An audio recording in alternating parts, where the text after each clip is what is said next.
I see you have something for me.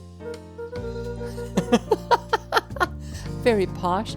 Yes, Gran had some jam supposed to give you. He leaned in a bit further. Jam? Yes, the ones on top. She wrote your name on them. Mr. Tolliver leaned back, speaking loud enough for anyone to hear. Indubitably. Hello everyone and welcome to Beacon Pines.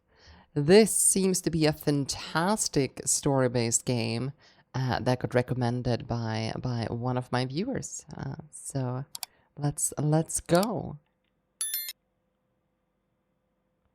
It's also extremely quiet. There. We have audio.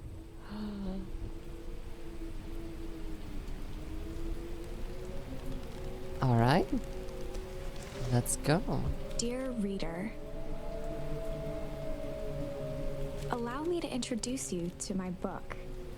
Though it might at first appear like many books you've come across, it is far from ordinary. You may, therefore, have some misunderstandings about its nature.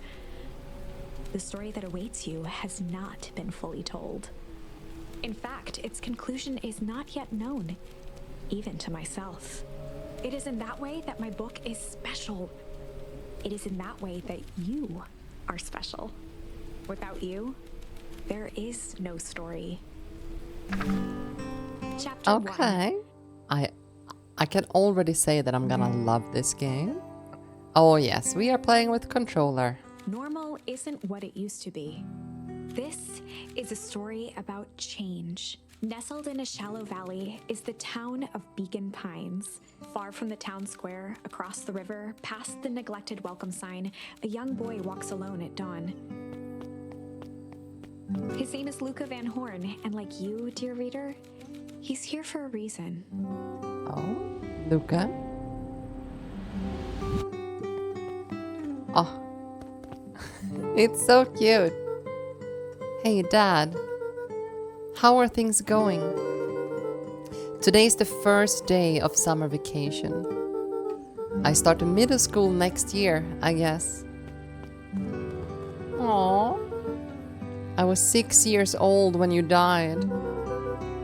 And it's been 6 years now. Also, we're 12. From here on out, you'll have been gone longer than you were here.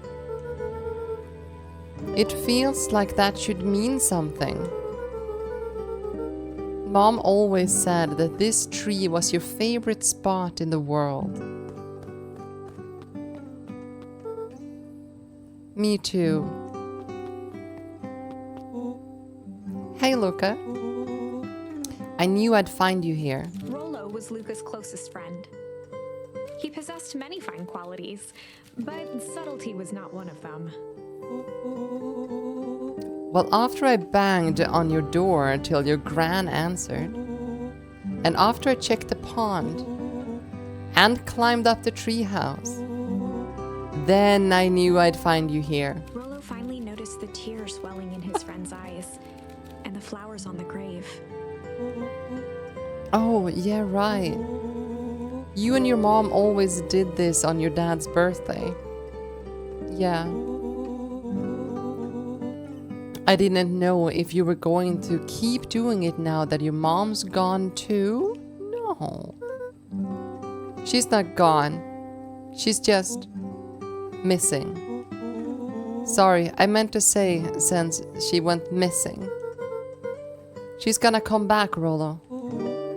Of course she is. Aww. Okay, Dad, see you next time. Aww. I think I'm ready to get out of here. Sure, lead away. So nice that there is a narrator. What happens to Edith Finch? That one. Yeah, that one was super good. Mika seems to be clueless in that stream, though. What? Clueless how? In the Edith Finch one? Aw, a charmed life. Find a charm? Okay. Wonderful. I had a good feeling about you from the moment you opened my book. That charm is a very special thing. Very special indeed. Keep hold of it for now. Its purpose will reveal itself soon enough. Okay. You were clueless in the Edith Lynch game. I definitely was. Oh yeah, I almost forgot. The whole reason I was looking for you. I was wondering if you'd ever get to that. I found a perfect way to start our summer. How's that? Rollo looked to the side suspiciously.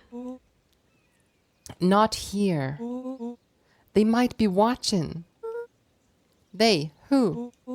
Shh, not so loud. We need to do this in a secure location.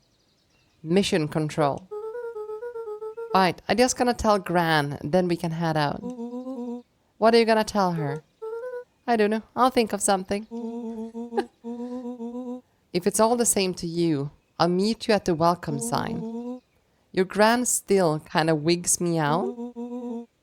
I don't do well with new people. She moved in like half a year ago. Just meet me at the sign when you're done.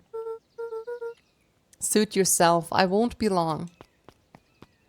Give her credit, she is not that good with those games, but she did well. Tell Gran before heading out with Rollo. I guess Gran is at home? Oh. Right.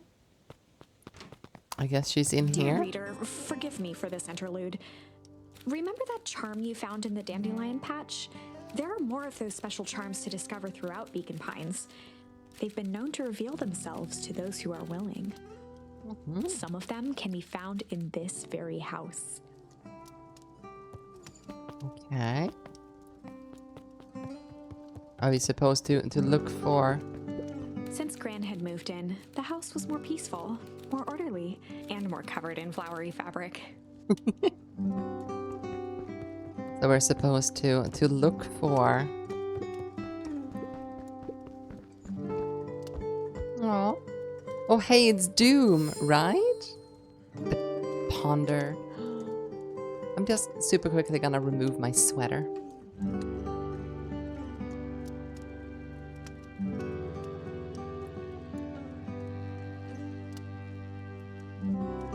Alright, let's go. Oh, I love the graphic, like the animation, leaving that chair. Just some dusty knickknacks. An array of prepared meals crowded the refrigerator, each labeled with a day of the week.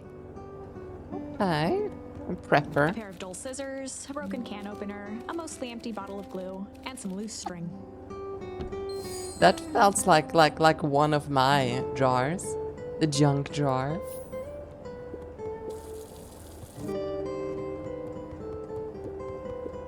The only piece of furniture Gran had brought when she moved in was an old hutch.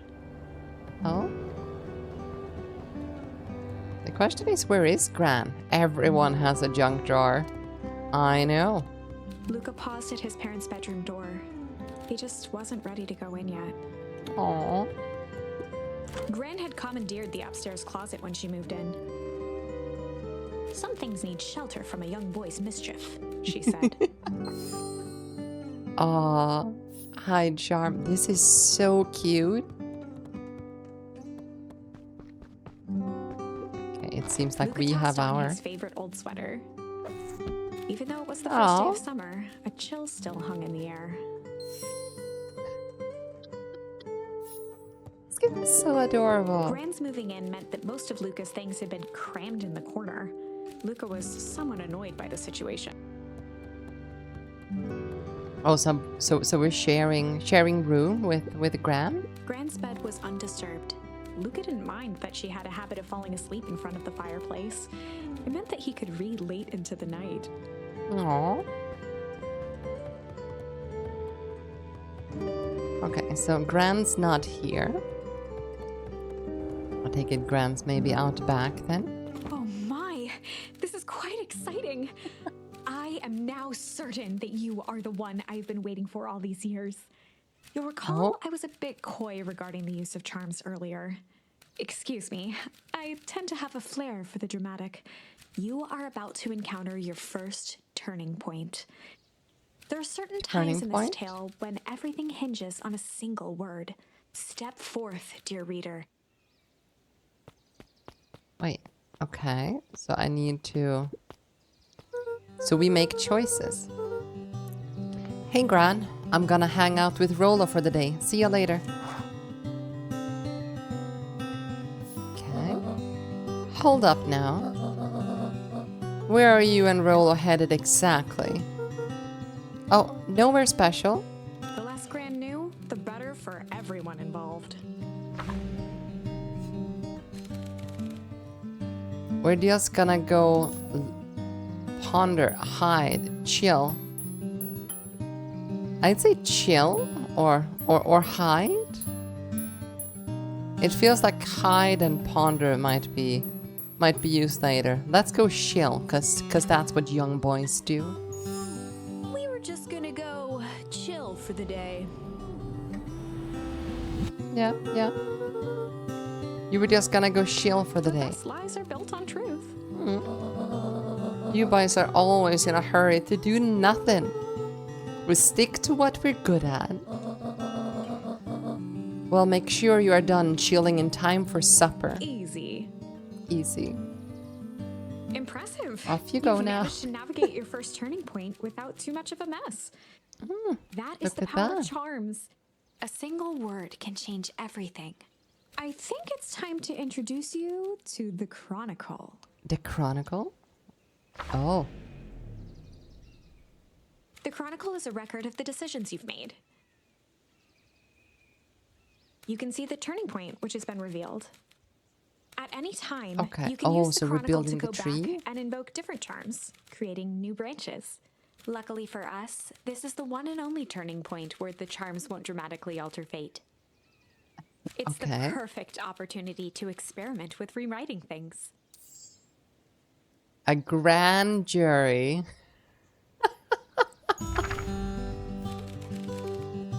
Oh, we were just gonna go... No. Let's go chill. We were just gonna go chill for the day. So we can rewrite the story after the fact. That's kind of cool. Oh no, I see Mika trying to complete all chronicles. Well, we'll see. We will see. We're just gonna go chill for the day. The best lies are built on truth. Easy. Okay, so wait. Can I go back at any time? Oh, so ponder. Okay, let's give this a check. Ponder for the day. Don't give her any ideas. Give me all of the ideas. We're just gonna go ponder for the day. Oh, really? What are you guys going to ponder on such a lovely day exactly? This was Luca's chance to sell his alibi. Oh.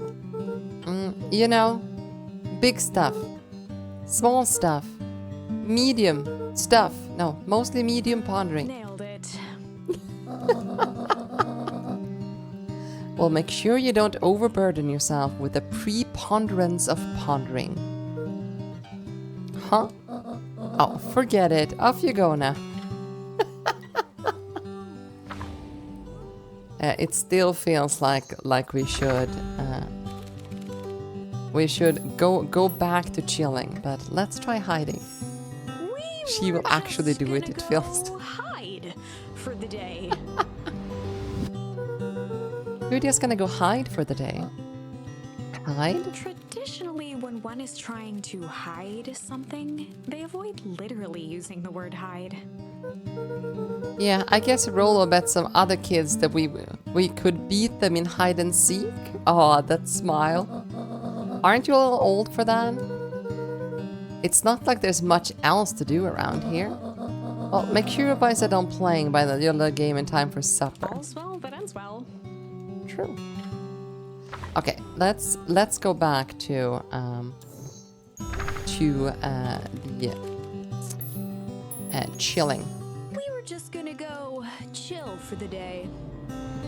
Yeah, don't underestimate the fox determination. True. Easy. Okay, we're gonna go chillin'. Oh, and Luca, you and Rolo stay out of trouble. I know, I know. Get into trouble with Rolo is the next mission.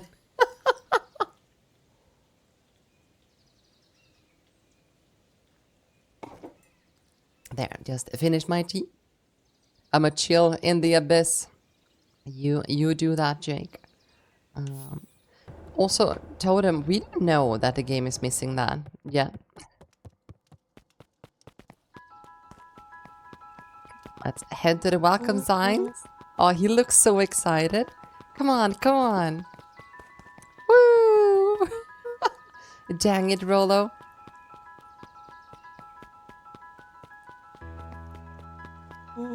No cult of the lamb. You know the drill. Don't let anyone discover our secret path.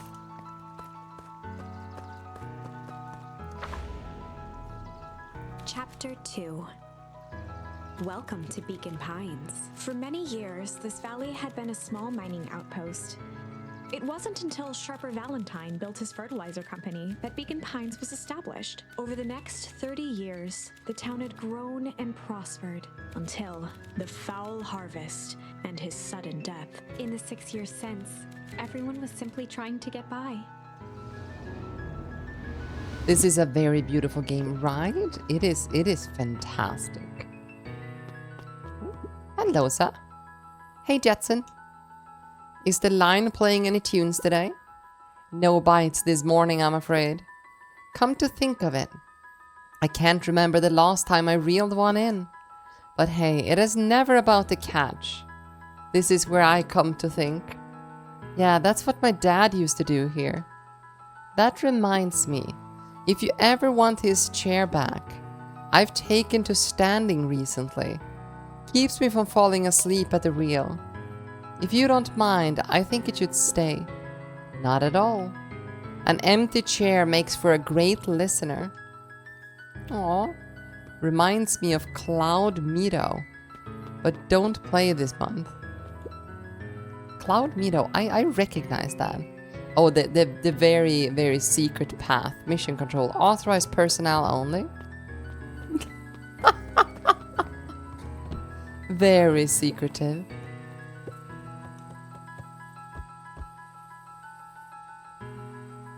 Okay, we can chill. On And certain nights, when the clouds were just right, the boys could tune into strange patterns of static. Rolo thinks it's aliens. He always thinks it's aliens. okay, what's this top secret plan to start the summer? So you know the abandoned warehouse by my place? The old Valentine building? Yeah, well, it isn't abandoned. What makes you think that? Get this. Last night it was glowing. Glowing? Are you sure? Kinda. That place has been empty since the foul harvest? Yeah. Who would even want to poke around that place? We would, Rolo. We would. Wait. It's just a busted old warehouse. I just meant we could do some research at the library. You want to actually go to the warehouse? What do you expect to find? Answers. My mom's out there somewhere. And it seems like everyone wants to pretend that she's gone for good. You don't have to come, Rolo, if you don't want to. Luca, remember that time I sort of accidentally burned down the chicken coop? And you jumped in and said it was your fault before my paw throttled me? This is a flaming chicken coop sort of deal. I got your back. Thanks, Rolo.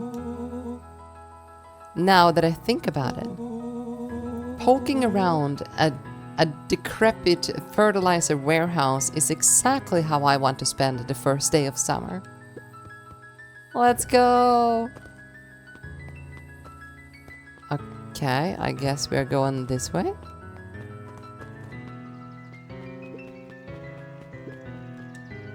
Oh, I can stand and chill. Don't go around burning chickens, Mika. I will try my absolute best. not to burn any chickens. Oh, he's over here.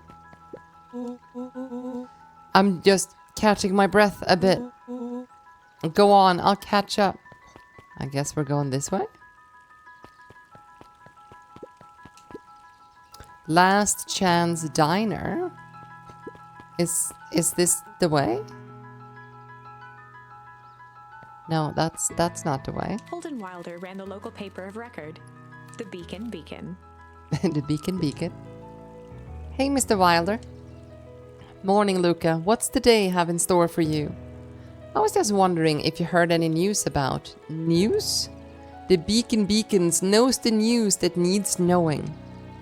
Any news about the old fertilizer warehouse? Nope. Oh. Rollo thought he saw some lights there last night. Rollo ought to be careful poking around that part of town.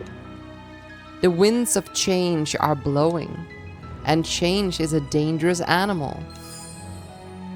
Oh, look at the change. Hey, Mr. Nelson. Morning, Luca. Any big plans for summer? Not really. Heard anything about the old fertilizer warehouse?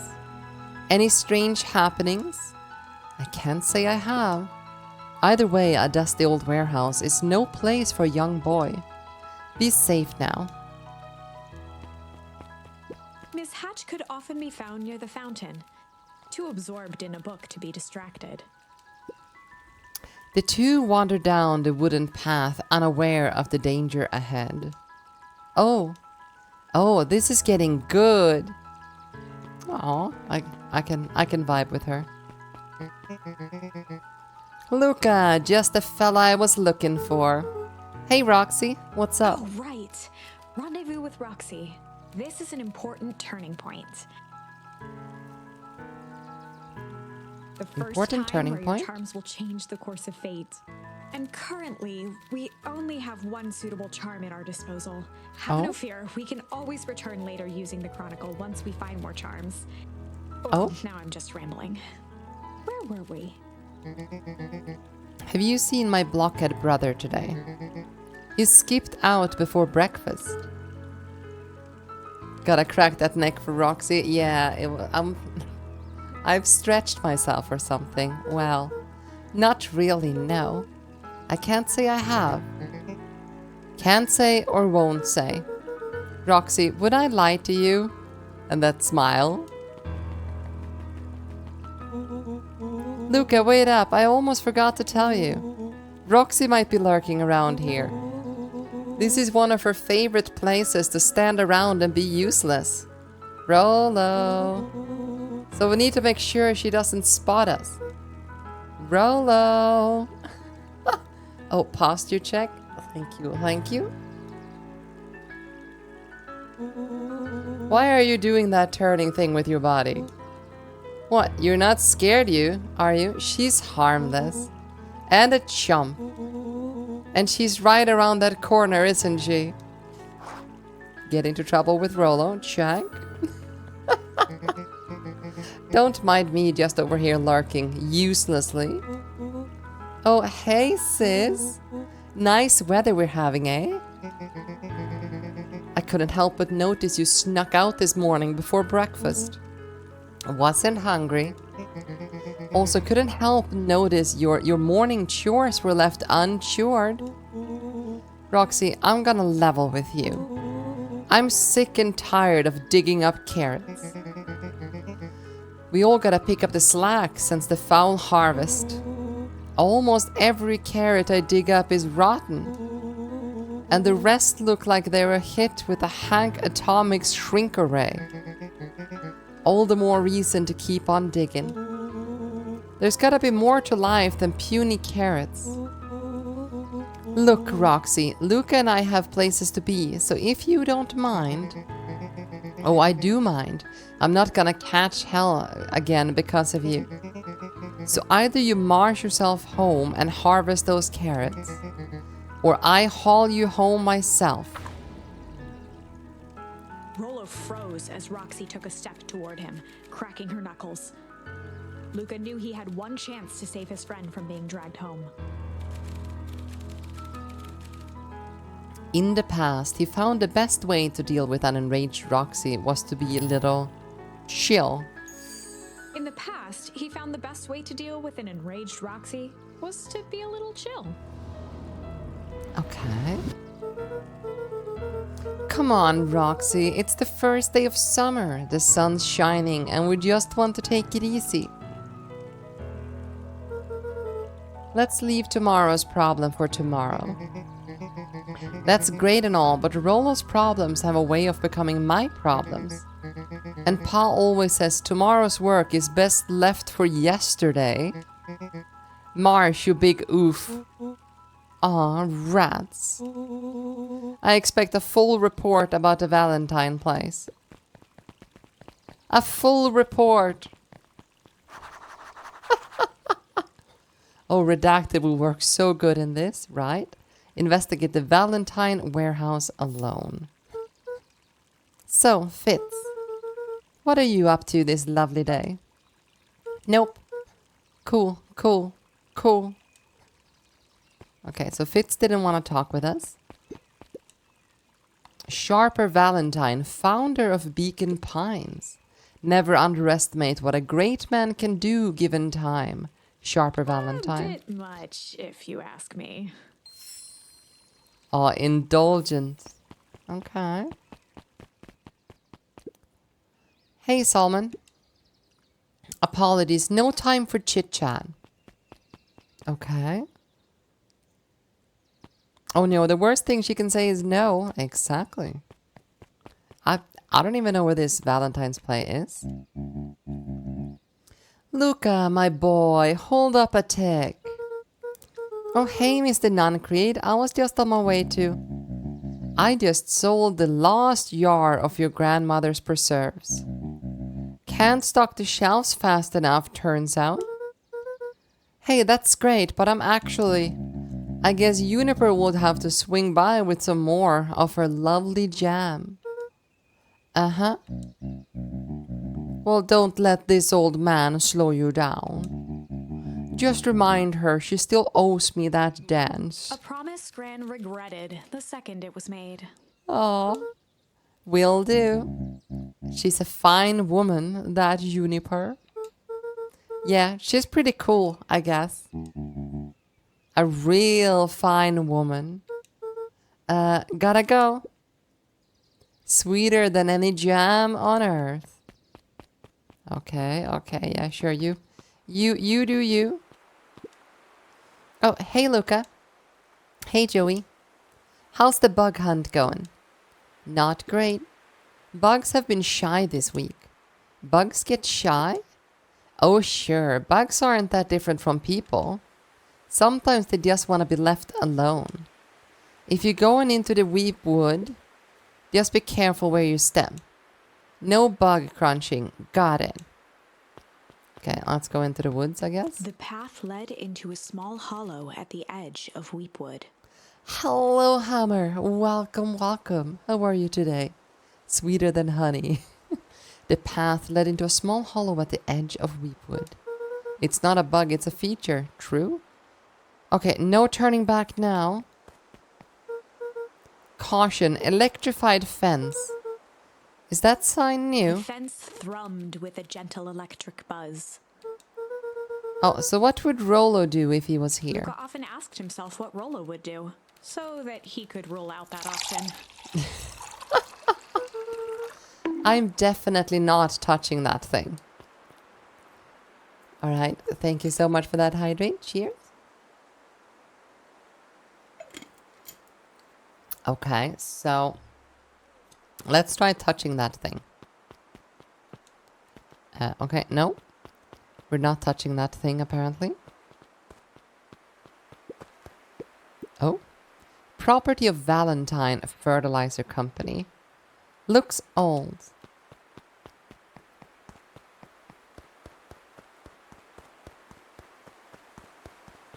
Okay, can't walk that way. And we cannot walk that way. Wait, so what can we do? Sparks Oh. flew from the fence. The light atop that section shut off. 2 bulbs remained.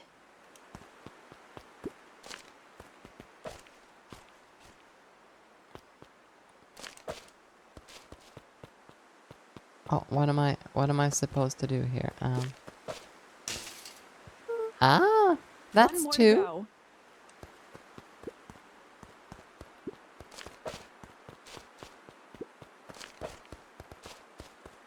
Wait, can I grab that and... The Ah, fence's buzzing that's gave way to silence. vandalism. Yes, just like teenagers always do. The fence buzzing give way to silence. Okay, moment of truth. Every kid in town knew the old Valentine fertilizer building. Long abandoned, the warehouse once served as the industrial heart of Beacon Pines. Now, it stood only as a reminder of things left behind. The dormant building showed strange signs of life. Okay, so Rollo wasn't exaggerating for once. What's going on There's here? only one way to find out. Wow, that smells awful. Too bad Rollo's not here. He'd have no problem poking around in there. The hose emitted a subtle sound. It was actively draining some kind of liquid. Oh? Like oil?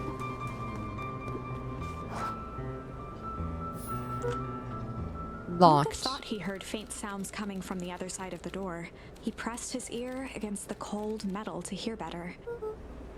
A zipper? The sound of Footsteps? footsteps grew louder. Let's hide. Hello? Oh, wow. What? 029? Shit. The heavy steel door knocked Luca to the ground. Disoriented, he looked up to see an imposing figure silhouetted in a green glow. It lunged toward him. He tried to scramble away, but felt a gloved hand latch onto his ankle. No. Luca watched his fingernails leave trails in the dirt as the hand slowly dragged him back through the door into the lab. This is a story about change. This is a story about change. It was far from the sort of change Luca imagined for himself. But change is, after all, a dangerous animal. The end? I probably should have warned you about this. What? There are many paths that our story can take. Most will end in tragedy, but don't let that discourage you. We will find the ending that this story deserves. I just know it. From here on out, Okay. a charm will have a check mark when it's been used to its full potential at a given turning point. A charm will have a check mark. Okay, so we haven't done that then. Now, let's try something different. Okay. Oh, so it shows chill here. Let's go back and take. Best way to deal with an enraged Roxy was a little shit. In the past, he found the best way to deal with an enraged Roxy was to be a little shit. Make a break for it. What have you done? Oh. Did that little shit just kick me? Run all you want, you little twerps. You gotta come home eventually.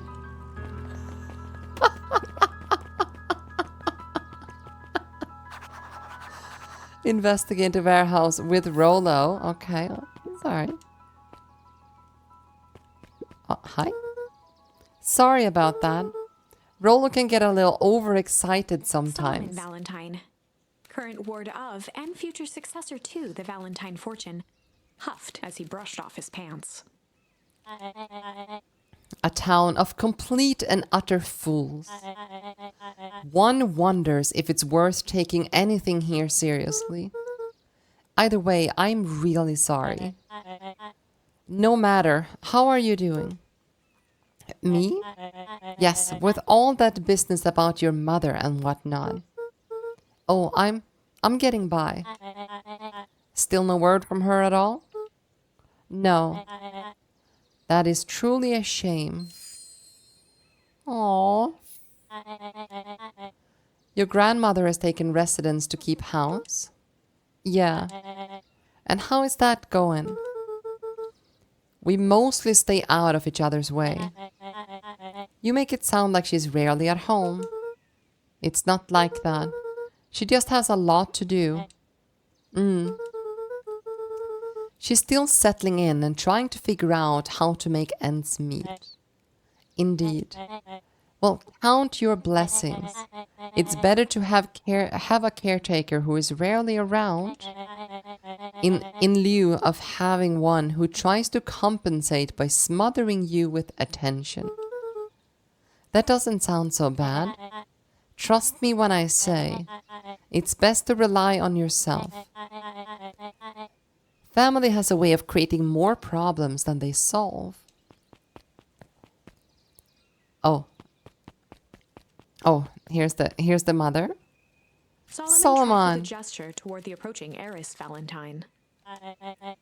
Speak of the devil. Do not wander off like that. Oh my god, it's like I actually like that drawing of her. Looks like very nobly. He might be rich, but he is kind one, yeah. I am much too busy to be looking all over for you. Apologies, Harris. I was just taking a stroll through town. Strolls are for commoners. You are a Valentine now. I want you to be present for the construction of the History Museum. The future of this town relies on its ability to remember our family's great past. Of course. They are not even the same race. Okay, will we have the same conversation with this guy now? Luca, my boy, hold up a tick. Oh, okay. Sigh. Boy's got too much of his father in him.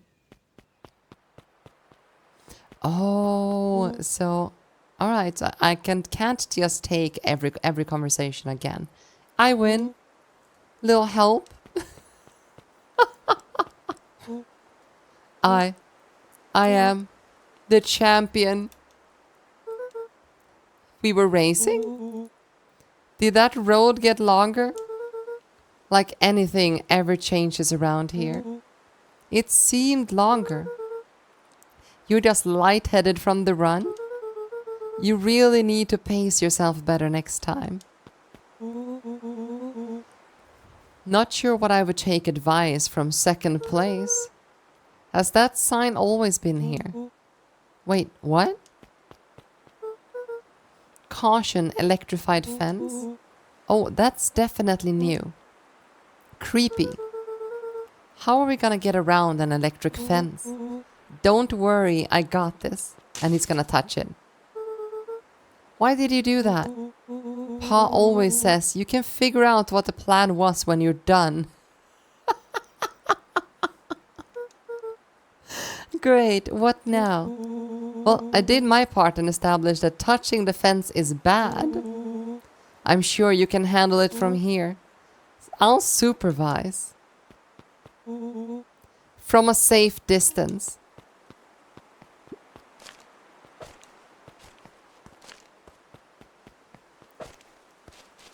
Absolutely. Wow, you're a genius. So you destroyed all of humankind yet? Not yet, no. I think that did it. Luca, you never fail to impress. As the glowing windows of the old warehouse came into view, Rollo began to bounce excitedly. Check it out. Dang, Rollo, you weren't exaggerating for once. Was there ever any doubt? This definitely needs investigating. Good things 2 ace detectives are on the case. This is bizarre. This is awesome. The rumble. Did you feel that? What? The excitement in the air? You bet your butt I did. Check out this puddle. That's not normal. And this hose.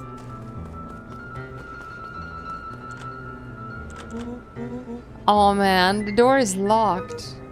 Try harder.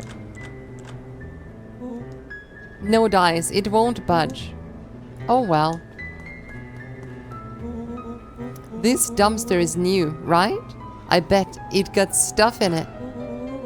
I can't really see what's in here. Who did all of this? My nose is itching. I think I smell some treasure. Are you sure that isn't the hazardous waste? Just help me get in. Rolo, it would be my honor to throw you in the trash.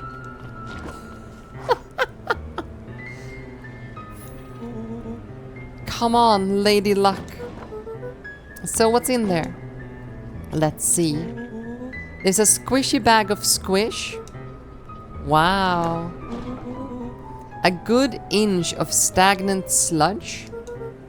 A natural habitat. Wait, hold a phone. Hold 2 phones. Check these bad boys out. Are those walkie-talkies? Just like Hank atomic communicators. Do these actually work? Grand command to Hank atomic Hank, do you read me? Hello, welcome, welcome, Mint. This is Hank atomic ground command. You're coming in 5 by 5.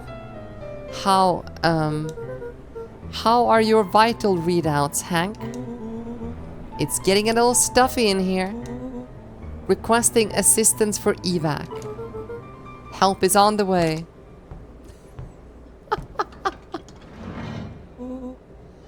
What was that? Someone's coming. Give me your hand. I'm trying. My hand are covered in squish. Scoot over. I'm coming in.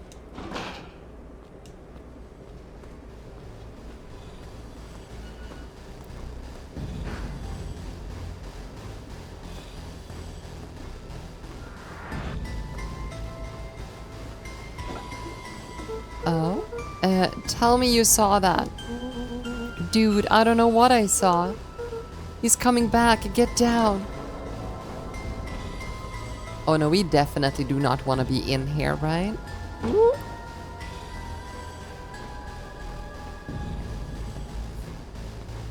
boy sat petrified under the weight of the bag. Oh god, tell me that's not what I think it is. Luca, do you know what's separate run-of-the-mill detectives from ace detectives? A ridiculous hat? When the chips are down, ace detectives dig deeper for clues. Rolo felt around at the large sack which burdened them. Aha! He snapped off a tag from just within a small zipper opening in the bag. It's some sort of badge or something. What does it say? Rolo held the badge up to a faint shaft of light within the dumpster. Dr. Prescott, Deep Engineering. It's a name tag. Who would throw away a bag full of slimy old name tags? I think it's just one name tag in a bag full of something else. Okay. I think we should make a break for it. Stay calm. This is no time for panic. I'm not panicking. You're panicking. Rolo, calm down. You don't have to squeeze my hand so hard. Dude, I'm not holding your hand. Quit messing around. What other slime-covered hand would be in here? Ah!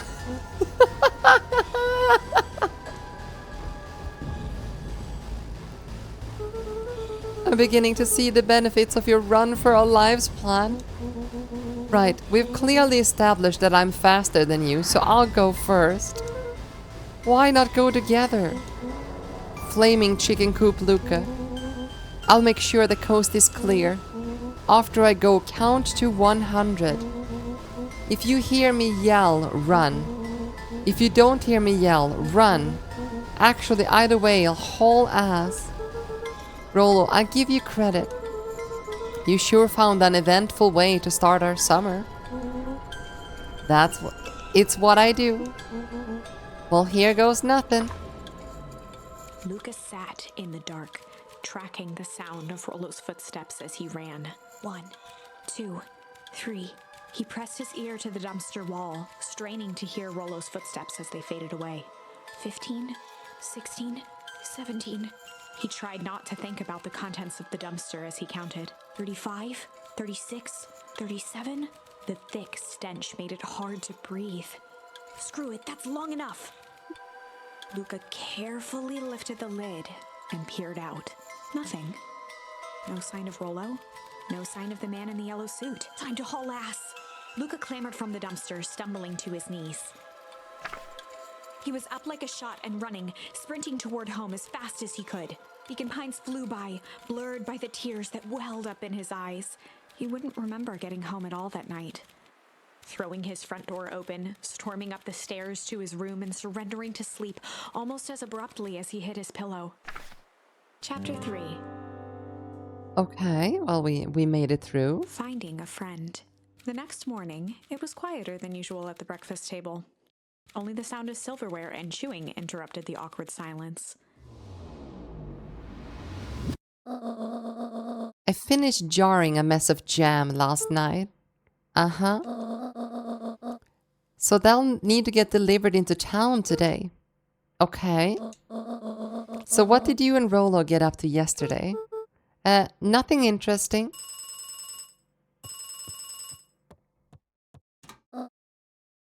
Hello?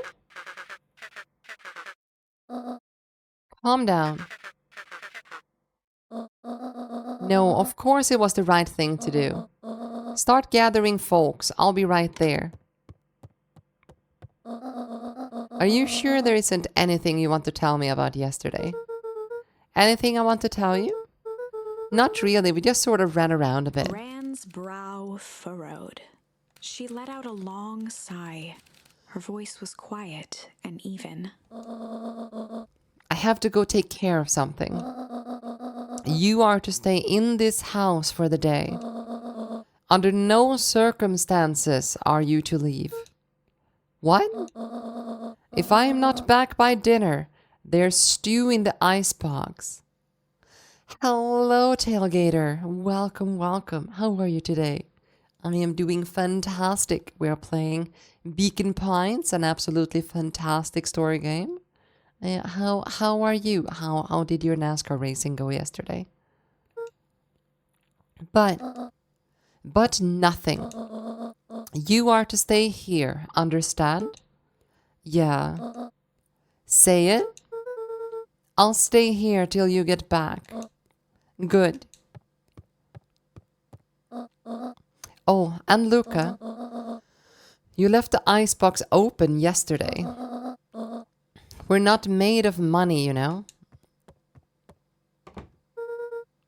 Well, that was strange.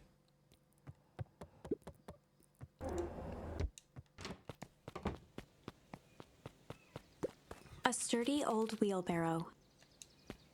Okay, thanks. A beginner's guide to gardening laid open on the bench. Young Luca would spend hours hiding in the bushes, waiting for a chance to jump out and startle his mother. She always enjoyed humoring him by feigning terror. Aww. I love this game so far. Is this how you haul ass?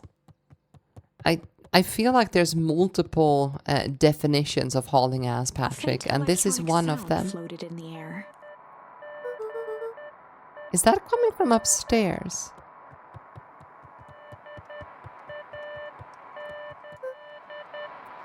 Hello? Is anyone there?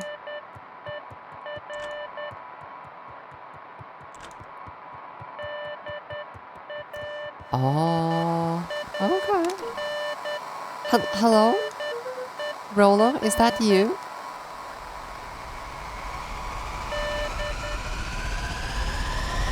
Anyone know Morse code that can do that? I only did one race on Madagascar game because I started to cough my lungs out. Oh no, Tailgater. I hope you're okay. Over. Strange. Okay. Well, we already have our sweater on. Oh, it's knocking on the door. Nope, this.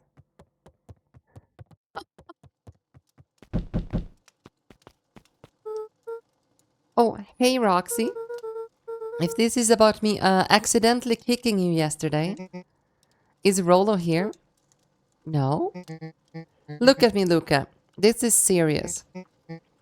Is Rolo here? No, I haven't seen him since yesterday.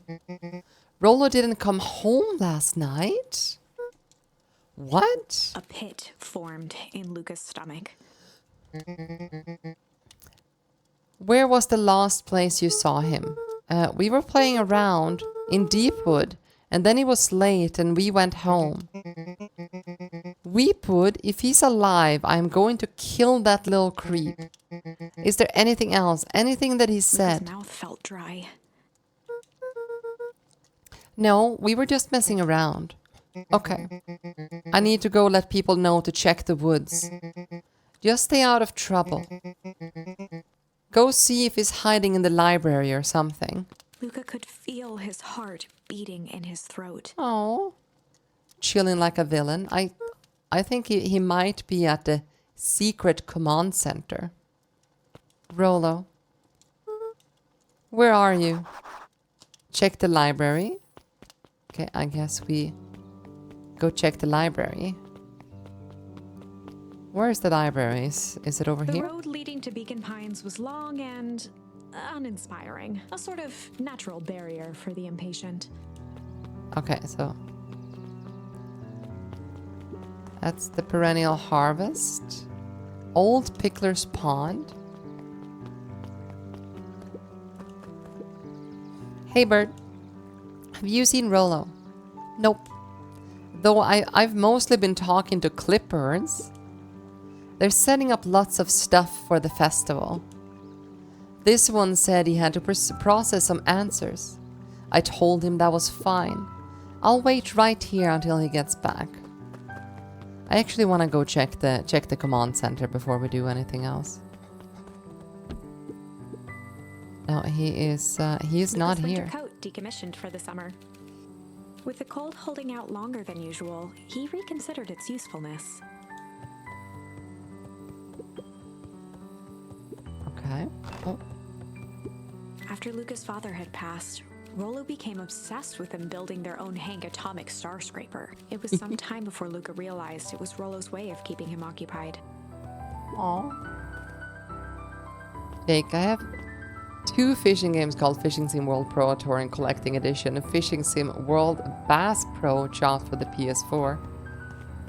I wish I had some fishing games. Let's see. That's not the library. Zed? Hey, Mr. Sinclair. Mr. Sinclair continued snoring and lifted one eyelid just enough to see who it was, a tactic he often used to avoid undesirable conversation. Hello, Lilith, and welcome, and thank you so much for that head pad. Yo-ho, Mr. Sinclair. Bah, don't you see I'm sleeping, boy? How's the napping today? Crummy as always. Used to have a perfect nice view from here. Till perennial harvest to put us monstrosities of building in the way. Why don't you just move your chair a bit? Why would I be the one that moves? If it's a showdown they want, I ain't gonna be the one who blinks. Sure, it's easier to move a building than anything else.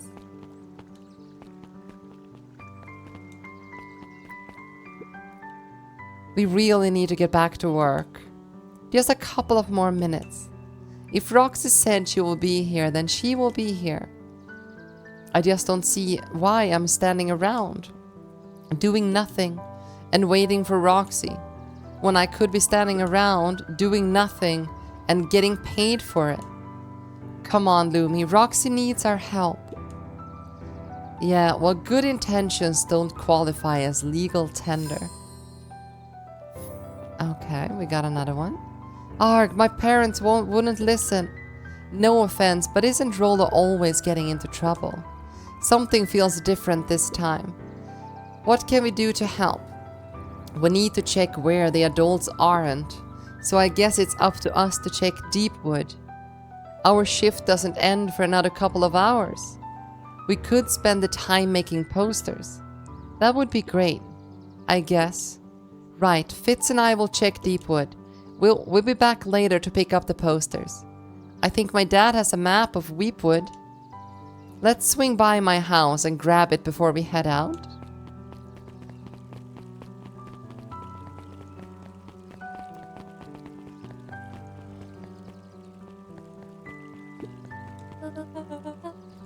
What's this about a missing child?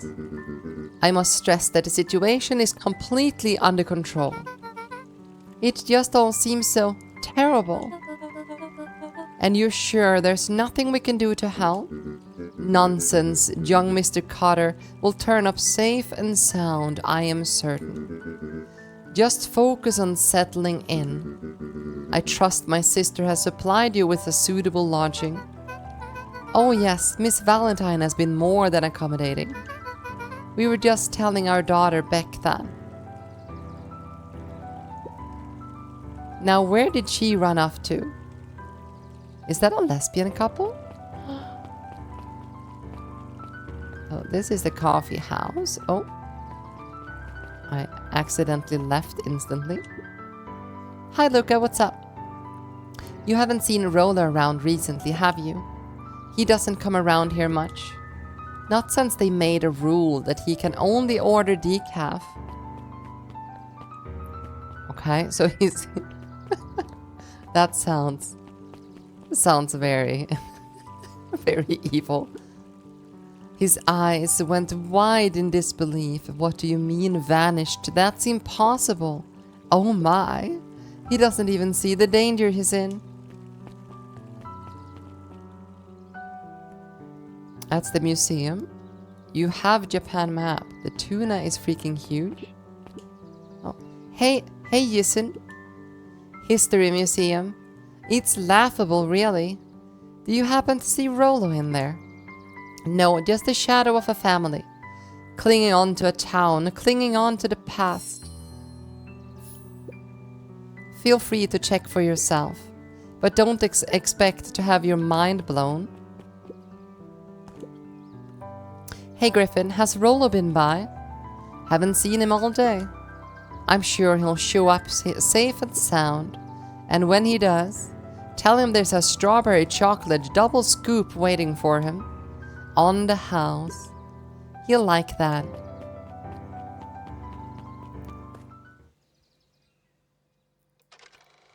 Sharper Valentine, a celebration of excellence. We all know Beacon Pines is a great town. What you may not know is great towns grow from mighty roots. And that is why you cannot tell the story of Beacon Pines without telling the story of one Sharper Valentine. Young Sharper's keen intellect and strong moral fiber led to a grand vision. A vision of a community dedicated to a better tomorrow. In his own words, a better tomorrow is within our grasp, but it requires a singular mind to harness it. Lucky for us, he decided to grow that vision here, in Beacon Pine. And how does one grow a better tomorrow? With fertilizer, of course. Valentine's Fertilizer Company became the lifeblood of a town yearning for purpose. But then tragedy struck, a scientific experiment gone wrong. Oh no. Took Sharper away from us far too soon. To this day, we struggle to pick up the pieces. But one foul harvest isn't enough to stop the people of Beacon Pines. The spirit of Sharper Valentine lives on. It lives in the hearts of everyone with a dream for a better tomorrow. Together, we will follow his example. So the entire Valentine's family is just basically failures. Okay. How did they make their money? That was unhelpful.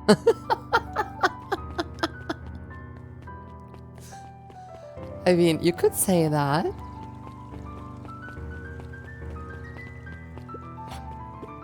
Jeff's hardware closed down about a year ago. The effects of the foul harvest stretched wide. When there are no crops in the field, tractors don't need fixing. Aww. Let's check the library. Kato volunteered at the library during the summers. He wasn't very social, so he'd dedicate each summer to becoming an expert in a single subject, making him a reliable source of very particular knowledge. If you were to ask Kato something he didn't know, he'd escape into the dusty old bookshelves and return with just the right thing. Aww. Hey, Kato. Kato was lost in his reading. Luca crooked his neck to see the title. Introduction to Melitology. Ahem. Ah, hey, Luca. You snuck up on me. A good book? Donna just started it. He gestured to the shelves. I'm really running out of books I haven't read yet. So now it's on the wonderful world of bees. Turns out bees are pretty cool. For instance, did you know around 70% of bee species actually live in underground tunnels? Or that if there are 2 queens in a hive, they will fight to the death for supremacy? Fight.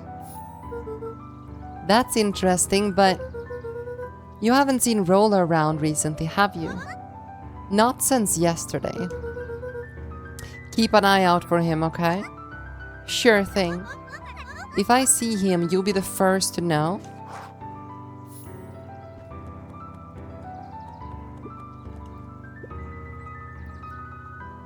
Hey, Jace. Oh, hey, Luca. Did Roller come by? No. I was actually surprised. He's usually here early on days when new issue drops.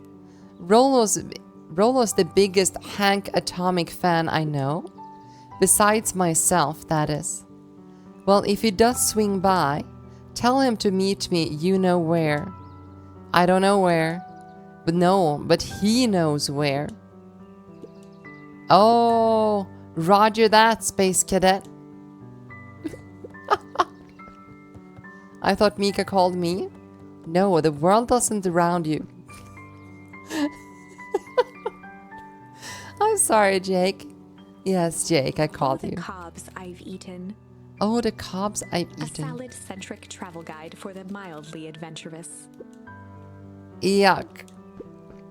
Sally Seashore's simple succulent sundries.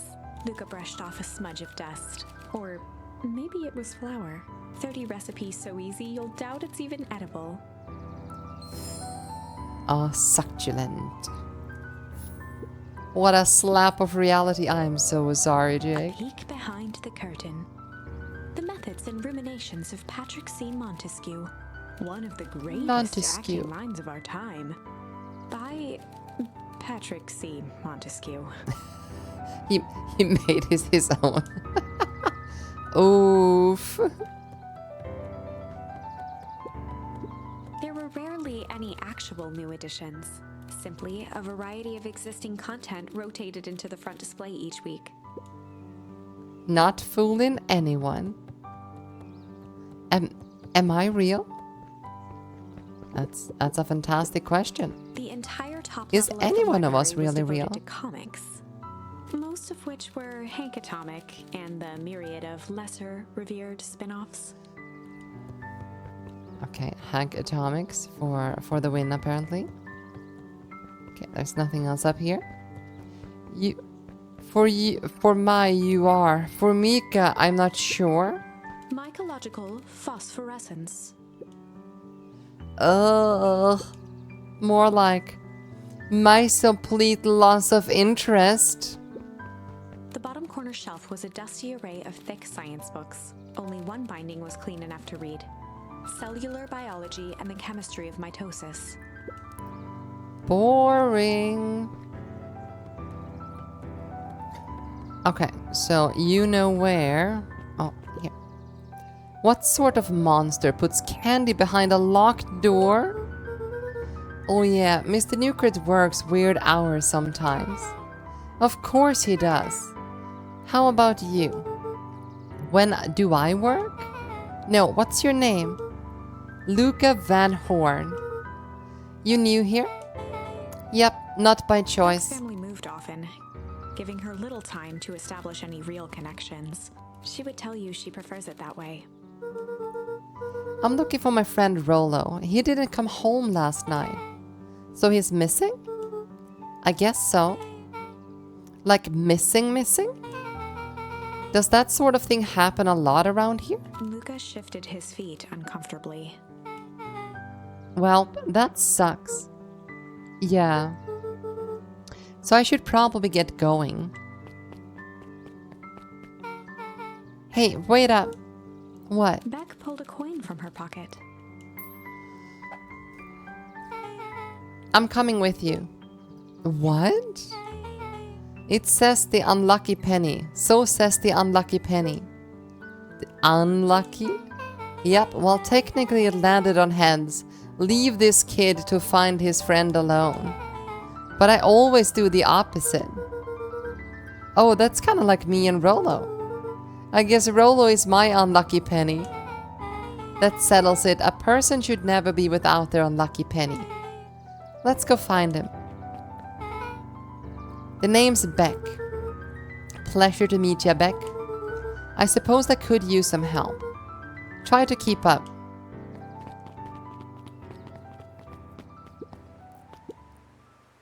Joey, have you seen Rolo around? No, sorry, Luca. I've had my eyes in the dirt looking for beetles. I can't seem to find any. He never came home last night. Do you think it's because it's been colder than normal? I don't see why that would have anything to do with Rolo. No, the beetles. Do you think the temperature confused the circadian rhythm or something? Who's to say? I'm no beetologist. Just keep an out for him, will ya? Of course. Let's go right here because we can. Oh, is this the Valentine's house? After the foul harvest destroyed their wealth and reputation, the Valentines shuttered off their estate from the rest of town. The Valentine mansion loomed over every other building in town, both figuratively and literally.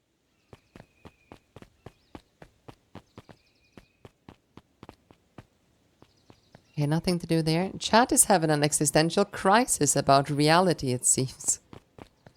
Like the rest of the world. Okay, nothing over here. It's a good thing we are exploring, though. I guess we're going into the Weep Woods again. Oh no! Dang! They boarded up the way in.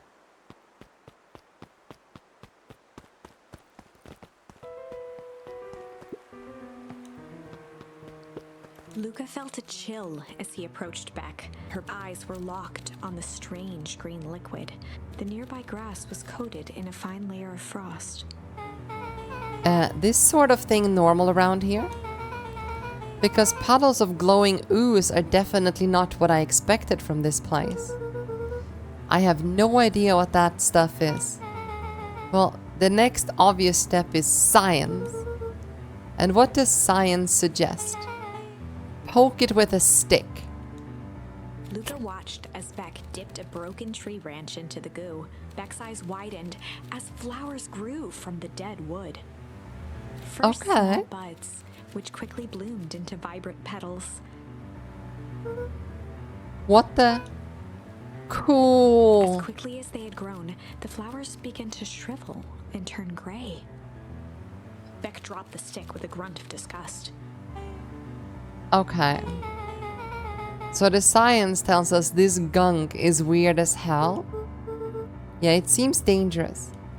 I'm gonna assume that like people turn old or something when they touch that. Hey Tish, look what the cat dragged in. Yeah. I don't have time for this right now, Iggy. Aw, don't say things like that. It hurts Tish's feeling.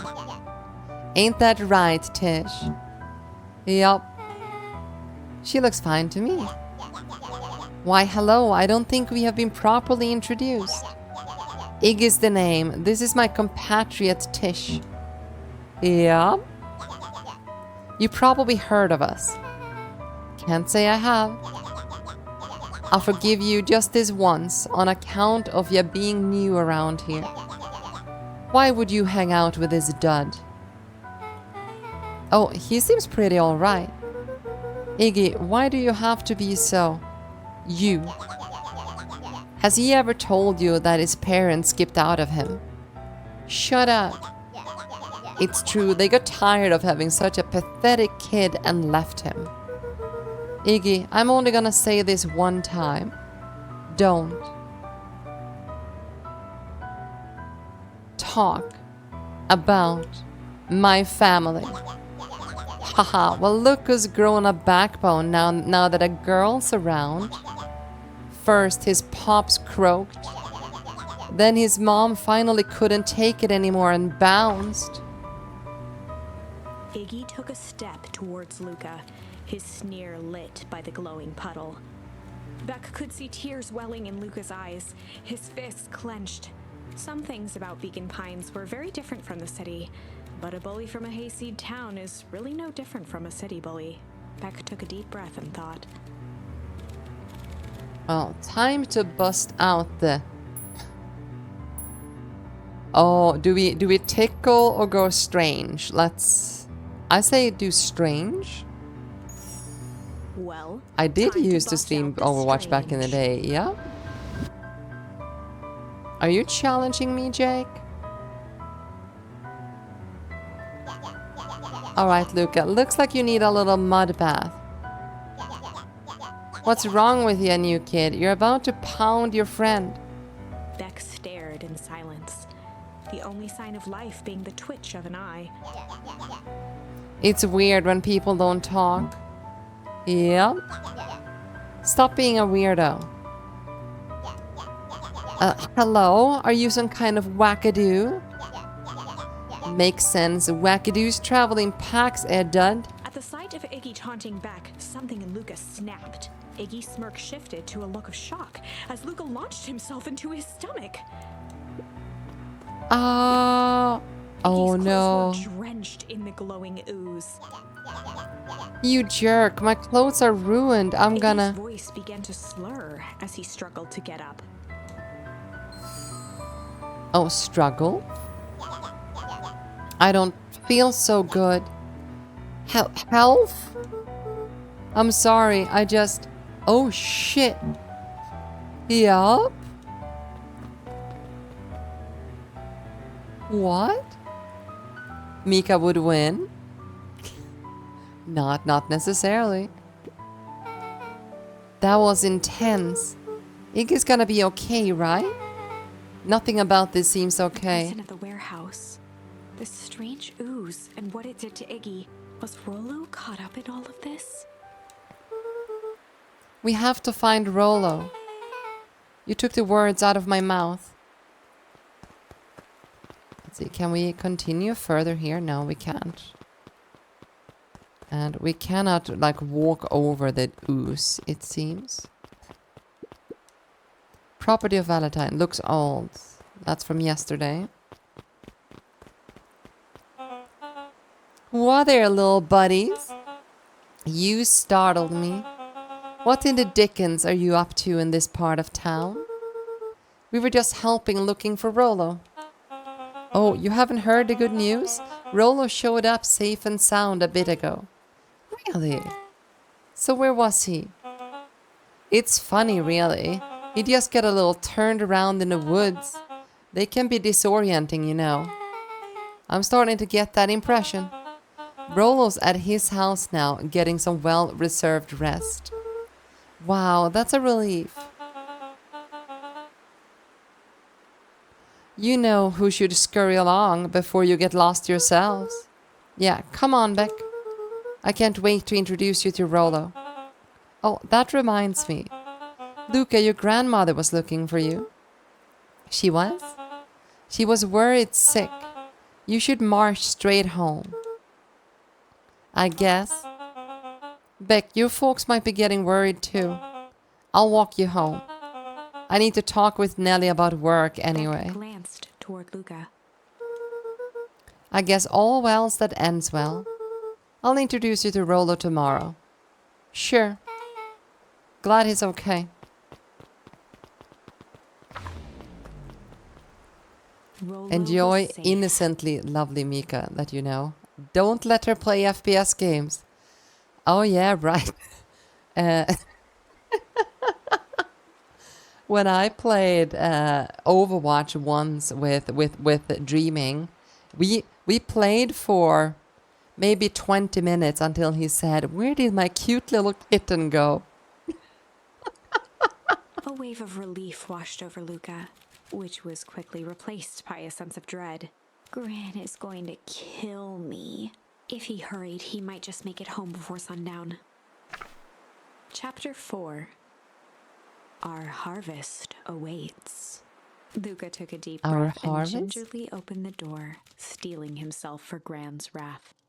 How do you open a door gingerly?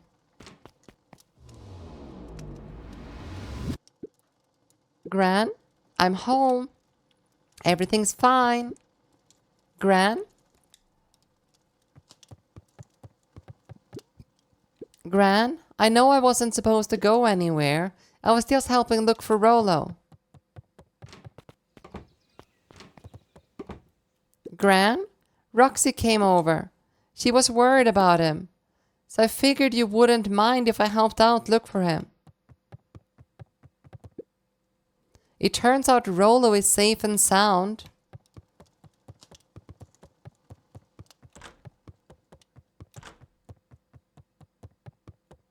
Luca was alone. The house was empty. So Grant's not back yet. I guess that's a good thing. Nothing to do now but sleep, I guess. Luca was sitting by the pond, listening to small waves lap against a rock. His father sat in a folding chair in front of him. Without turning, he spoke. "Why don't you grab me some nice bait?" "Sure thing, Dad." Luca hopped over to the tackle box and popped open the lid. Inside was a rolling, buzzing mass. "We're fishing with bees?" Luca's father gave a warm chuckle. "Well, you catch more fish with bees than honey. Pick us out a good one." Luca closed his eyes and plucked out a bee. He could feel its wings struggle between his finger and thumb. Holding it at arm's length, he hurried over. His father deftly baited the hook and examined his work. "Interesting choice." With a practiced flick of the wrist, the line buzzed in a graceful arc. The water accepted it without a splash or ripple. What? The wrong choice, but I respect it. The wrong choice, but I The what? pond began to freeze over. Sometimes we gotta make the wrong choice before we can make it right. Pallid ice propagated across the still surface with an alarming speed. I did used to play Counter-Strike, yes, especially pre 1.6.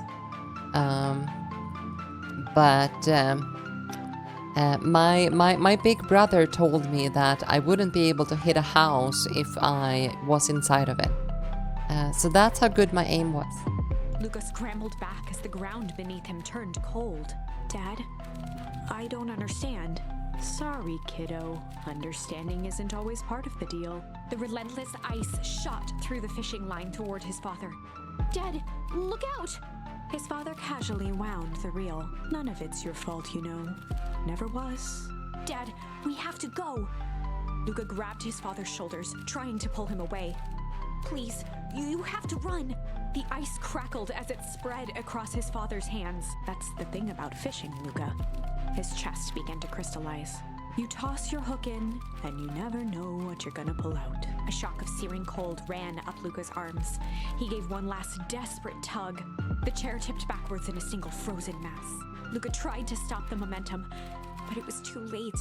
He watched the icy form of his father slam into the hard ground, shattering into 1,000 pieces that crowded around his feet. "Dad, I don't understand. What does all this mean?" The gentle rustle of leaves was the only reply. Mika, would you play Dispatch? Yeah, I'm actually thinking about playing Dispatch. Luca's eyes struggled to focus on the walkie-talkie. Rolo? Faintly, he could hear Rolo amongst the noise. That's a big brother Arthur hug you and roast you, yeah? Luca! Rolo, is that you? Luca. There? Rolo, it's in the middle of the night. Luca, thank God. Listen, I don't know how long this thing will work down here. Down here? Rolo's voice was coming through more clearly now, but some words were still just static. Listen to me, someone grabbed me yesterday. What? The man in the hazmat suit? It took me to some sort of... I think I'm underground. Underground? Are you okay? Kinda. They seemed more interested in... for now, at least. Mr. Kell said you made it back home safe. Care, no. Trust. He's... Hold on, someone's coming. The signal went silent. Rolo? Rolo, where are you? Luca held still, waiting for a response, his pounding heartbeat marking the passage of time. Okay, I think they're gone. Getting worse. I can barely hear you. Rolo's voice began to fade. Losing signal. Not much time. Mission control. You need to... The treehouse. The With treehouse. that, the signal died for good. What was he trying to say about the treehouse? What's at the treehouse? The antenna. He wants me to use the antenna in the treehouse to get a better signal. Rolo, you are a genius. Luca grabbed the walkie-talkie and sprinted to the treehouse.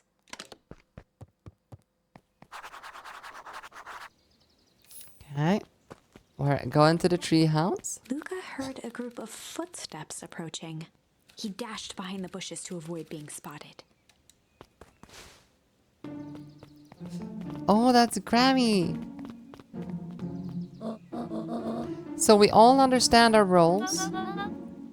You can count on me. I still think we need more time. This wasn't the original plan. Mr. Tolliver paused, shifting his eyes to one side. We're all in danger now. I, for one, refuse to sit idly by while that danger persists. Refuse? Hiram, just keep your wits about you. Mr. Tolliver took one long, quiet breath. You're right, you can count on me. Just wish we could have made that deal with Harris Valentine.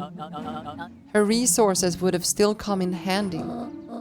As I said, I had no time to contact her after your call this morning. Plans change. How is Luca holding up? He's fine.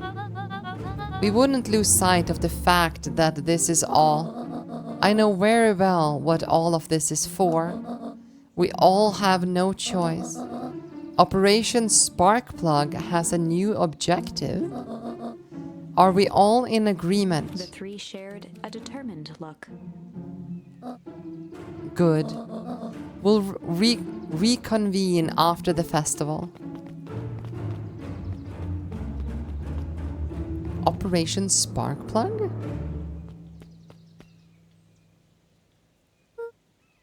Gran, why are you meeting with Mrs. Fratelli and Mr. Tolliver late at night? Hey, Luca. Damn, you scared me. How long have you been here? Oh, just a few minutes. Earlier today, I saw Mr. Tolliver and your Gran enter the diner together. When my shift at the newsstand was over, they still hadn't left. So I used the greatest tool of any investigative reporter. Time. When they left, I tailed them here. What do you think they're up to? Whatever it is, they seem organized and determined. They mentioned the festival. Yeah, I heard that too. Has your Gran been doing anything different recently? Anything strange? She got a phone call this morning and rushed out the door. A call from Hiram Tolliver, it seems. She was either furious or terrified. Or both. Luca, be careful out there. I think we might be in the middle of the scoop of a lifetime. I will. Mivchat, Mivchads, Mivstabators. How about you just be Chads?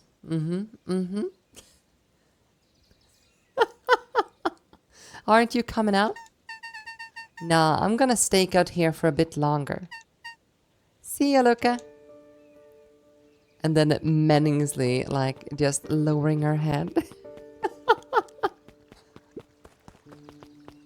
Whenever Luca saw his dad's chair by the pond, it reminded him of the days they'd pack up a couple of sandwiches and fish until sundown. Aww. Aww. Go pick out your bait from the tackle box, buckaroo. Luca opened the tackle box and picked the perfect bait. Oh, wait. Do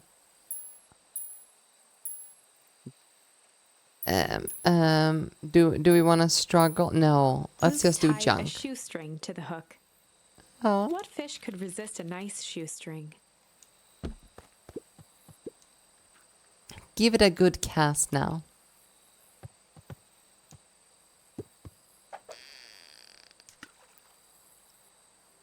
Must be a different Mika today. Wow, yesterday you want your chat to have a name. I did want that, yeah. She's not doing lines, that is true. You have to reel it a bit faster. Or your cat will lose interest. Here. Okay. Go pick up your bait from the tackle box, buckaroo. Okay, I wanna... What fish could Let's do shoestring.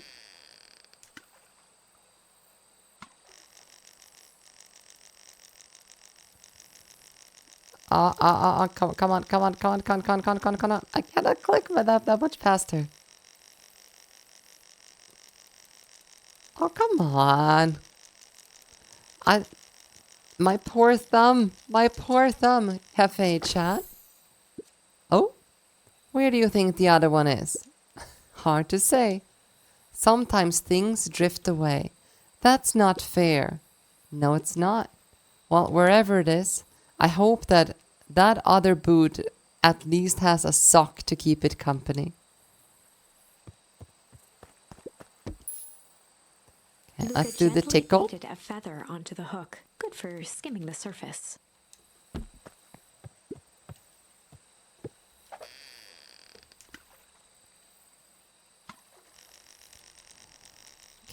Okay. Now we're hitting it not with the thumb, but my finger instead. Did you get a chance to look at the Virginia Beach highlight? I'm sorry for bothering you about it. Gator, not yet. I played until like 1 a.m. and then I went to bed. Oh, I don't need to click. I need to hold it. While Fox Gang. I mean, you guys could be the gang. You definitely could. Well, I'll be switched. It's your old rubber ducky. You were just a little drooling ball of fur when you lost that. Cried for days. I told you I'll turn up. Luca wrapped some tape around the hook. Hey, you never know.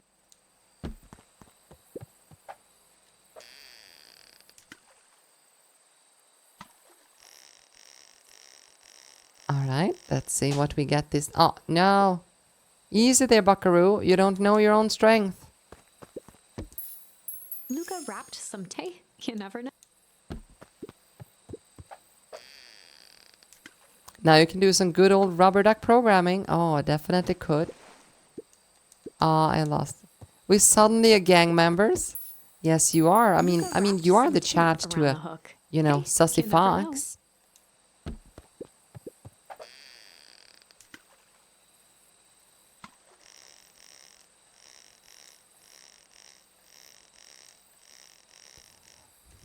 You see, like proper fishing mechanics right here. Oh. It's got a bunch of big words written on it. Let's see that. We regret to inform you that your application for property rights with respect to the Beacon Pines CBD and surrounding area has been rejected. Who is that for? Applicant Valentine Estate. Good. Good. If we a gang, I'm taking a smuggling roll. What are you gonna... Luca placed a sinker on the line. Sometimes the best stuff is at the bottom of the pond. What are you going to smuggle?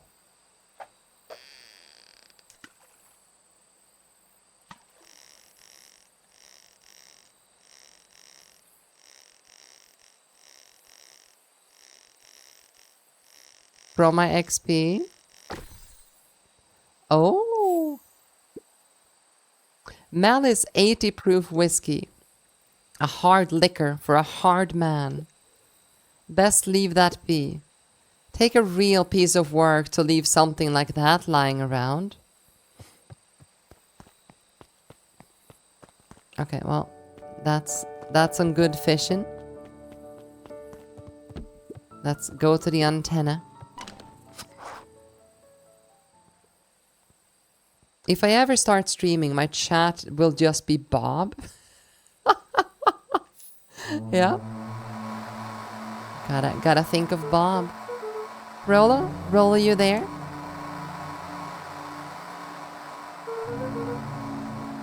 I'm at the treehouse now, Rolo. Mr. Kerr said you were all right. What happened out there? Dang it, Rolo, where are you?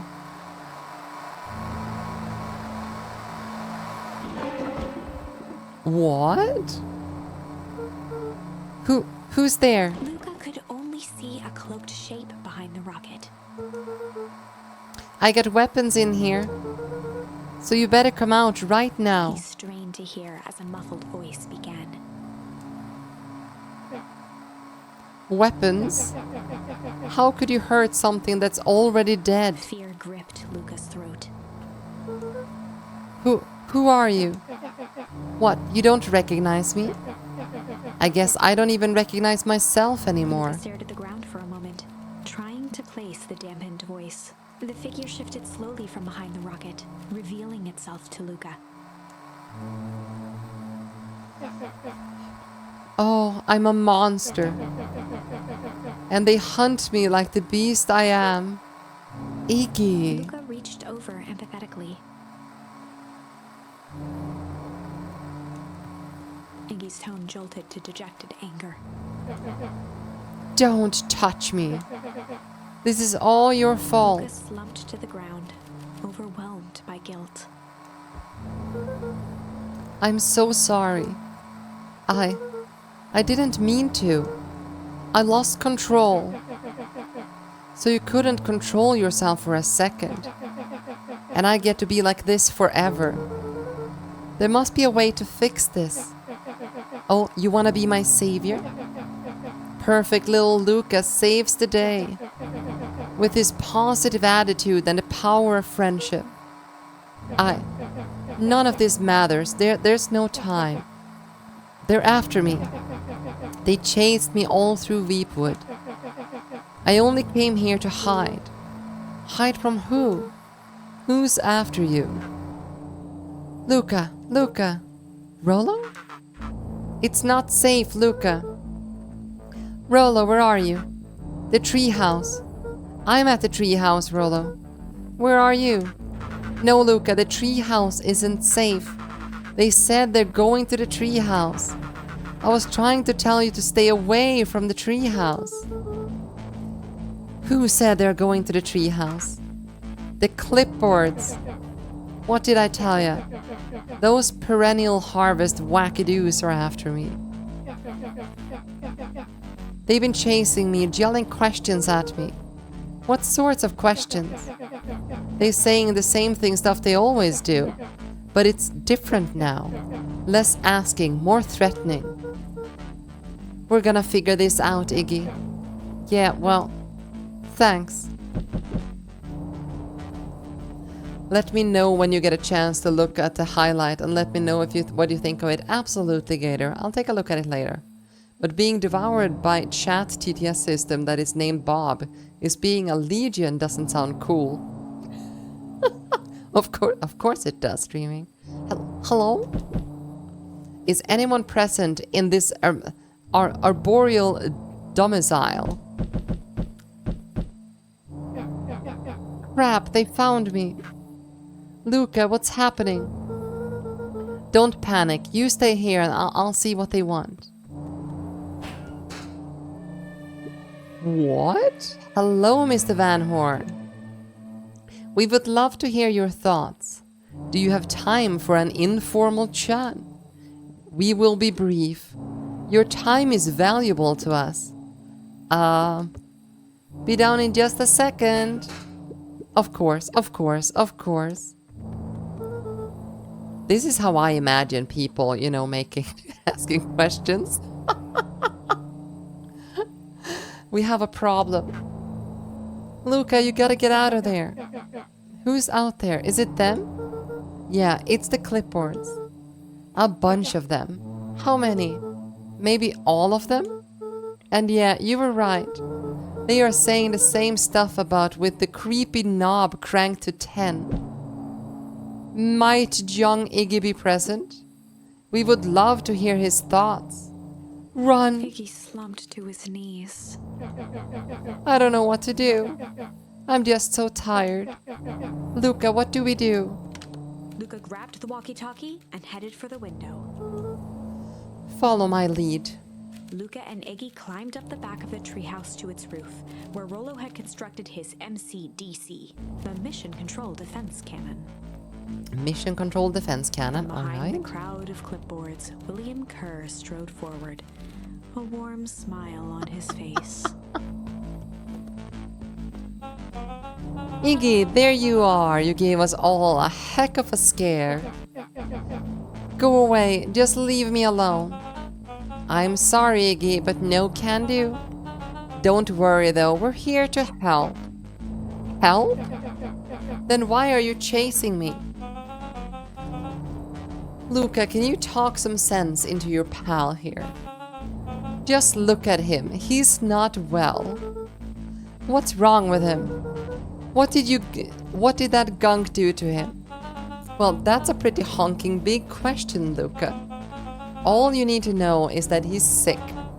He's real sick, Luca. I just need you to let us up there and take care of him. You told me Rollo was okay, that he was back at his place resting. He is, poor fella, just got a little lost. That's a lie. That is a hurtful thing to say, Luca. I thought we were buddies. Why? Because he lets you ramble on like a wackadoo? Nobody likes you, you creep. Kerr's smile faltered. Why don't you pop on down here so we can have a face-to-face? Yelling like this is gonna give us a heck of a sore throat. And who wants that? Luca's grip tightened on the MCDC. What did you do to Rollo, you liar? Well, shucks, Luca. The only teeny tiny fib I told you was that he was at home. He is resting and he is perfectly safe. For now, at least. What happens to him next is up to you, Luca. Look around. You're in quite a pickle, and I am the only person in the whole wide world who can help you. You get to decide how this ends. Brothers and sisters, we must spread the glory of might of a leader Mika across the internet. What do you do when there's Yes. no hope? He wiped his cheeks with a sleeve. What are you gonna do, Luca? Luca drew himself up and decided to take the only option they had left. Fight. Luca drew himself up and decided to take the only option they had left. He swung the Mission Control Defense Cannon around, aiming it confidently at the smirking face of William Kerr. Is it time to pew? Hey, Mr. Kerr. Luca summoned his most insolent demeanor. Rollo sends his regards. Hey, that was uncalled for, more than little rude, and just plain unsanitary. Luca, I really did think we were good pals. What a shame that it's come to this. Kerr turned his back on the two boys. End this. With a nonchalant wave of the hand, he made his exit. As the clipboards began to slowly advance on the treehouse, Luca looked to Iggy with resignation in his eyes.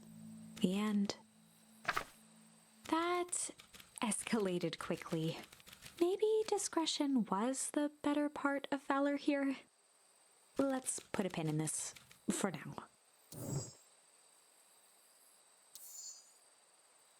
Okay. So what options did we have here? Oh, we have the option to struggle here now. Let's go struggle. This is a story about struggle. This is a story about struggle.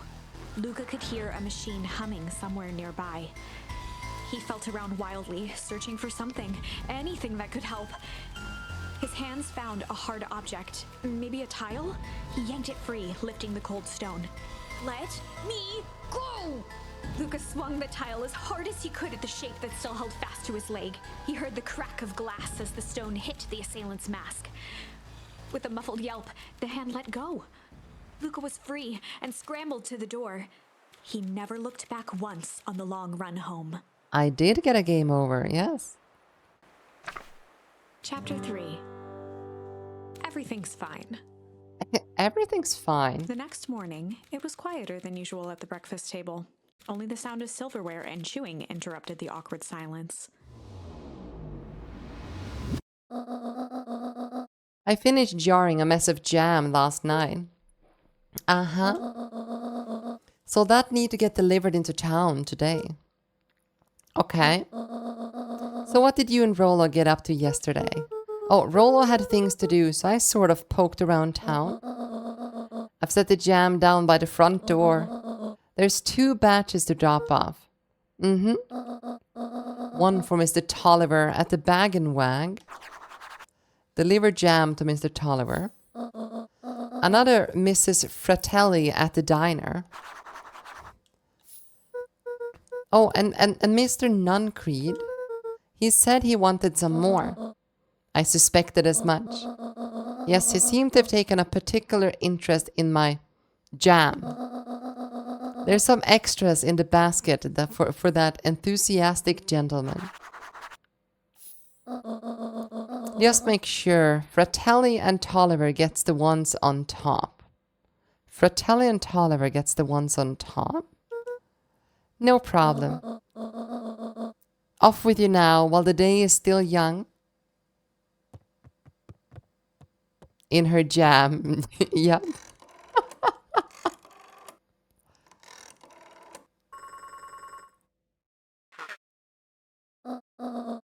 Hello, it's Juniper Hartford. Before you hang up, just hear me out. I have a business proposition. The simple matter is that we both have the same problem that needs solving. Very well, we can meet tonight.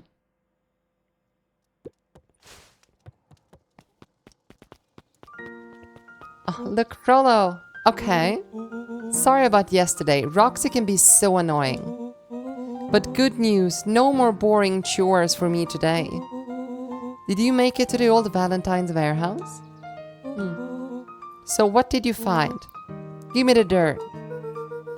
Something happened. There was someone else there. What? Who was it? Was it aliens? I knew it would be aliens. No. Zombies? No. Alien zombies? What else could it possibly be? Rollo, I gotta deliver these into town first. We can catch up after. Oh, is it a whole thing? It sounds like a whole thing. Yeah, we shouldn't talk about it here.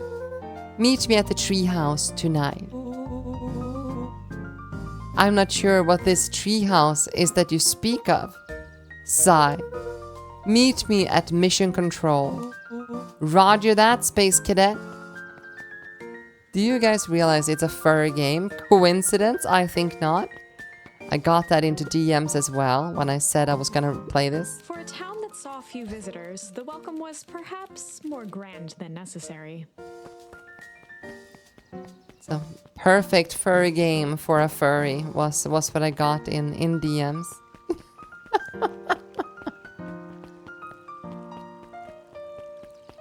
Let's see, is it... It was up here, right? No, wait. No, this isn't it. Hey, Sariel. Could you please tell this lazy butt to help out in the cafe? Loomis area would like you. Luca, let me give you a little gem of advice. If you never do what you don't love, then you'll never work a day in your life. Wow. You're really setting the kid up for success. I am not admitting that I'm a furry. You guys are completely wrong.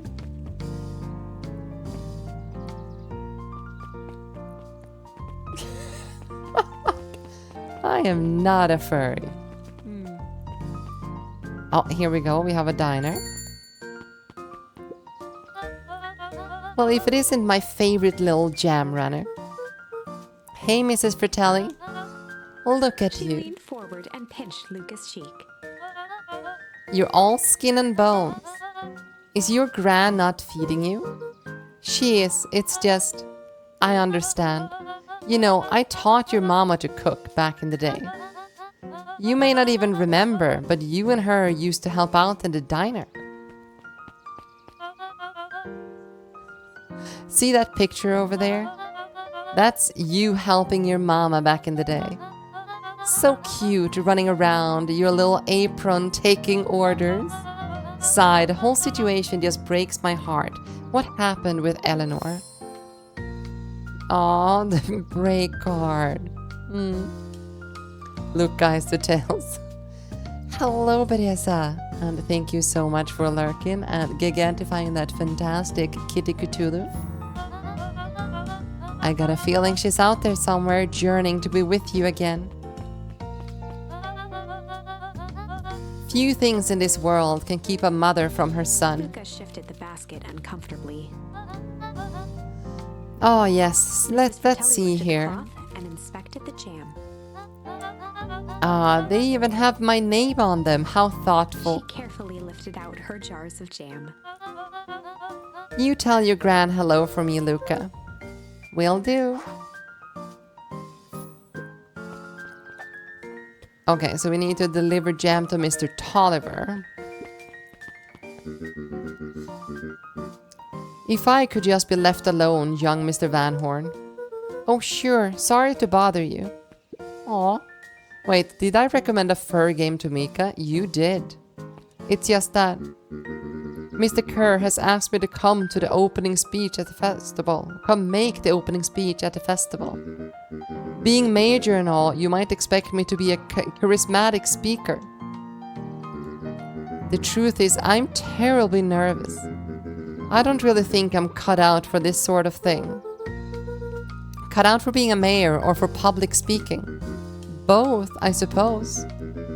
I never really chose any of this. It's more of a duty to my family, for our legacy. Sounds like a heavy burden. As for the festival, just speak from your heart. I'm sure it'll be great.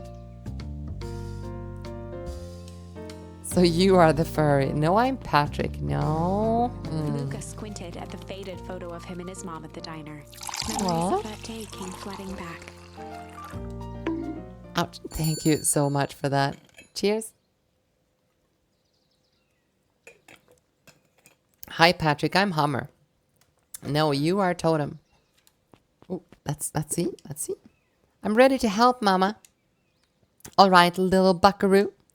It's up to us to feed these folks while Mrs. Fratelli is away.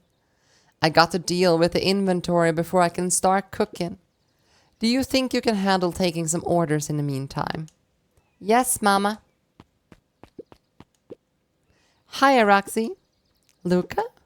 I'm helping. Wow, hopefully your work ethics will rub off on Rolo. What can I get you? I'm not really feeling like a burger. How about the chicken sandwich with the bacon on top? Coming right up.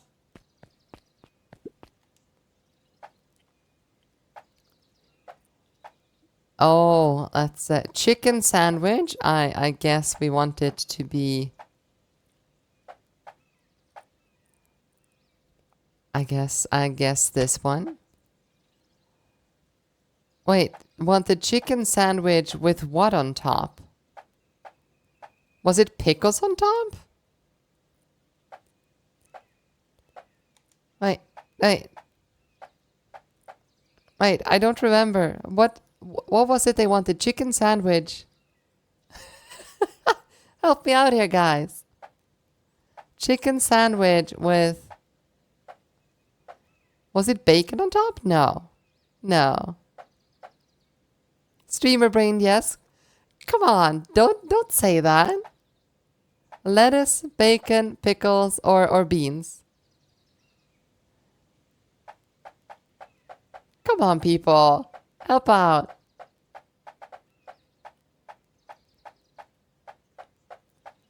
Or do you want me to just guess?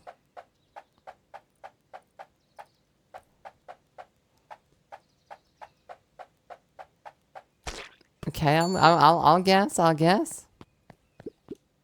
That's not what I ordered. I wanted chicken and bacon.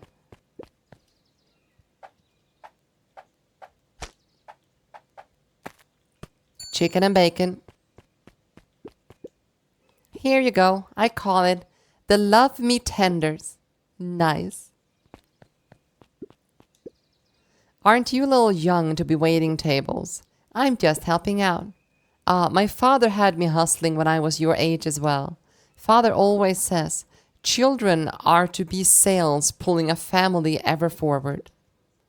Yes, that doesn't sound very fun. There's plenty of time for fun.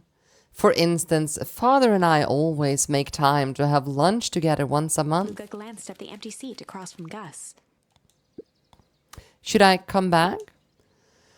No, it turns out Father was too busy to have lunch today. I'll just go ahead and eat alone. Oh. The silver lining is without him around, I can have my usual. A nice stack of cold cuts, topped with a pile of sloppy chili. What is a cold cuts? Cold cuts. Oh, wait. Cold cuts probably chill. And the chilies is probably this. Here you are. Cold cuts with steaming hot chili on top. I call it the hot and cold.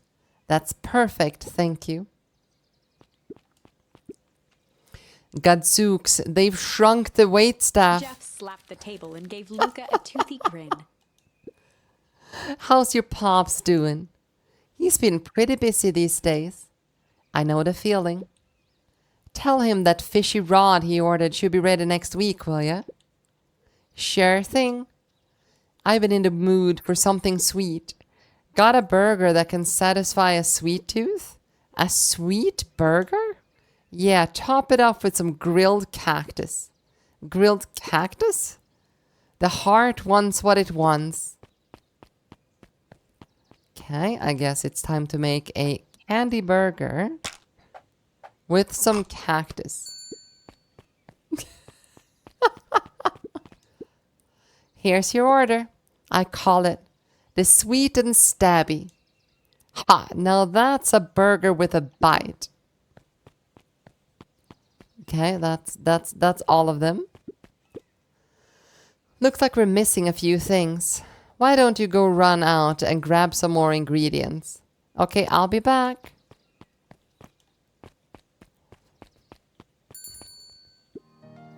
Customer always right, they say. That is true. That is true. Up and Dawn newsstand. Hey Dawn. Jan. Hey Luca, what's up? Dawn had dreams of becoming a big-time reporter. At night, she searched for the story that could be her big break. By day, she hawked papers at the newsstand. Jan, they got you on jam delivery, eh? Yeah. Hey Dawn, have you noticed anything weird around town lately? What sort of weird things? Stuff going on at the old Valentine building. You might have heard some things. I'm working on a story about it right now. So what's going on? Can't say quite yet. I still need to follow up a few leads. Keep me in the loop, okay? Sure thing. Have you seen the new kid around yet? New kid? Yeah, came in from the big city. Her parents both got a job here. But get this, one of them is working for William Kerr and Perennial Harvest, and the other is working for Harris Valentine. And the Valentines represent Beacon's Pines past, and Perennial Harvest has positioned itself as this town's future. Must make for some interesting dinner table conversations. I can imagine. Suddenly you get a midnight fever? Oh no, you okay, Jake?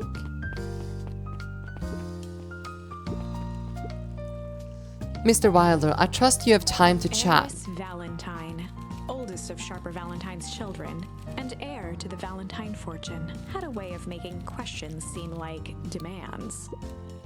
Certainly. What seems to be the problem? Mr. Wilder had learned to assume that if he was hearing from Eris, it was because she had taken issue with something he had put in the paper. I couldn't help but notice that the front page of this morning's paper was consumed with stories about this silly festival. Well, yes, that is the news of the day. But there's no mention of the museum, nor the foundation through which it was endowed. I'm sorry, Miss Valentine. My readers are more so interested in this town's future, rather than any one family in particular. There was a time, Mr. Wilder, when the goings on of my family was the only thing this town cared about. Well, things change, ma'am. And now change is dangerous. If you finish that thought, I will make that monocle a permanent picture of your anatomy. My apologies. Good day, Miss Valentine. Did I give you the impression this conversation was finished? Mr. Wilder averted his gaze and began to polish his monocle. Very, very posh. Well, good day, Mr. Wilder. I'm not very good at being posh, am I? Wink. Last Chance Diner. Well, I guess we're going this way. But that's the library, though. Hey. But deliver jam. But we need Mr. Nuncreed first. We cannot deliver to that guy. Is that how you imagine posh people sound like? Indubitably. Indubitably, yes. Indubitably true. Is it this guy? Huddled at his counter, Hiram Tolliver was meticulously shining apples. More accurately, Hiram Tolliver was meticulously shining one apple. Hello? With a yelp, Mr. Tolliver fumbled the apple, flailing at the air as it fell. Oh, sorry. No bother, no bother. He leaned forward and lowered his voice. Oh yeah? Oh yeah? Have you? I see you have something for me. Very posh. Yes, Gran had some jam supposed to give you. He leaned in a bit further. Jam? Yes, the ones on top. She wrote your name on them. Mr. Tolliver leaned back, speaking loud enough for anyone to hear. Indubitably. Mr. Tolliver leaned back, speaking loud enough for anyone to hear. Ah, yes, the jam. Thank you so much for delivering this jam to me. He reached forward and snapped up the jars of jam, giving Luca a little wink. I should put it on my store shelves post haste. Okay, I should finish my deliveries. Of course. Of course. He leaned in for a final whisper. Of course. Jam, definitely just jam. How do you keep the ice cream cold? We keep them on ice. Where do you get ice from? I don't know, somewhere cold? How do they keep somewhere cold? Cold. Look, Bird. Do you want some ice cream or not? No, I'm good.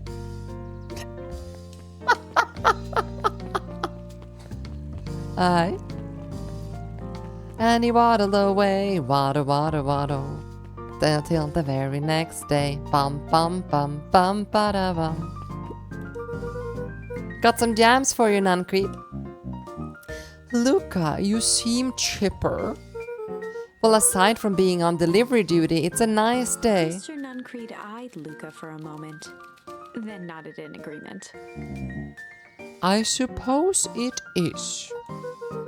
So, do you want your jam? Oh, right. Usually Juniper drops these off herself. I guess she's busy today. Anyhow, this is my last delivery for the day. Oh, in that Nuncreed case, snatched the basket from Luca. I'll hold on to the basket until you next time I see your gran. Okay. Hey you. Anchovies or pineapple? What? Don't think. Just answer. Pineapple. Why? How old are you? 12. Perfect. Follow me. Who are you? Anyone ever tell you you ask too many questions? Just try to keep up, okay? What just happened? Well,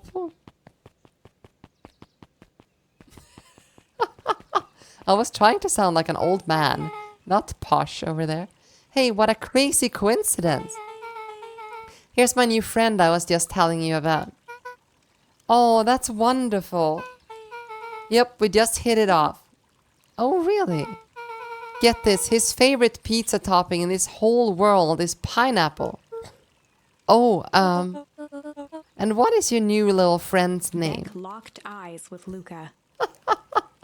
The look on her face was equal parts expectant and desperate. Luca Van Horn, nice to meet you. I am Nellie, and this is Lona. We're Beck's parents. Beck gave Luca a quick nudge. Oh yeah, Beck told me all about you. Already feels like we've known each other for years. So you both can stop obsessing about me making friends. Oh darling, we never doubted you. It's just that for children with fewer than 5 close friends, the probability of a stunted development doubles. Well, 1 down, 4 to go, I guess. What Nelly means is that we just want this move to be as easy on you as possible. You can relax. A friend has been friended. This calls for celebration. Luca, you must join us for dinner tonight. Dinner? Wow, another coincidence. I actually already asked him and he said he would love to. It's just wonderful. In that case, we should pick up some groceries. You two don't get into too much trouble now. How to make friends. Make friends. Right? Wow, I can't believe that worked. Thanks a ton. You're welcome? I owe ya one. My moms are great and all, but they can be a bit much sometimes. Our house is a little cottage next to the big mansion place. Wait, you live on the Valentine estate? Yeah, that's the spot. Meet me by their big creepy gate. Don't be late. Or I'm back to square one on getting this whole friend grift. Great, see you there.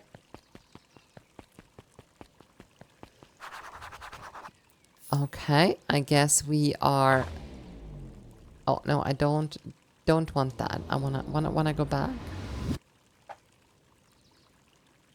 That is the only thing we need to do. So let's go and go have dinner, I guess. Oh, hi. Good morning, Jeff. What's so good about it? Any day further down the tubes, if you ask me. Come on now, it's not all bad. The festival is coming up. Ha, the festival. Old man Valentine used to put on cock-mammy shinings all the time. And where did that get us? Well, it's Perennial Harvest putting on this one. And they're doing it for the whole town. As far as I see it. The difference between the old Valentine company and this Perennial Harvest outfit... Jeff dug through his pockets for a bit. ...is the difference between this empty soup can and this brown banana. But those are both garbage. Exactly. He seems friendly. Yeah.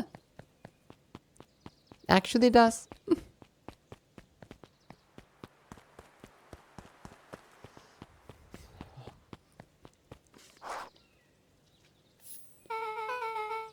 So who all lives in that house? Harris and Gus Valentine grew up there. And Solomon moved in a few years back. The creepy little kid in the vest? That sounds like the one. So just 3 people living in that huge thing. I bet a bunch of shady stuff happens all the time in a place like that. Not really, the Valentines pretty much keep to themselves. Oh, I'm in the way? So it's empty and boring. Pretty much. What a waste. Mom says that it used to be way busier back before Sharper died. Before the foul harvest. That's like the 5th time someone's mentioned this foul harvest thing. And you all use that same ominous tone. Eventually going to explain to me how the harvest got all fouled up. Rich people doing shady stuff that has never happened in a story of any story ever. But we can't keep my parents waiting anymore. This way.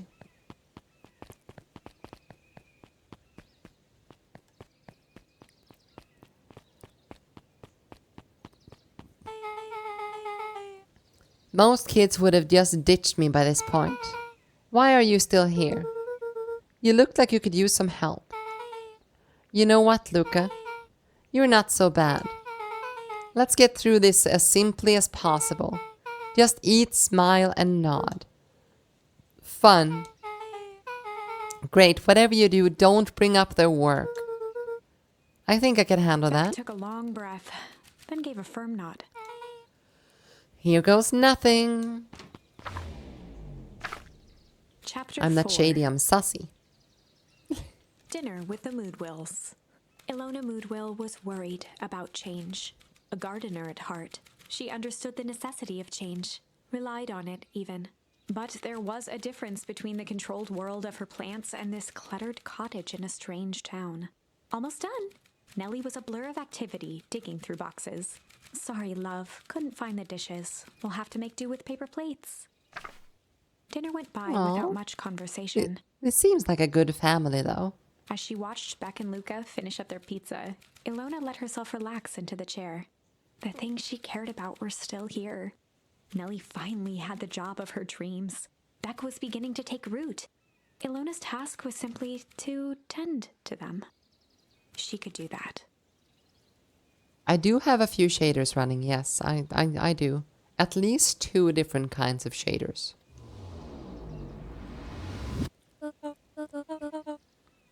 So Luca, tell us a bit about yourself. Where do you live? Oh, I live with my grandma. Over on the other side of the river. Your grandma? Where are your parents at? Beck, manners. It's all right. My dad passed away in an accident at the fertilizer plant 6 years back. Oh dear. My mom's been missing for a few months now. Like missing? Luca's eyes were fixed to his plate, pushing a chunk of pineapple around with his finger. Nellie was the one who eventually broke the silence. Luca, how did you like the pizza? Oh, it was good. Very good. Oh, hydrate? Thank you. Ouch. Thank you so much for the hydrate, Lippamen. Normally, we'd have put more effort into dinner. Ilona nervously gestured toward the boxes. We aren't fully settled in, and Beck had mentioned that it's your favorite. I'm sorry, are we just skipping the part where he said his mom was missing? Beck. I'm sorry, Luca, this move has us all tired. Oh, I'm now a trucker?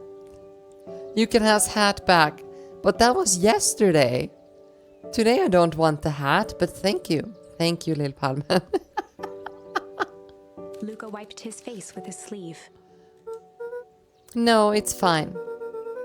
So Beck said that you moved here for work? Beck gave Luca a swift kick under the table. Ow. I mean, what brought you to Beacon Pines? Oh, you were right the first time. We're here for work. Nellie won't tell you this, but she's a brilliant chemist. I don't know about brilliant, but I do love it. She's brilliant. Perennial Harvest just made her their newest lead research of deep engineering. She makes it sound more impressive than it is. I'm just happy that I get to make a difference in the world. Perennial Harvest is at the forefront of evolving agriculture into something more useful than sprinkling water and excrement on the ground. Luca glanced over to Beck. She seemed to be holding her breath. What Nelly means, Luca, is that there are different ways to grow plants. Yes, some people talk to their plants and hope for the best. And some people happily leave their job to allow loved one to pursue their dream. You swore you didn't. Beck slammed her fist into the table. Perhaps harder than she intended. Hey, Luca. How about some dessert? I actually have to meet my friend Rollo soon. Luca glanced outside to gauge the time. The sky was darker than he expected, filled with ominous clouds.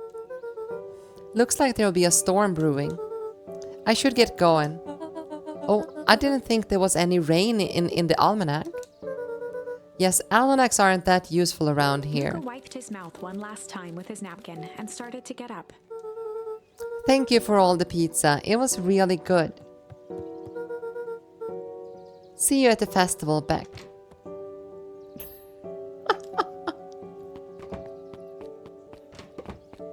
Wait up. I'll walk you home. Surprised, Luca turned around. He knew Rollo could be prickly around new people. But Beck seemed cool. Free Rollo pizza would warm up to indeed. her eventually. Probably. But the sky answered for him as the cloud above began to rumble. Luca began to respond, but the sky answered for him as the clouds above began to rumble with ominous thunder.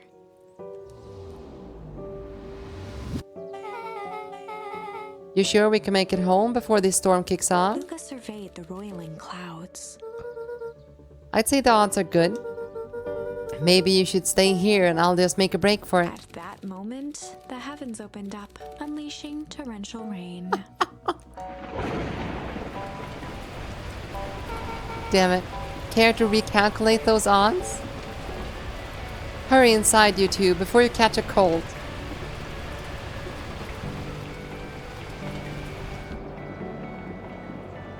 Luca, Nelly will keep trying to reach your gran on the phone. In the meantime, you two hold tight. Sorry, not much to do up here. Most of my stuff is still in boxes. Mind if I poke around? Be my guest. Luca squinted into the eye hole of the microscope. This looks wild. What is it? Gum. Gum? Luca adjusted the slide with his fingers to get a better look. I'm tracking the structural integrity of gum with increasing amounts of chewing. Chew that one for 47 days? Luca wiped his hand off on his sweater and gave a nervous laugh. It's weird, I know. Down, timidly tapping the ladder with her feet. Would there be any gum left after 47 days? You think it's weird, don't you? A little. But weird can be cool.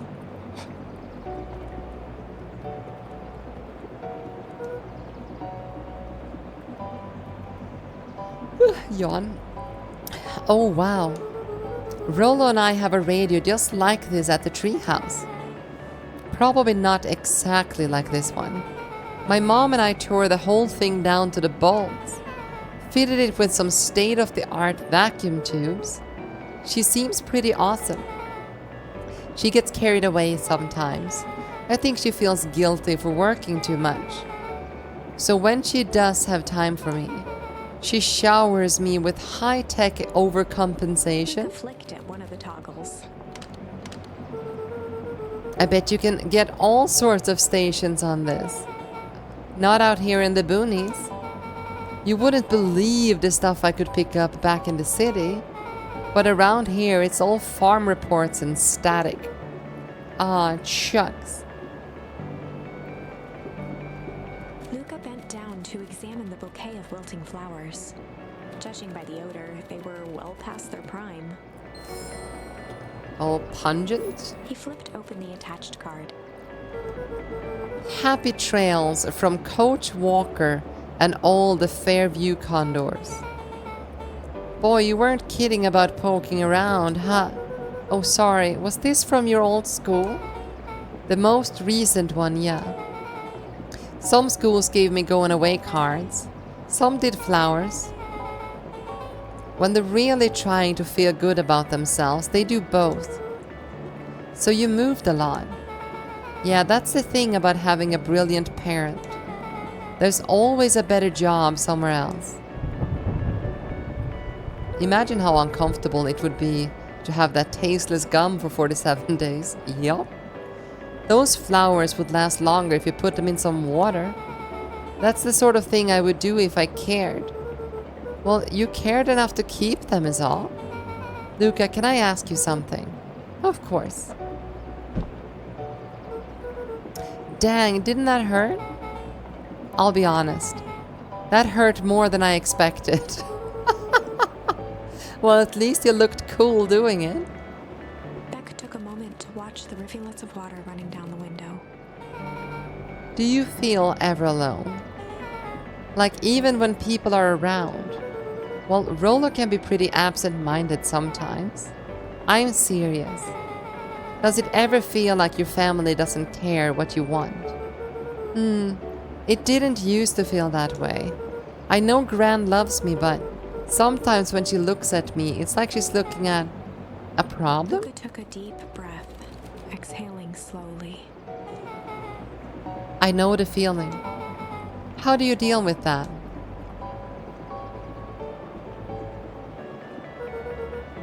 I guess I haven't yet. But one thing my dad told me when I was little: don't hold a grudge, especially against yourself. If you try to hold it all in, you're gonna pop. So then, what do I do? When you don't want to do, when you don't know what to do. Dad never got to that part. Something I figured out on my own, though. You gotta do something, anything. Here. What are you doing? I don't know, something. We're gonna register our complaints with the storm. Listen here, you miserable universe. Stop jerking me around. I just want things to go back the way they were. Everyone tells me it's gonna be alright. But things are gonna change. Let out a feral scream that echoed into the night. Every time something changes, everything gets worse. Screw this town. Whoa. Let me try. Moving sucks. I hate it. I hate that. I hate that. I hate it. Why can't I just deal with it and be happy for my mom? Why can't we just stay somewhere? Brah. Her voice dropped to a trembling whisper. I just want to be a normal kid. Beck brushed off her shirt and straightened up. There. Wow, I actually feel a little better. As abruptly as it began, the storm abated. Thanks, I needed that. Me too. I should head out before the rain starts up again. Sure, I'll walk you out. See you and Rolo at the festival? Sounds good. Luca, don't let the universe jerk you around. Beck gave Luca a light thump on the arm before heading in. Aw, stop Chapter jerking around. 5. You're not my mom, Patrick. Friendly feud. The air was heavy with a hard rain's residue. The smell of wet things. Despite his dreary surroundings, Luca felt at peace. He'd never shared those details about his dad with anyone. Not even Rollo. But it's not like this changed anything. Rollo was still his best friend. Adding Beck to the group would help balance things out. Everything's better in threes. This is what Luca told himself as he headed to the treehouse. That's a true statement. It is, isn't it? Catch up with Rolo at the treehouse. Sure, in the middle of the night. I see no way this can go wrong. Oh, hello. Hey Don, tracking down a lead? You bet. I heard a juicy new rumor. Turns out when Sharper Valentine died, he left behind a peculiar last will and testament. A peculiar how? He didn't just give his kid an inheritance. There were conditions. Like what? The document stipulated that Harris had to take on a child as her ward. A kid our age who just showed up to town one night with a lawyer. Solomon? Bingo. So Eris was forced to take care of him. Yep, or she would have lost everything. Why would Sharper care so much about some random kid? Rumor has it old Sharper sowed some wild oats. That explains the way Harris treats him. Poor Solomon. How did you find all of this out? A good reporter never reveals her source, Luca. Okay. Interesting story. Wait, I kind of want to look. How does it look up here? I'd better not dilly-dally. Gotta get to the treehouse. Aw. Can you imagine sowing some wild oats? Right? Let's see. Oh, excuse me, what are you doing? Just locking up for the night, sir. Oh, wonderful. Also, need to send up that too. Need to send a picture of this too. Popo Panda, I feel like. The green top and then the panda face. Should definitely make sure that the Popo gets some clothing like this and a billboard, a clipboard. Ah, wonderful. I can only assume this means all festival preparations have been completed ahead of schedule. Not exactly, sir. The storm set us back a bit, and it's getting late, so we all decided to. You all decided? Yes, sir. I was unaware that your job involved deciding things. We are all here at Perennial Harvest because we believe in creating a better future, yes? Yes, sir. Very much, sir. Do you want to be the one to tell this town that we failed them? No. That we gave up because there are some little rainstorm and we all got sleepy? Of course not, sir. Good, then it's decided. Yes, sir, we'll work till the task is done. See that you do. Our harvest awaits. Can I enter? No. Just one more line? Yeah, we never did. Oh, Rollo, you up there? I'm sorry, Rollo isn't accepting visitors at the moment. Come back never. Luca had only ever heard him speak in this stiff yet gentle tone a few times, and it always meant one thing. You're upset. Oh, what makes you say that? Maybe because my best friend abandoned me for no reason? I didn't abandon you. I'm just a little late. Rollo scoffed. The rain held me up. Liar! You weren't even home. What? The storm got bad and I got worried. So I went looking for you. Imagine my surprise when I made it to your house and you weren't there. I hadn't made it back yet. I'm not a fool, Luca. It doesn't take all day to deliver some jam. No, that storm rolled in out of nowhere and I got stuck after dinners at Beck's. Luca stumbled on his words, knowing he'd said too much. Beck? Dinner? What the heck is a Beck? She's a new kid in town. She's actually kinda cool. You'd like her. She needed help convincing her parents that she'd made a new friends. New friends? I spent all day waiting for you. And you were off making new friends? It's not like that, Rollo. You know. While I was waiting, I made some upgrades to mission control. It was gonna be a surprise. But you took so long, the storm knocked it all down. Just like you knocked down our friendship. What does that even mean? Luca became instinctively angry in response. Both boys were now shouting across the distance. It means you're a bad friend. You don't care about me. Of course I care, you ass. I knew I'd get in trouble waiting so late for you. But I kept my word. 'Cause that's what friends do. Wow, what a noble sacrifice you made. Easy for you to say. Your gran doesn't even care. You can stay out for as long as you want. And you wouldn't even get in trouble. Seriously? You're acting like I chose this? If that's what you think, then maybe you're the bad friend. Rollo's tone changed to a calm, yet more intense anger. Maybe Pa is right. Storm brings more than water. This one brought out the real Luca.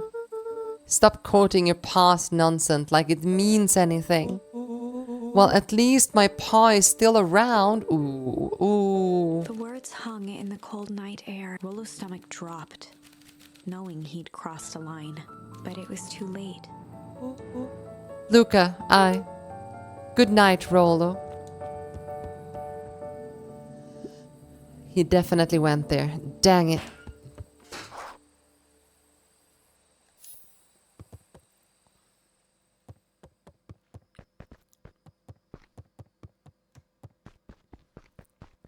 Okay, what am I supposed to do here? Luca dug through his old stuff, not even sure what he was looking for. Aw, an old ball. Rollo, what a jerk. Call me a bad friend. Ooh, I'm Rolo. Look at me, my amazing family.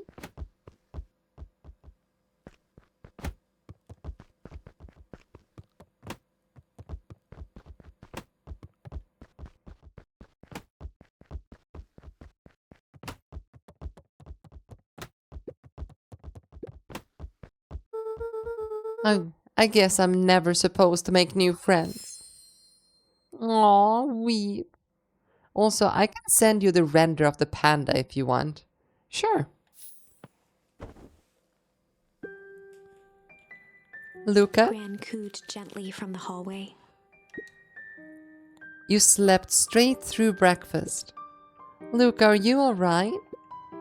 I'm fine. Just don't feel like getting up yet. Okay, I'll leave this oatmeal by the door. I gotta run out and take care of some things. Okay, I'll be back later to check in. Sure. Luca just wanted to be alone. He waited to hear the sound of the front door closing.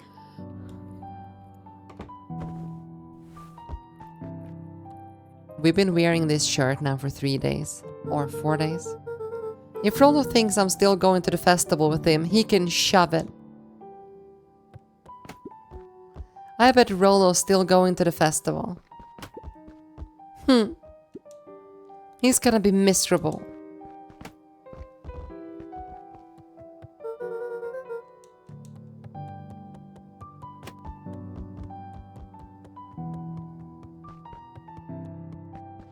Should I go back to bed? Yeah. Luca dozed off. Only again. 3 days? It's good for another 4 at least. Yeah, an entire week, huh? Luca, I see you didn't eat your oatmeal. Wasn't hungry. Well, just in case you get hungry, I'll leave a sandwich here too. Thanks. Rollo came by. What did he say? He wanted to talk to you. What did you say? I told him you weren't feeling well. Good. So your plan is just to sit in your room all day? Pretty much. Well, I need to pop away again for a minute. If you decide to end your pity party and go outside, I think it'll do you some good. Noted. Luca still couldn't bring himself to go out. Besides, if he ran into Rollo, he'd have to actually confront the situation. True, it's better to hide from all of your issues. There's never anything interesting at the festival anyway.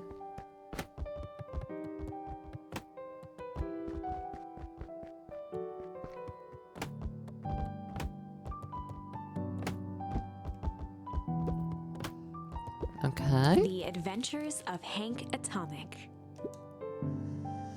The complete first volume. Luca carefully opened the cover and began to read. Rollo had received it for his birthday.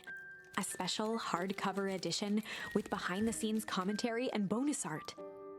Rollo cherished it, but asked that Luca keep it at his house. Luca wasn't sure if it was because Rollo didn't trust himself with it, didn't trust his sister around it, or just wanted an excuse to come hang out at Luca's more often. Whatever the reason, Luca didn't mind. But it had stayed right there where Rollo had stashed it ever since.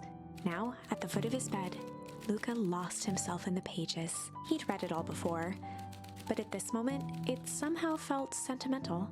He was well into issue number 5 when he heard soft footsteps from the hallway. Luca? Another little friend came to see you. A girl named Beck Modwell. She said you met yesterday. What did she say? Is she here? She was just dropping by. I told her you weren't taking visitors today. Oh, she seems nice. Yeah. You had a fight with Rollo, didn't you? Can I come in? Maybe later. All right then. I'll leave the dinner on the kitchen table, in case you want to bite before bedtime. Without realizing it, Luca had pouted away the entire afternoon. He once again felt the weight of it all and allowed his weary eyes to close. Luca stood in a vast black expanse. He looked up at his father standing beside him. Walt was working a straw at the bottom of a fountain glass, trying to collect the last bits of milkshake. Dad, where are we? Taking a final loud gurgling sip, his father peered up from the glass. He jangled the straw playfully with a warm smile, then lifted the empty glass as if to point into the darkness. The source. Luca's eyes source? followed his father's gesture. In an instant, he was sitting in front of a blazing campfire. Across from him sat a large figure in a yellow hazmat suit. The figure's voice was a scratchy echo. Well, if it isn't the man of the hour, make yourself comfortable. Luca held his shivering hands over the flame to warm himself. It doesn't work that way here. Their yellow-gloved hand pointed to the base of the flame. It's a cold flame. See? Luca peered at the base of the fire. It wasn't wood that was burning. It was Beacon Pines itself. Tiny buildings, freezing and crumbling as they were consumed by flame. Luca could see small shadows moving in the burning city. People. Luca leapt to his feet. We've got to help them! The figure gave a dismissive wave of their hand. Why waste energy helping people who can't even help themselves? The figure bent down to examine the panicked crowd as they desperately tried to stop the flames. They only care about what's right in front of them. Not like us. Luca's voice was a trembling whisper. Us? What is this supposed to The figure slowly mean? stood up, grabbing its helmet with both hands. With a jolt and a twist, the suit emitted a gasp. A cloud of torpid mist escaped, slowly revealing the face within. Luca's own face looked back at him, older, worn, distant. The sensation was oddly familiar, as if he'd caught his own reflection by surprise in the mirror. The doppelganger smiled. I tried to help once. He gestured towards his face. And all it got me was this. Luca staggered back. You aren't me. Luca felt a hand catch his shoulder. His father was there again, beside him. Every choice sets us on a path. This is the end of one of your paths, son. Luca watched his older self shake its head ruefully, its face twisting into a cruel grin. Welp, Dad, if you wanted him to see this, far be it from me to disappoint. Luca watched in shock as the figure took a confident step forward and plunged into the flames. In a flash of cold light, he was gone. What does all of this mean? This is all kinda timey-wimey. Luca felt a reassuring squeeze on his shoulder. Just remember, why we choose matters just as much as what we choose. Luca woke up to see a hazy figure at the foot of his bed, silhouetted in the morning sun. Mom? No, dear. It's only Gran. Luca rubbed his eyes. The kind, concerned face of his gran came into focus. How are you feeling? Fine. Anything you want to talk about? I don't feel like talking. That's just as well. How about you sit there and listen a bit? Whatever you and Rollo fought about doesn't matter. But he silenced Luca with a gentle pat on the leg. Fights between friends happen. What was said doesn't matter. The important thing is that it's not the last thing you ever say to each other. But he said stuff about Dad. Well, do you think he meant it? No. He was just mad. And did you mean any of the things you said to him? No. Good. One must appreciate friends in their best moments and accept them in their worst. Aww. Now get your little butt out of bed. The festival's today. You don't want to miss that, do you? I guess not. Seems like a good opportunity to make amends with Rollo, doesn't it? Luca gave a reluctant nod. So buy him a corn dog and apologize. But he's the one that... What did I just say? Buy him a corn dog. That's a good boy. Everything's better with corn dogs. I need to get going now. I've never had a corn dog. Has anyone in like Sweden ever had a corn dog? Got some last minute festival business to take care of. I'll come find you at the fountain. Find you at the fountain a little after lunch. All right. I love you, Luca. I love you too. Luca took a deep breath. Okay. Chapter 6. Through Thick and Thin. Despite Luca's bitterness, Gran was right. He needed to hash things out with Rollo. A big fight changes the nature of a friendship. Whether, in the end, it is for the better or for the worse, all comes down to understanding. If one is not careful, the same familiarity that I've builds had the corn, strongest but I of haven't had bonds dogs. can become the wrecking ball True. that shatters them. Luca emerged from seclusion, taking in the crisp festival air. Let's hope that he at least took a shower before taking in the crisp festival air. But the events of the day weren't on his mind. He had to find Rollo. I guess we're going looking for Rollo. Oh, Roxy, there you are. Luca, Rollo wanted me to tell you something. What is it? Roxy rolled her eyes, shaking her head. Sigh. A space adventure, though you needn't buy it. If ye be brave, go somewhere quiet. Oh, Roxy, I don't... It's a riddle, Luca. My goofy little brother wants you to find it. Well, apparently, if it's quiet, it's the library. Luca looked down and kicked at the dirt. Look, I know you two had a fight. The only thing more annoying than my little brother is my little brother without his best friend. So I'm doing him this one favor. Now I need one favor from you. Whatever it is that went down between you two, squash it. That's a good sister, though. A space adventure, though you needn't buy it. If ye be brave, go somewhere quiet. That's obviously the library. It has to be the library. I want to talk to people. Unique New York, unique New York. Huh? Oh, don't mind me. Just warming up for my big ceremony Mr. speech. Kirk pointed to his grinning mouth. Gotta limber up, old Gabox. You nervous? Oh, heavens, no. Well, break a leg. How goes the beetle hunt? Pretty rotten. I haven't seen so much as an exuvie. And it's just not the beetles. This morning I couldn't find any critters at all. I mean, that's not good. It's like everything that buses or skitters just packed up and left. I'm sure they're out there somewhere. Maybe all the commotion of the festival just spooked them. Yeah, maybe that's it.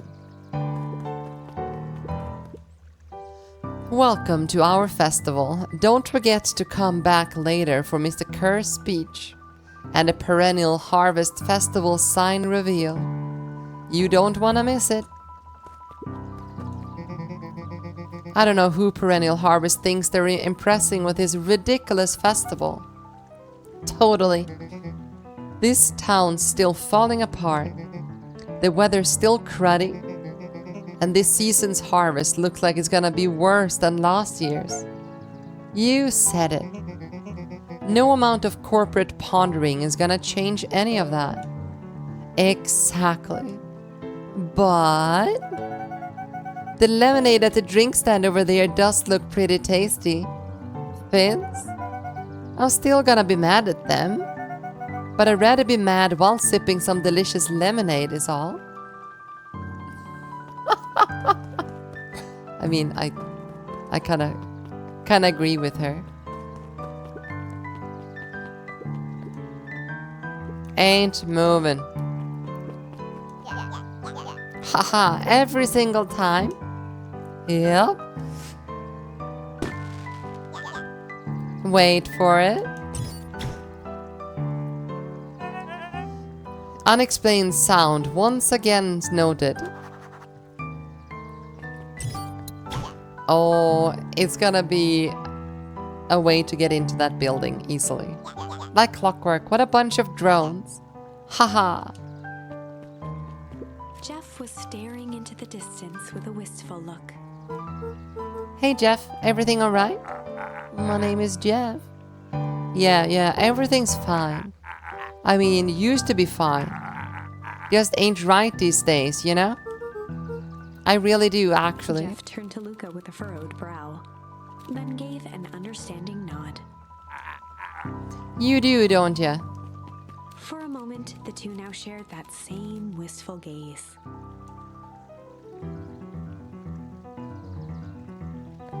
Okay, yeah. Let's go to the library. A most welcoming of welcomes. Would you like to share your thoughts? We always strive to improve. Nope. This is the first time I've seen this many smiling faces since the foul harvest. I had my doubt about perennial harvest, but I must admit they do put on a nice party. And what are you reading? He met his old friend's eyes, and is greeted with nothing but ice-cold anger. Heavens, this is no time for fractured friendships. Oh, good night, Hummer, and sleep tight if you're going to bed. Piper, you're actually taking a break from studying. I wanted to see what the festival's fuss about. I can't help but notice you still brought your backpack full of books. Luca, backpacks can carry a lot more than just books. True. So what you got in there? Books? I was able to return Perennial Harvest safety suit you borrowed. I don't think anyone noticed. Good. Now, will you tell me what you needed it for? It was a favor for an enemy of my enemy. This isn't going to harm Mr. Kerr, is it? All you need to know is that it is for the good of the family. Okay, so Valentine's was the library, somewhere quiet. Hey, Luca. Otto's eyes lit with excitement. I've been expecting you. Bravo on deciphering the first riddle. The first? Oh, you didn't think that was all, did you? Rollo does go all out, doesn't he? Otto straightened up and cleared his throat as if preparing to sing. Ahem. On planet Farpol, you may take issue. When the fifth king dies, you'll need a tissue. Kato stared at Luca eagerly. Get it? Want me to tell you? No, it's okay. Let me figure it out. Wait. Alright, when you find it, bring it here to be verified. And you will decide. And if you decide you want a hint, the offer still stands. Wait. On planet Farpol, you may take issue. When the fifth king dies, you'll need a tissue. I guess we're gonna have to, like, look at the shelves. Luca grabbed The Adventures of Hank Atomic, issue number 5, from the shelf.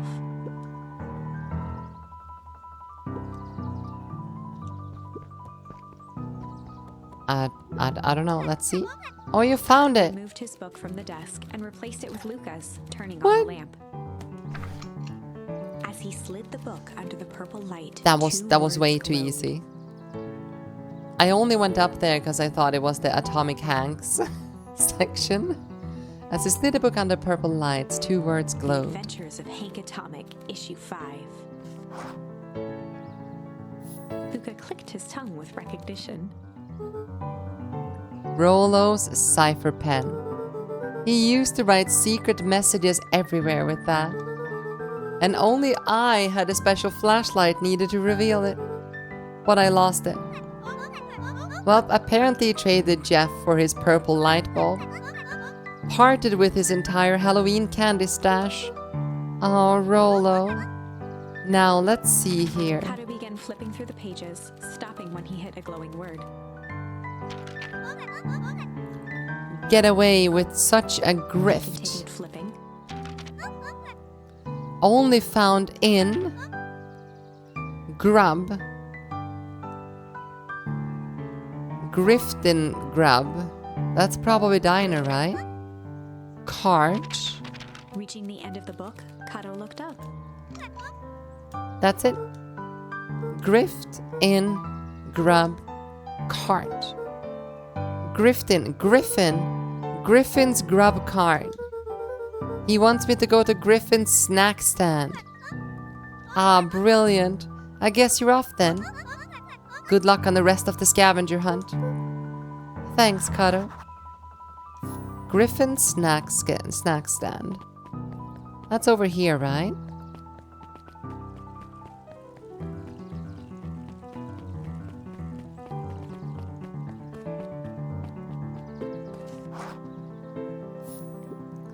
Hey, Griffin. Did Rolo Before come? Luca could finish his sentence, Griffin handed him a corn dog. Oh, that's it? Bought and paid for. Enjoy. I thought it was supposed to be a riddle or Luca something. shrugged, taking a sizable bite out of the corn dog. Yuck. It's cold. Yeah, that's been sitting here for a while. Rolo wanted me to be sure to give you that one specifically. Well, that's Luca just... tongued at his cheeks, feeling something rough between his teeth. He reached into his mouth and pulled out a slip of paper. Aw, come Shook off the on. bits of corn dog to read the slip. A pickup when you need some pep. Near the fountain up the step. Luca finished off the remainder of the corn dog. Sigh, this be getting to be a whole thing. A pickup when you need some pep. Near the fountain up the step. Fountain? Oh, wait, is it? Ah, wait. It is up here. Where he can no longer have coffee. He has to have decaf.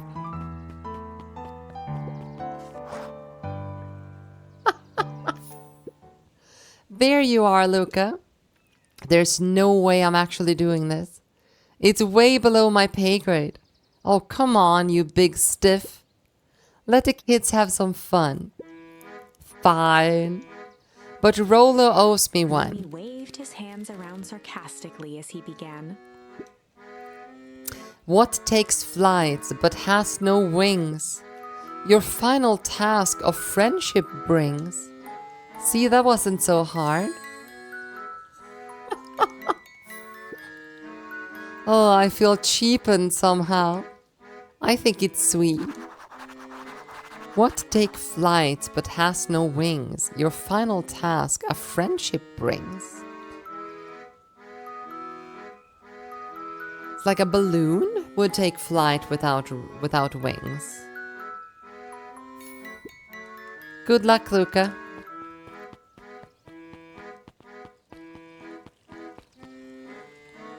There we go. Hey. Did you find a comic book? Yep. And you got the corn dog? Yeah. Well then. I know it doesn't make up for what I said, but here, you've earned this. Rolo sheepishly handed Luca the balloons. Well, that's cute. Flight. Thanks. You didn't have to go to all this trouble. I'm sorry I got so mad. Dang it, you were supposed to let me apologize first. Oh, sorry. Now you apologize twice before me. Just let me do this.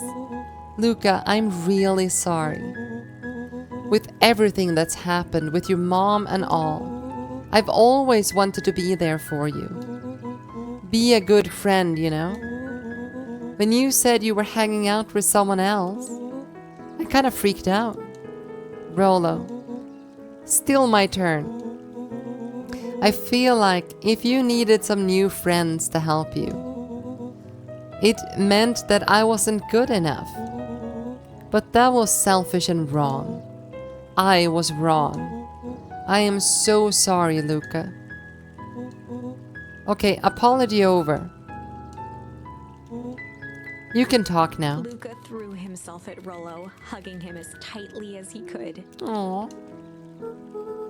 Rollo, I don't deserve you. I don't deserve you either.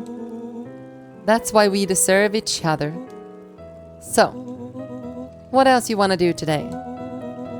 We could snoop around and try to find some info about your mom. Snoop where? We could probably sneak into the Perennial Harvest headquarters while everyone's at the festival. Aren't you curious all about those stupid clipboards right now? What if we get caught? I think I've had enough excitement for 1 week. Just let me make the rest of the day about... just let me make the rest of the day about us. Really? Yeah, the rest of the world can wait 1 more day. You know, I have been wanting to get some work done on the MCDC at Mission Control. The aim is a bit unpredictable. That sounds perfect. Head to the treehouse with Rollo. It's time to fix the aim system, apparently.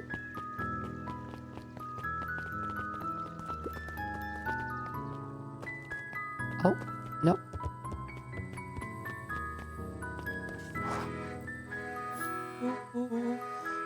Oh, I almost forgot. I ran into your gran this morning. She asked me to give you this. Rollo handed Luca an unopened letter. I'll wait for you inside if you want to read it now. A letter? Luca, some things are going to happen that might be difficult for you to understand. If I am honest, I hardly understand them myself. But whatever happens, I need you to know that I love you. None of this is fair to you. You have already lost so much. What? Is Gran gonna leave now? We both have. I wish there was a simpler way forward. But if there is, I haven't thought of it. God knows I've tried. Everything I've done, I did for you. I hope someday you can accept that. Love, Gran. I love you too, Gran. Luca folded the paper into his pocket and headed up the ladder. The best chilling position. What's up with the letter? Anything you want to talk about? Maybe later. Sure, whenever you want. You know, you really didn't just have to go do all of that trouble to apologize. I know, but I've been looking forward to the festival for weeks. After I ruined everything with my big mouth, this was the best way to make sure you still had a good time without me. Rollo. Luca was at a loss for words. But that was fine. Words aren't always necessary. The festival seemed nice. Was it nice? We can still go. Nah, this is fine. Well, there's always next year. Sadly, this was untrue. A distant rumble shook the treehouse. What? What was that? Oh man, we missed the It fireworks? was not fireworks. It was something the boys couldn't possibly comprehend. Something as old and cruel as time itself. Is it Cthulhu?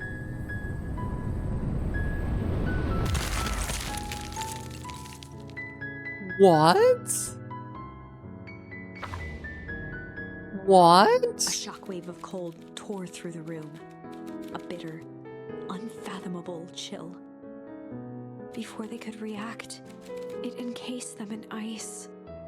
2 boys, reunited by friendship, only to be cruelly separated by a malevolence beyond reason. What the heck is happening? What is this game about? And so, our story ends on this melancholy scene.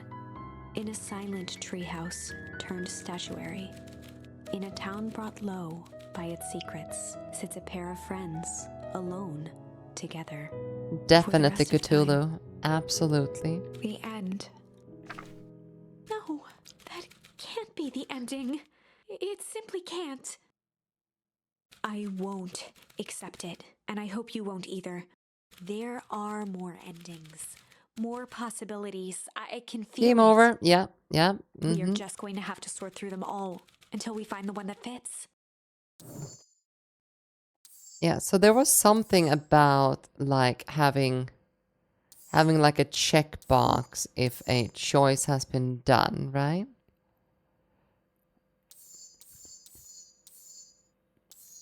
Okay, so we have a few choices over here.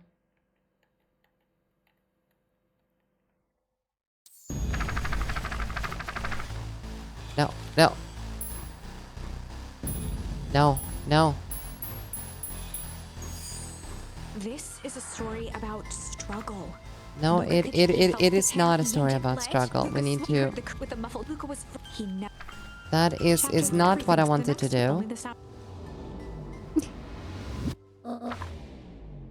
There. So here, we can choose to break.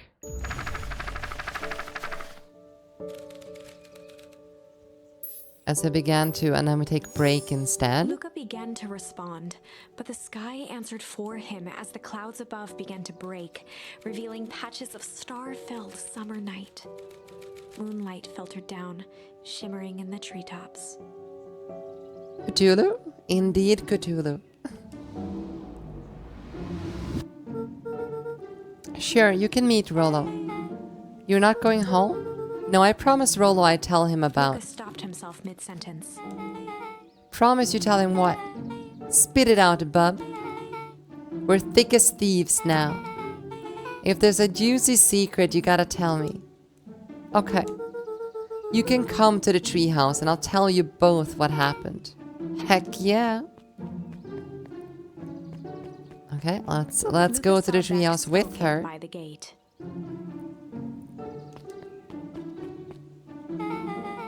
So tell me there's nothing mysterious or creepy about this place. It's mostly boring and empty. I refuse to believe that. Big spiked gate. Looming mansion. Rich reclusive owners. And it even smells shady. Nick grabbed the wrought iron bars and shook the gate. Mark my words, you decadent nightmare house. You will reveal your secrets to me. What? What did you do? First of all, I told you so. Second, hide.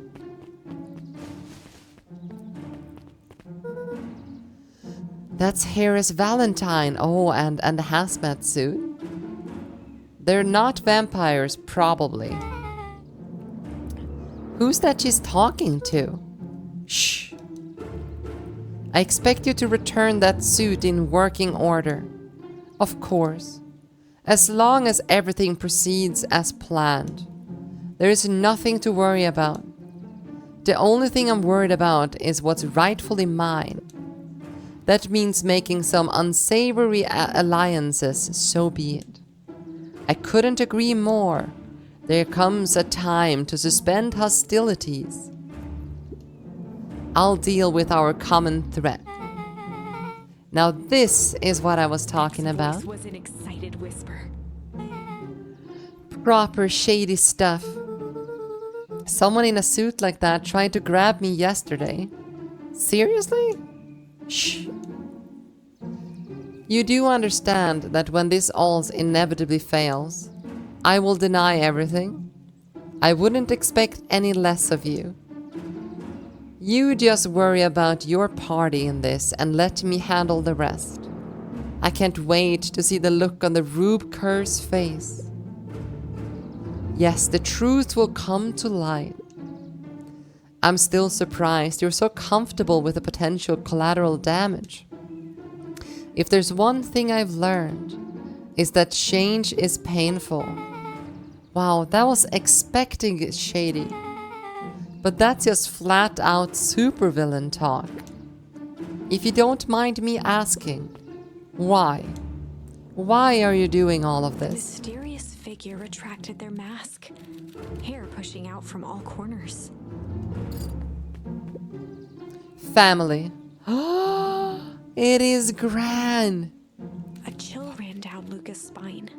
His vision blurred. Beck stifled a sharp wince, and Luca looked down to see himself wrenching her hand. An answer I can certainly respect. Gran tousled her hair back under the face mask.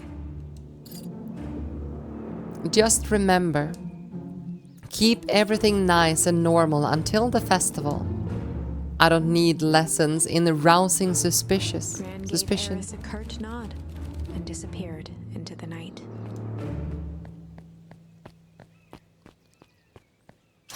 Okay, what the heck?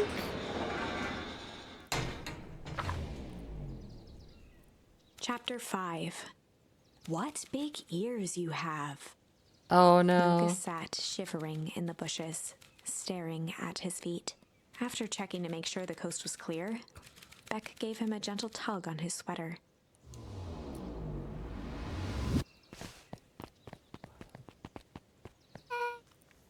What's wrong? You look like you've seen a ghost. Why were you so scared of that old lady in the hazmat suit? That was my gran. That was your gran? Yeah. Okay, well, I'm sure there's a perfectly reasonable explanation for all of this. Let's just get to the treehouse and figure things out there. Lead the way. Okay, I guess we're going to the treehouse. And what were that you were saying about not being vampires? They could possibly be vampires. For the last time, there's nothing to worry about. Of course, we're not worried. The clipboard finished writing with a scratchy flourish and looked up. Just dotted our I's and crossing our T's. Well, maybe try minding your P and Q's. Mr. Nuncreed, arms crossed over his paunch, gave an exhausted sigh. If there's anything you need knowing, you'll know about it. Absolutely. If you just sign here acknowledging everything is accurate, we'll be out of your hair in a flash. Oh, for the love of... He snatched the pad and scribbled his name so hard the pen nearly snapped. There. Would you like my eternal soul as well? The clipboards looked at each other for a moment, almost pondering the possibility, then broke into laughter as they walked away.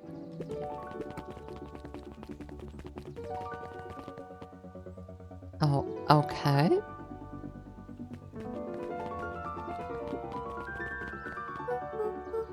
Hi, Mr. Nuncreed. Luca, let me give you some advice. Next time someone don't know asks to hear your thoughts, give them a good old hard bop right in a kisser. Oh, Grant tells me just keep away from clipboards. That's good. That's good. Your Gran is a smart lady, Luca. Speaking of which, you better run along home now. Too dark out to be wandering on your own. Popo pandas? Right? Maybe Popo Panda is a clipboard.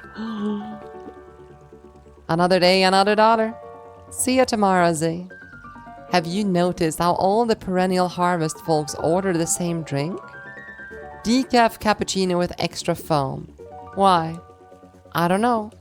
Just thought it's a little odd. Pretty weird for sure. Well, the customer's always right. See you bright and early tomorrow. Sigh, I can't wait.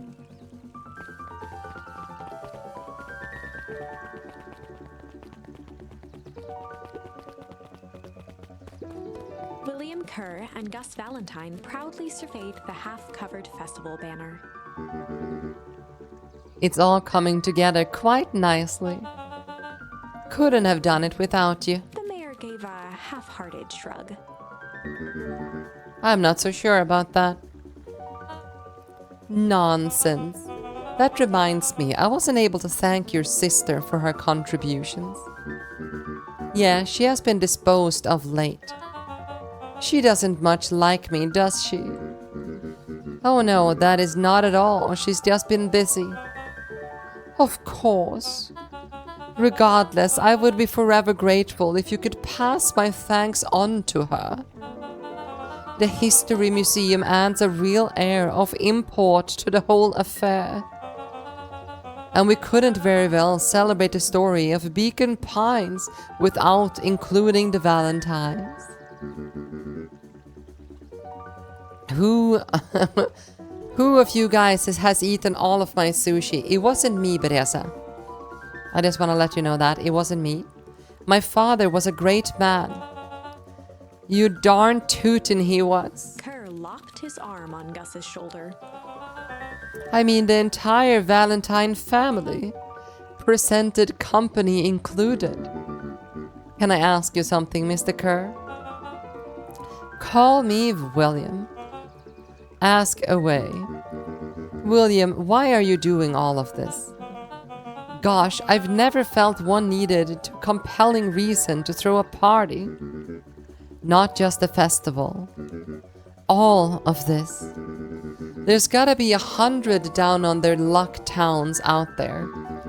Why is Perennial Harvest so invested in helping Beacon Pines? You know what I love most about agriculture business? Seeds. Seeds? Yup, little bundles of potential. With a glimmer in his eye, Kerr gestured grandly toward the horizon. You treat a seed right, nurture it, feed it, and it can grow into something truly special. See potential here? Undoubtedly, indubitably. The seeds of greatness is already under our feet.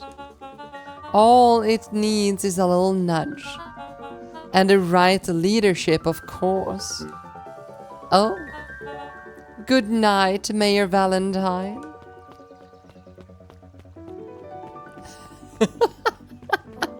And we are back with a mustache. Mustache. Yes, we are. Oh, this is nice. Yeah, the treehouse is just a little bit further on from here. So what's your buddy Rolo like? Rolo, he's Rolo. Not particularly helpful. Sorry, I've just never thought about it. Lots of energy. He's funny, even when he's trying not to be. Things have been tough for his family since the foul harvest. It's about time you tell me what this foul harvest thing is. It's kind of a long story. Hit me with the highlights. Okay. There used to be a fertilizer company here called Valentine's. They were kind of a big deal. Oh, a big deal fertilizer. It was a big deal to us. Their stuff really worked. Farmers loved it. So Valentine grew and grew. Beacon Pines pretty much grew around it. Most everyone in town either worked for Sharper Valentine or used his fertilizer. Things were good. Hello? I'm sensing a big but. Around 6 years ago, Sharper Valentine suddenly died. And something changed. Changed how? Could have been a bad batch. Maybe it was in the water, air, or soil. Nobody knows. But all the crops died. And everyone blamed the Valentines. The foul harvest. Yeah. Valentine's fertilizer went out of business. Half of the town lost their jobs. Sheesh. And the next year the crops came back, but something was different. The plant you crop do everything right, and it's sort of a crap shoot what happens. And no one knows why? Nope. I take it Rolo's farm got the short end of the stick? Yep, for some reason their farm was hit harder than others. That sucks. Things have gotten better since the Perennial Harvest came to town. The Beacon Pines Reborn Initiative. Yep, first thing they did was give the town a deep scrub. They even put us up in a hotel's one town over for a week while they decontaminated the groundwater. We'd better get going. Okay, so they are probably supervising the entire town. Meet up with Rolo at the treehouse. It's about time. I was about to give up and go home. Who's the new kid?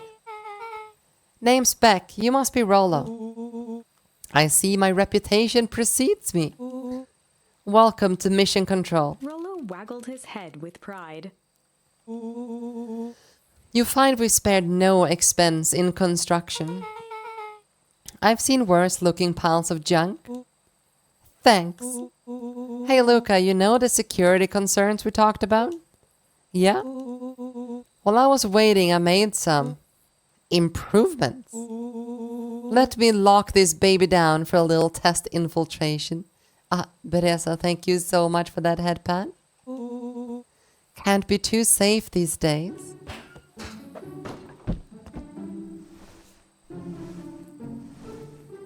Oh, so the rope ladder is now retractable?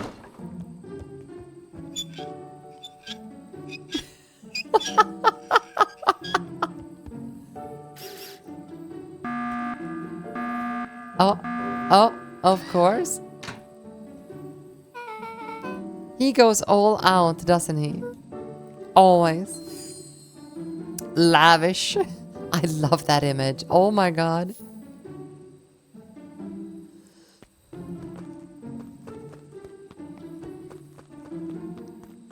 Okay, what am I? Oh, okay. I'm taking that.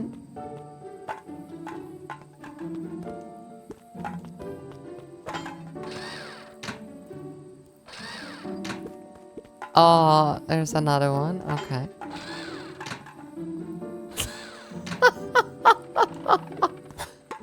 Oh no, now it's a moving target.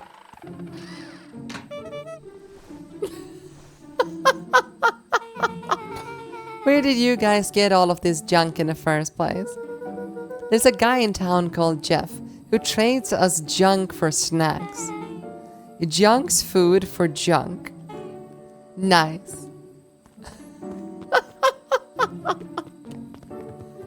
Gotta go all out? Absolutely. So, pretty sweet security, right? It was imaginative, I'll give you that. Luca, are we sure we can trust the new recruit? I'll vouch for her. Thanks, I guess. Oh, Luca, you promised to fill me in about the Valentine warehouse. Luca sucked in a long breath. So like I said, there was someone there. What were they doing? I don't know, but the place was lit up and active. Maybe they were squatters? I don't think so. It seemed more organized. When the man pulled me in, I saw some sort of equipment running. A man pulled you in? Yeah, but I got away. You keep saying it was a man. But they were wearing a mask, right? Yeah. Then it could have been a woman. How did you get away? I grabbed a rock or something and broke their mask. They let go and I ran. Damn. That's intense. No wonder you freaked out when you saw your grandma. Yeah, that's the other part. On our way here, Beck and I saw Heiress Valentine meeting with Gran, wearing the same sort of hazmat suit. Rolo let out a low whistle. And they weren't there for idle chit-chat. It was a proper clandestine meetup. So let me get this straight. There's an operation in full swing at the Valentine warehouse.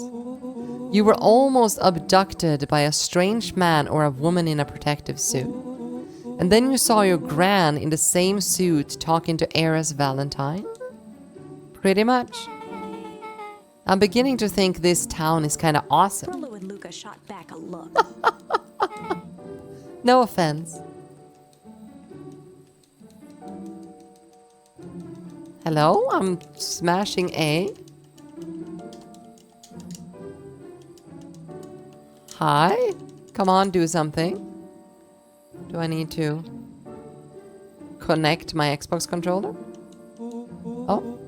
And so we can logically conclude aliens or alien zombies have infiltrated a town.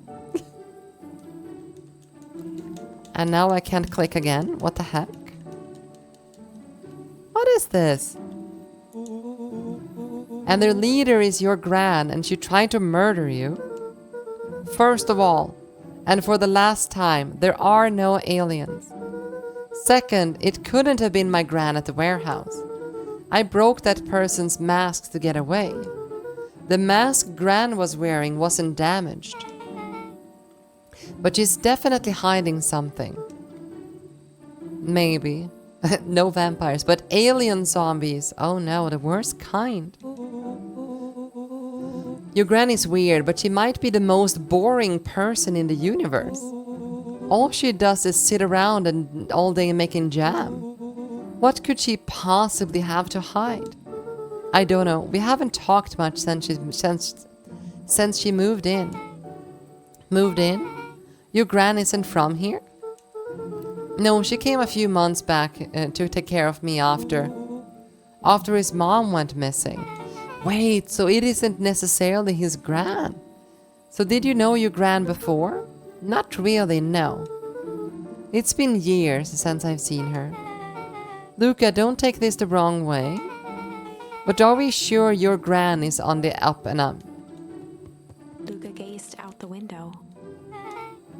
I'm just saying. It sounds like strange stuff has been happening since she showed up. We could say the same thing about your family. But you're right. Luca, your gran is hiding something. Oh, she's the alien zombie. Maybe, Patrick. She's the alien zombie. And Pa always says folks only bury stuff worth digging up. We need to investigate your house. If my gran really is hiding something, I don't think it would have been noticed by now. That's kind of the whole point of hiding something. Oh, there is this entire room she has locked down. I guess you're right. Gran's been leaving the house for hours at a time this week. I'll call you two tomorrow when the coast is clear. And we can start getting to the bottom of this. I'm always game for a good snoop. You can count me in. Okay, it's time to snoop around. Secret lair. Secret Summer lair? forged ahead, but the nights only seemed to grow colder. Luca walked home slowly under the pale starlight, cautious to avoid any more surprises lurking in the shadows. Reaching home, he slipped quietly into bed, half dreading what they might discover the next day.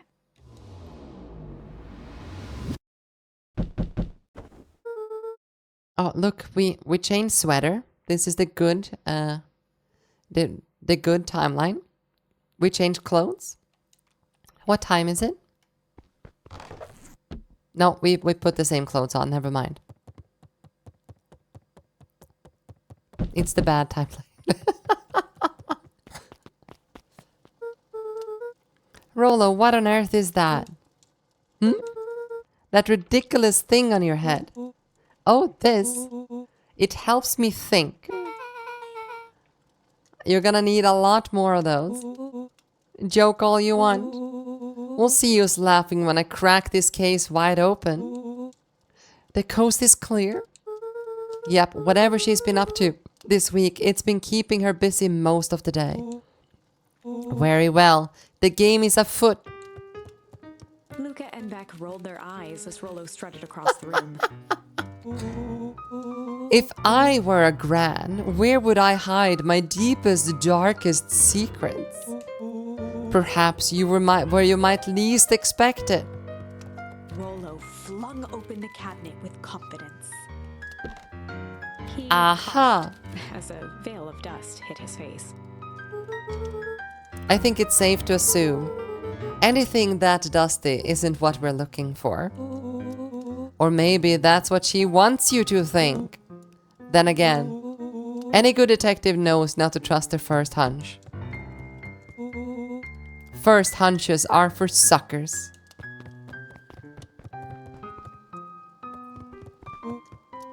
Eureka! She lit a fire in order to burn the evidence. She keep that fire going every day, Rollo. Drat, it may already be too late. Just think of the mounds of documents lost to ash. Okay, I'm gonna stop you right there.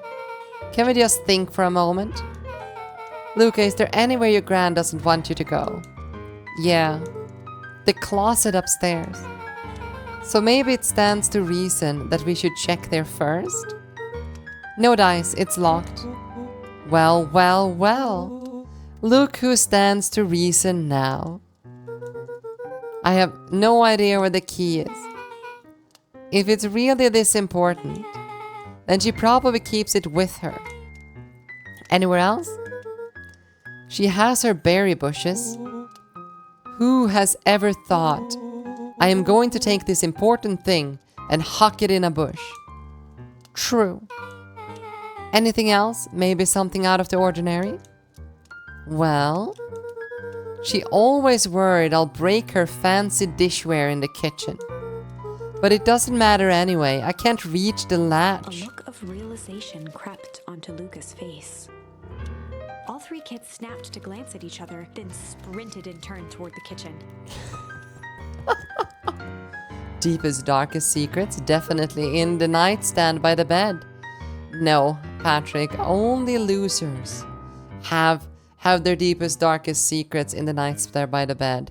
You gotta have it in an IKEA box under the bed. That's where the deepest, darkest secret go. Alright, Rollo. This is your time to shine. Ah, yes. You've called upon my expert detective skills. I shall now proceed Before he with... could finish, Luca scrambled up Rollo's back. Is that a self-report? No. Hey, this isn't my idea of detective work. Every squad needs a good lockpick. And every good lockpick needs a sturdy head to sit on. This is beneath my standing. Stop complaining and hold still. Got it. The three crowded around the hutch to peer in. With the glass doors opened, a perfect porcelain display gleamed in front of them. Their eyes searched for anything amiss. But the only distinct feature was its impeccability. Well, that was anticlimactic. Yeah. I don't really know what we were expecting. Like, oh hey, let me just jank on this random teacup and... Pulled on one of the teacups. It slanted forward with a hollow click. The entire hutch began to rustle and slide under its own power. If the IKEA box is in the basement, does that count as under the bed? I mean, technically it is, but I don't have a basement, so... Seems like your gran has been doing some remodeling. Dude, only 2 types of people have secret lairs. Evil masterminds and superheroes. So which one do you think she is? We're about to find out.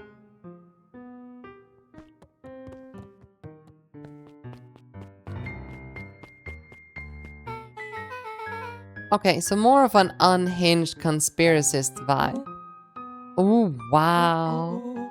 Yeah, this cannot be good. We need to look around before jumping to conclusions. Luca jostled each cabinet drawer in turn. Only one was unlocked. He fingered through the filing cabinet, pausing at a bulging folder labeled Walter.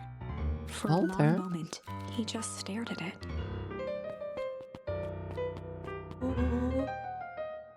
What do you got there? It's my dad. Looks like some of his old medical files. Your dad was a doctor? Luca nodded and caressed the label with his thumb. Well, are you gonna read it? Here, let me help. Rollo swiped the folder from the drawer and began leafing through the pages. He whistled to himself, barely looking at the text. How about you actually read some of it? One sec. Dense documents such as this are a lot like a cheeseburger. The best to skip straight to the middle. That's where all the meaty bits live. Wow, I had no idea we were in the presence of the preeminent scholar of dense documents and cheeseburgers. By all means, proceed. He stopped at a page and mimed holding up a monocle. Ah, here we are. Follow-up examination of Terrace Wilby. Patient shows further signs of paleness and malaise. Body temperature continues to drop. He now describes soreness of muscles and joints. This is similar to the symptoms exhibited by Mr. Wilby just a few days past. Still waiting on labs results from Joseph. Rollo looked up with heightened surprise. See? Creepy. Yeah, that's kind of disturbing. Who's Joseph? That's Mr. Nuncreed's name. Wait, Rollo's finger traced across the page. there's more scribbles in the margins. Could it be contagious? Mr. Wilby claims tap water at his home has been contaminated. Perhaps environmental? Lab results only raise more questions. It's like he came back to his report later and made those notes. So it might be related to something Rollo else. scanned through several more pages. Here, the writing looks shaky. I just couldn't help her. This disease, or whatever it is, progressed so fast. And with his wife passing, Tara's condition followed close behind. Exacerbated by the loss. Enough is enough. I need to take matters into my own hands. Luca, staring blankly at the cabinet this whole time, spoke softly. What does it say next? Rollo rustled the folder, trying to loose more pages. That's where it ends.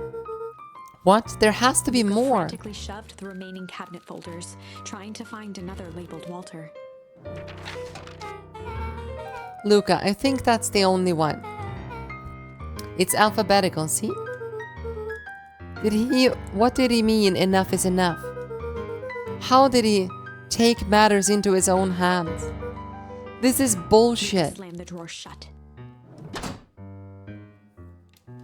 Okay. A spider web of string connected photos of people from the town, interspersed with hastily scrawled notes.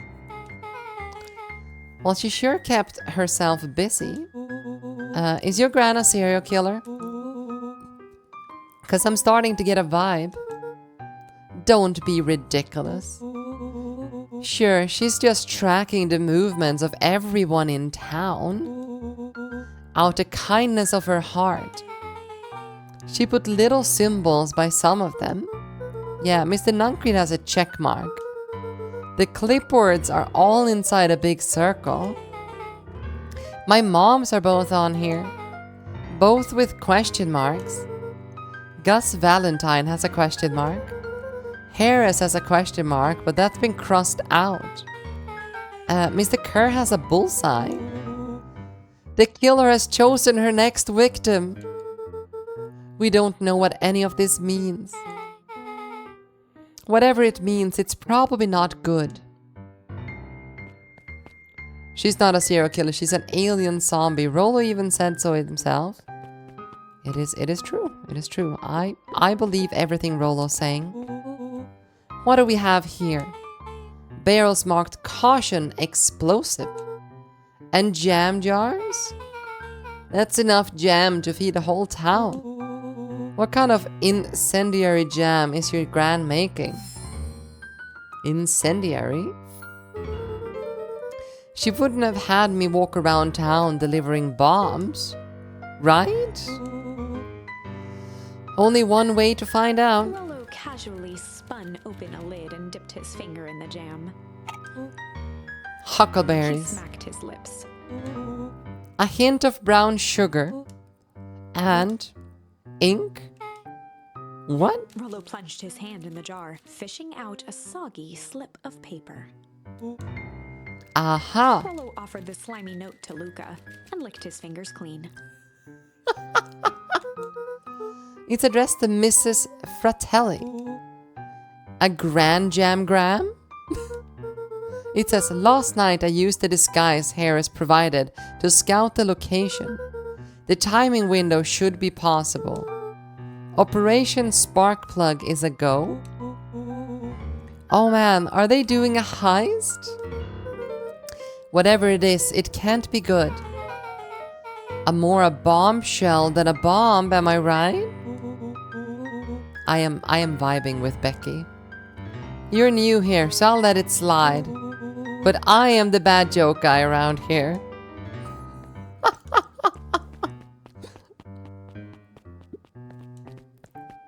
They crowded around a worn-down old map of Beacon Pines. Cool, this looks like a treasure map.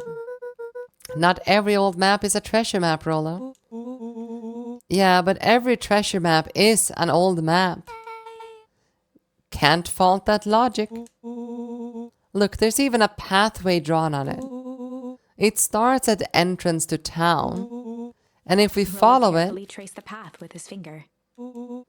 it leads right to Down at the end point.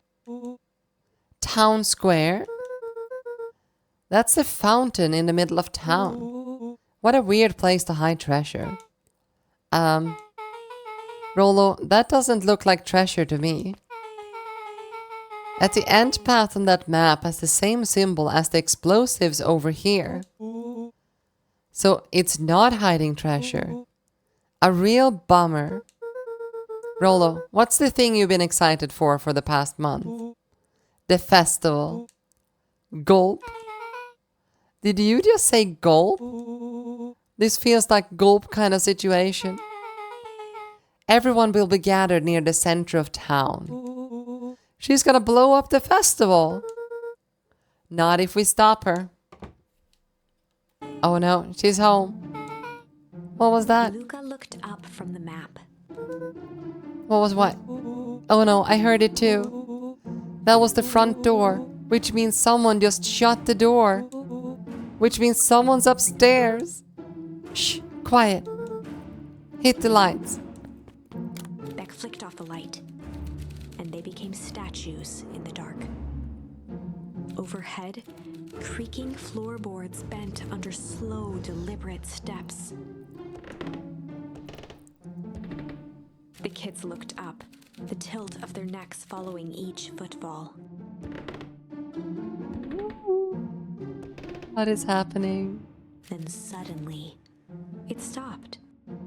Without realizing, they'd been holding their breath. All three exhaled shakily and glanced at each other. A muffled male voice broke the silence. Hello? A final few footsteps reached the entrance above them, and the voice now echoed down the stairs. Anyone down there? The three kids shuffled to the corners without a peep. As he began to descend the stairs, the man's voice punctuated every new step. Thump. Yoo-hoo! I'm not here to hurt anyone. I'm just here to help. Just... At the bottom step, the man paused, squinting to search the room for signs of life. I guess it's nothing. Lulu shifted suddenly. Luca gave him an intense, chastising look and whispered through clenched teeth. Rollo, It don't. was too late. Rollo was already inching toward the stairway. He screeched as he charged toward the shadowy figure. Flaming chicken coop! With all his weight, Rollo tackled the man to the ground. Rollo? Mysterious creepy man? Anyone there? From the dark corner, they saw something move. Well, I didn't know if I had it in me. But there was only one way to find out. Holy crap, Rollo, that was awesome. Wait, did you just kill that person? Luca scrambled to the hunched figure on the ground. Pressing his fingers to the man's neck, he sighed with relief. You sure clobbered him good, Rollo. He's knocked out cold. As Beck flicked back on the light, Luca and Rollo both gasped in stereo.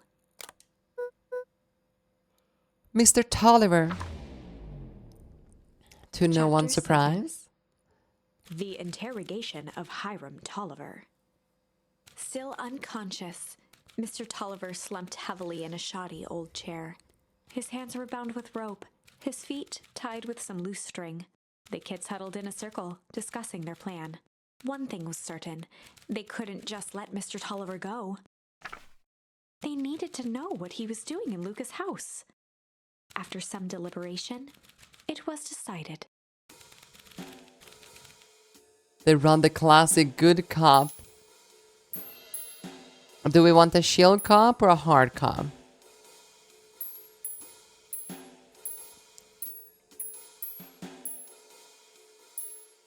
I mean, we have to go with the hard cop, right? Good cop and shield cop. No, well, hard cop. Hard cop They'd is run decided. the classic good cop, hard cop interrogation. All right. Rollo brandished a steely gaze. I've got this. Read about it 100 times. Rollo swaggered past the chair which propped up the slumping Hiram Tolliver. Without even looking at his captive, he began with a long, blustery drawl. Well, Mr. Tolliver. Mr. Tolliver remained motionless. Rollo spun around to face him. He'd clearly expected to rouse Mr. Tolliver with his booming voice. It is a fantastic game. Mr. Tolliver? Beck and Luca gave each other an unsure glance. Rollo slammed his fist on the table. I said, Mr. Tolliver. He grabbed the table lamp and beamed it onto the unconscious face. Mr. Tolliver groaned and slowly lifted his head. He recoiled with a muddled, weary squint. What in the The world? chair wobbled as he attempted to straighten up. Who?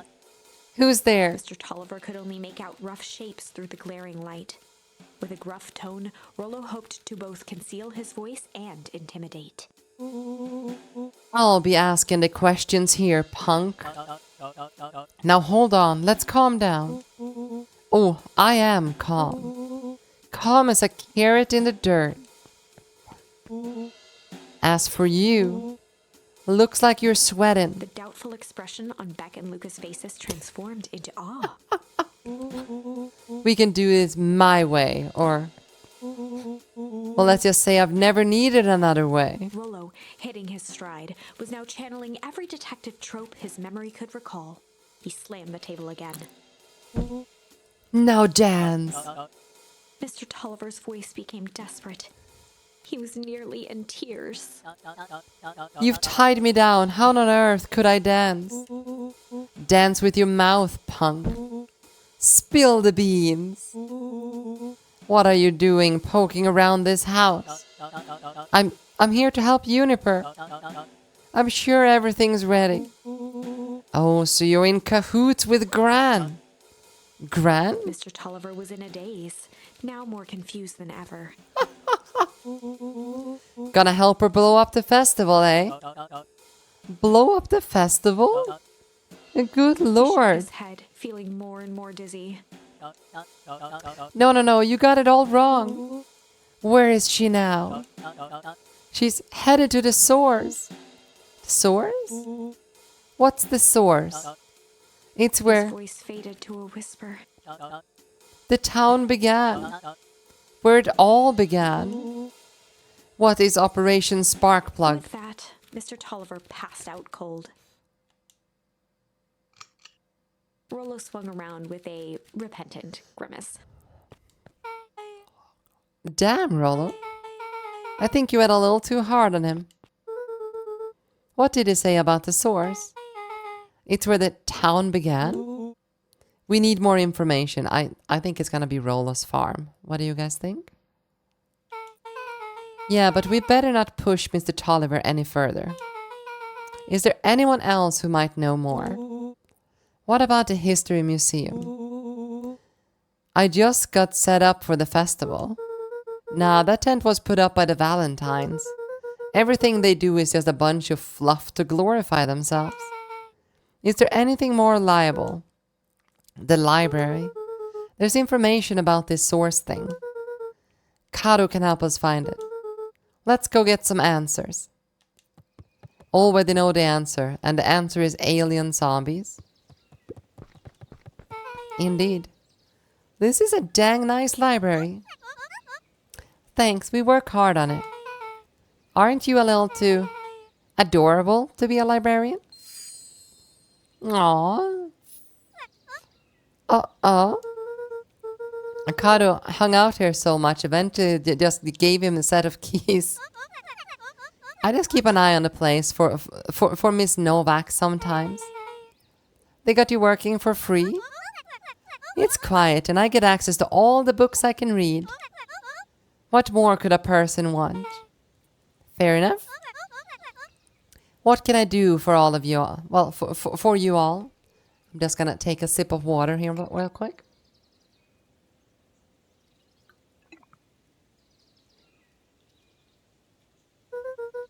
We need a favor.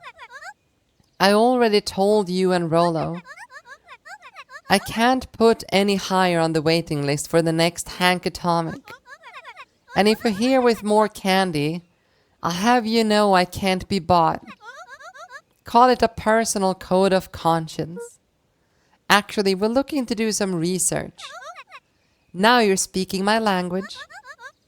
What are you looking for? That's the thing we sorta don't know. What do you got on the history of the town? That's the county record archives. What's in those? Birth, deaths, newspaper clippings, stuff like that. Pretty boring reading. But they do go all in way back to when the town was founded. Great, we'll start there. Chapter 8. 6 feet under, 3 towns over.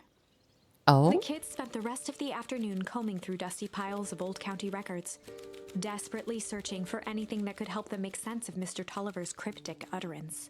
Luca tried to shake the thought of Gran's basement, but his focus wavered. Did we just leave Mr. Tolliver tied up in the basement, where our granny is probably gonna find him? Explosives, messages hidden in jam, dossiers on various town figures, and a corkboard threaded with photos.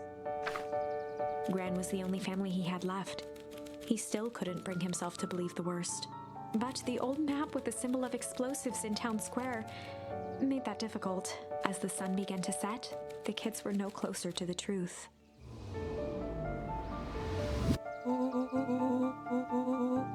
If I have to read any more records, my eyeballs are gonna pop. We have to keep digging. If I dig another word, I'm gonna end up in one of these Asinin death records. Rollo Cutter lived a full and wonderful life, till he read so much boring crud that his brain oozed out of his ears. Rollo shut his book with an assertive nod. I got a better idea. Spit out. You sound like my sister. Keep pushing your luck, pal. And it won't be boring county records that kill you.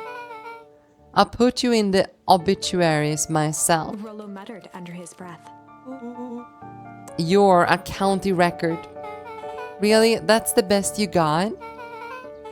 When I'm done with you, you'll be in the footnote of history. Just like... Slammed her finger down on the open page before glancing down to read.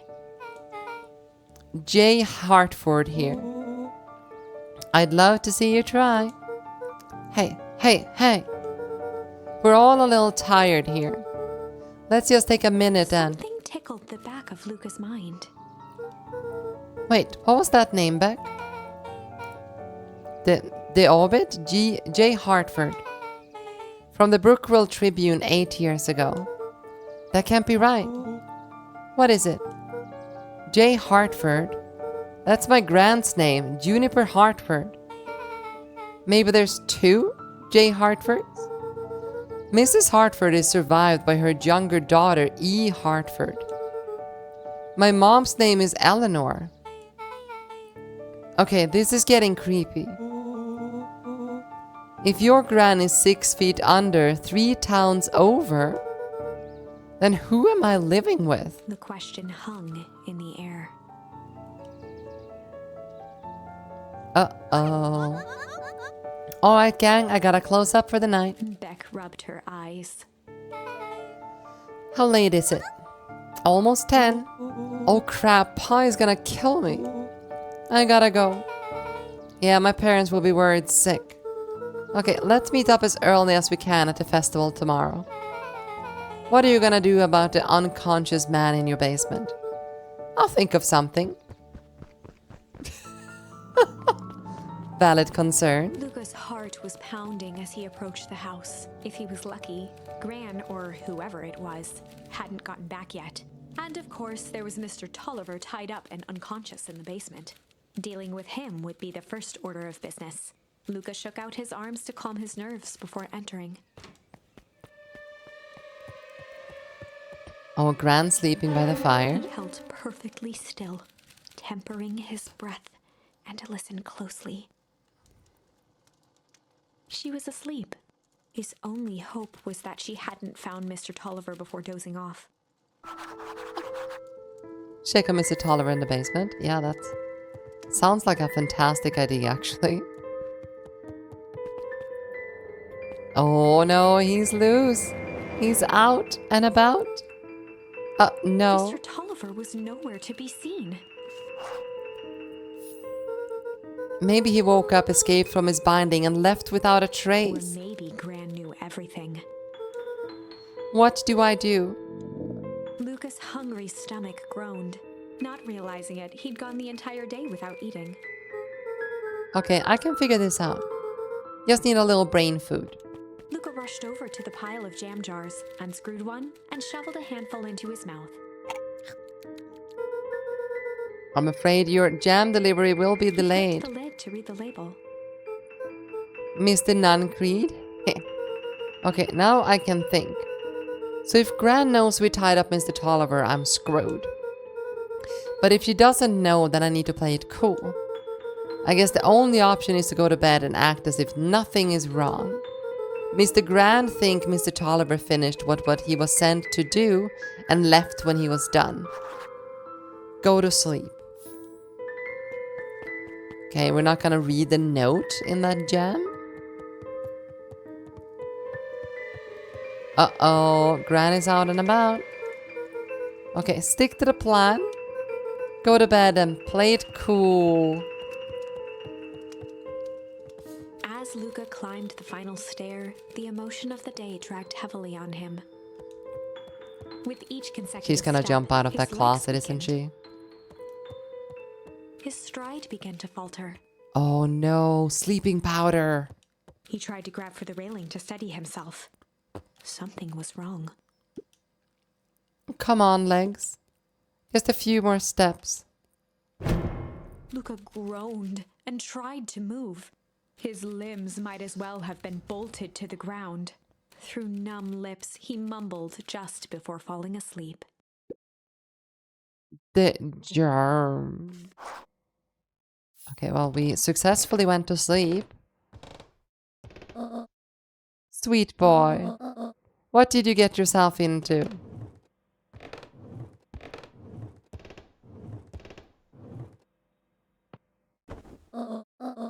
Rest now and let me handle everything. Okay, so she's not a bad person. Chapter 9. A speech to end all speeches. Luca awoke to find himself face down in bed. He moaned into his pillow. Why would Gran drug him? It wasn't meant for Or him. rather, why was she trying to drug Mr. Nuncreed? Probably Shaking the because questions from his woozy the head, germ, Luca yeah. snapped back to the matter at hand. The festival. Let's go to the festival. Nothing else matters right now.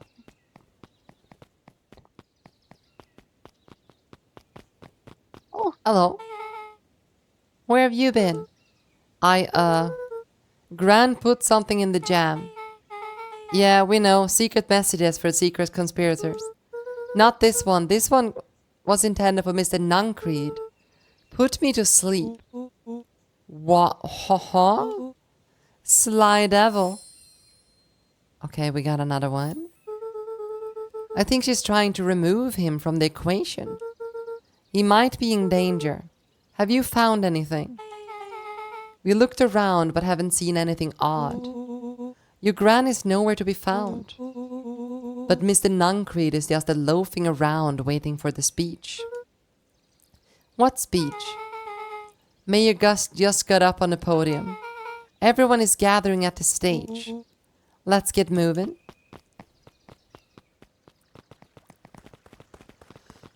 Augustus Valentine nervously wiped his brow.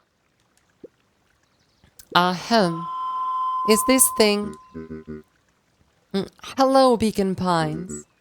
I am August Valentine, your mayor, and I suppose you already know that. Oh yes, before we get started, I just wanted to make a moment to recognize someone who couldn't be here today. This town wouldn't be here, what it is today, without my father, Sharper Valentine. So I thought we could begin with a round of applause befitting such a great man. Thank you. Thank you. Even that's more than the old codger deserved. Gus cleared his throat and awkwardly loosened his tie. Right. Where was I? William Kerr bounded on the stage with the energy of a preacher at a big tent revival. Gus Valentine, He everyone. gave Gus a hearty slap on the back and motioned him off the stage. Let's hear it for our mayor. What a great turnout. Oh heck, I didn't prepare anything. But I suppose I could say a few words. Would be a shame to waste such a beautiful podium. Mr. Kerr pulled a thick stack of note cards out from his vest. Oh, he didn't prepare anything? Community, conviction, commitment. These are the things we celebrate at Perennial Harvest. For us, these are the pillars of the bridge to a better tomorrow. But I think it's time to add a new pillar. Change. A change is a powerful thing. It's inexorable, unavoidable, and undeniable. And I am dog-damn thankful for it. Change is the reason we're all together today. It's hard for me to believe that it was only 4 years ago when fate brought me here. A simple business trip which brought me to a small town which would change my life forever. Mr. Kerr took a moment to survey the crowd. You know what? He wiped away a single tear. A single tear. From second I set foot in Beacon Pines, something about this place has held me captive. You see, change represents opportunity. It represents potential. It was change that helped me recognize the potential of this place. To see the people of this town, despite suffering great loss, still held on to the thing that made them special. He thumped the podium to emphasize each word. Community, conviction, and commitment. Change. Mr. Kerr nodded confidently, biting his lip. The crowd was silent, in rapt attention. Fate made a perfect match that day. Nothing is more important to you all than community. And Perennial Harvest is a community first and foremost. Mr. Kerr methodically made eye contact with each section of the crowd.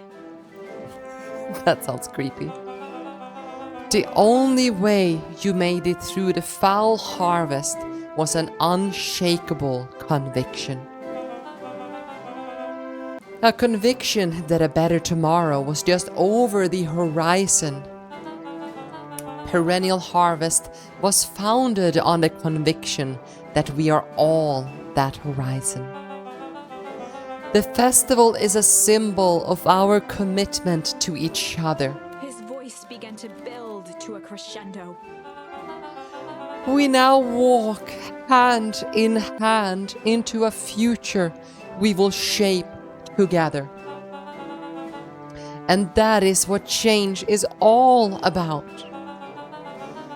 Grabbing the future by the scruff of the neck and making things happen. Change is a choice. I am tickled pink that we will all be making that choice together. How great is that? Just imagine what we can accomplish. What was that? The crowd began to look around nervously. Don't worry, a little thunder isn't going to ruin this day. Everyone remain calm. Mr. Kerr quickly flicked through his note cards. Where was I? Through all my travels, I have learned one true thing. One always reap what they sow. We have all planted a lot of good in this town. And so it is with happy heart that I can He proclaim raised his hands up to the heavens. our harvest awaits.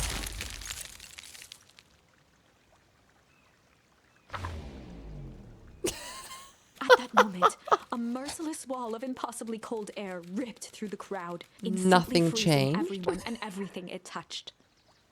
For a man like William Kerr, this was a fitting way for things to end. On a stage, with an entire town frozen in rapt attention for the rest of time. The end. There's that ice again! Whenever I think we're getting close, it comes along and ruins everything! Maybe we should just quit? Maybe you should just close the book, walk away, and never think of me again. Yeah, maybe I should. No, I don't mean that. Okay, bye. We got a little closer this time. We just need to try again. Please. Oh, wait.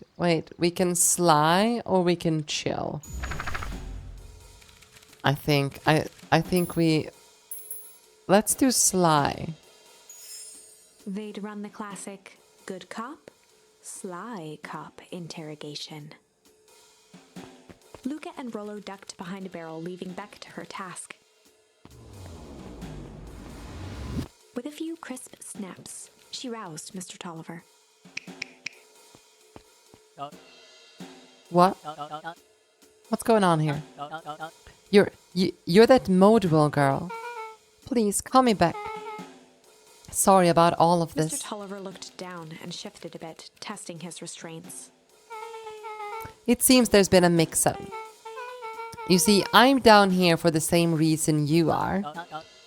Juniper sent you here? Beck caught herself before letting the surprise manifest on her face. She'd already gotten him to reveal his relation to Gran. This was gonna be easy. You know how Juniper is with her precautions? Operation Sparkplug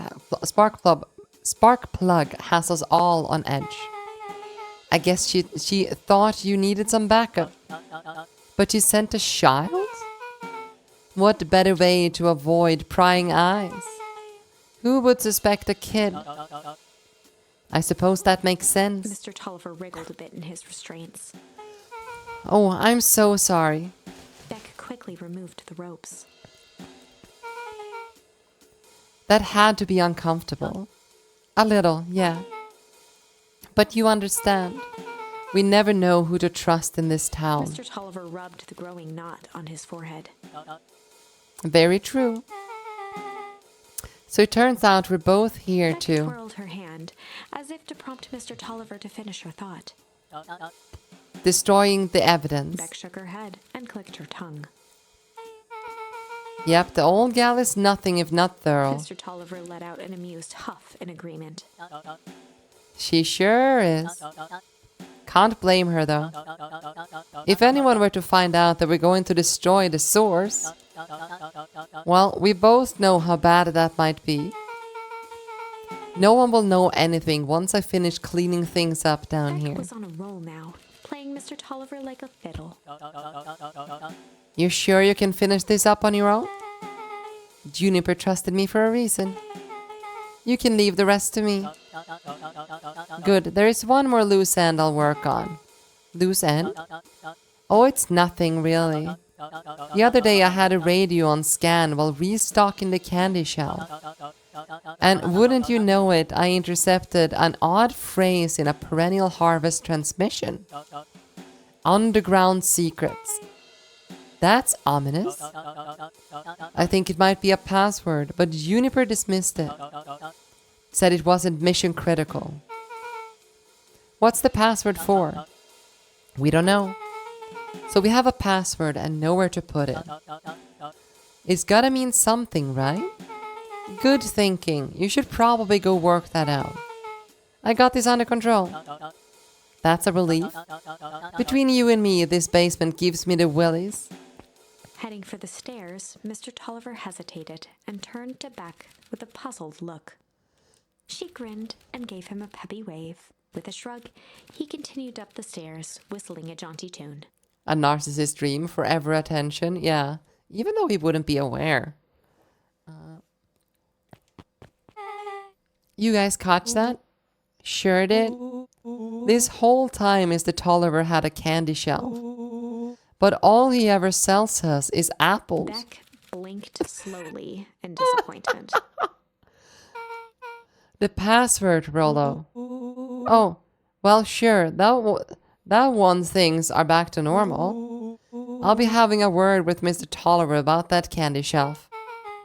Fine. In the meantime, I got an idea. She turned to the table and began tearing small scraps of paper. He said he heard a password on the radio. Any good spy transmission is never what it seems. Beck marked each scrap of paper and leaned back. We just need to find the hidden meaning. Okay.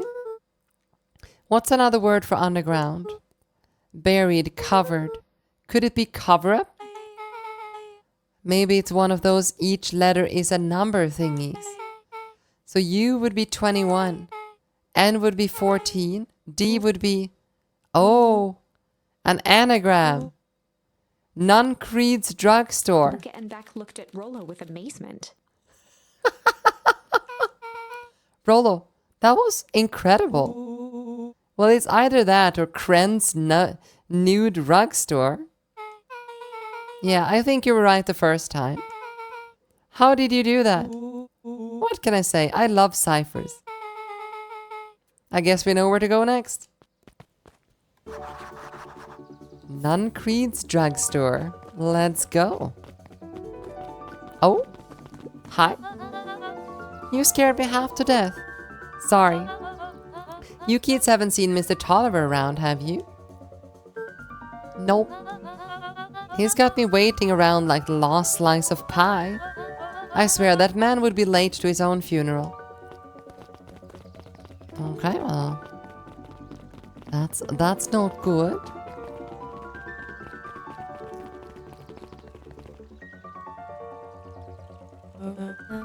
You're late, Augustus. Sorry, sister. Was caught up with work. Work? You? I had a few more details to lock down before the festival. Oh, what do you have to report? What is this insipid town festival really about? I think. Gus looked around nervously. I think Mr. Kerr really does just want to do something good for the town. He's actually a pretty nice guy. You should spend some time with him. I didn't pull strings installing you as mayor so you could make friends. Your job is to help me figure out what Kerr and Perennial Harvest's true intentions are with this town. We have a responsibility. This is our father's town. What? Excuse me? This was our father's town. He's gone, Harris, and he isn't coming back. Father left us with nothing but problems. Mr. Kerr came here and offered to help us. We accepted that help. We didn't agree to them turning Father's warehouse into a toxic dump ground. That's just a temporary arrangement. The glow can be seen from our damned backyard. They are dumping their nasty little secret onto us.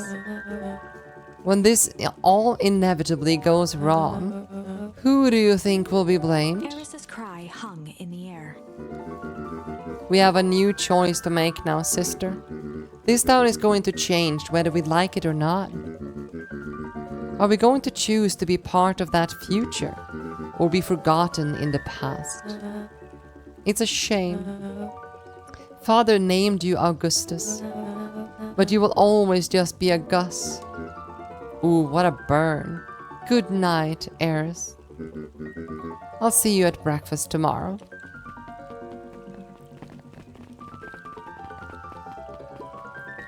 It's getting late, children. Imagine being named Augustus, but still remain a Gus.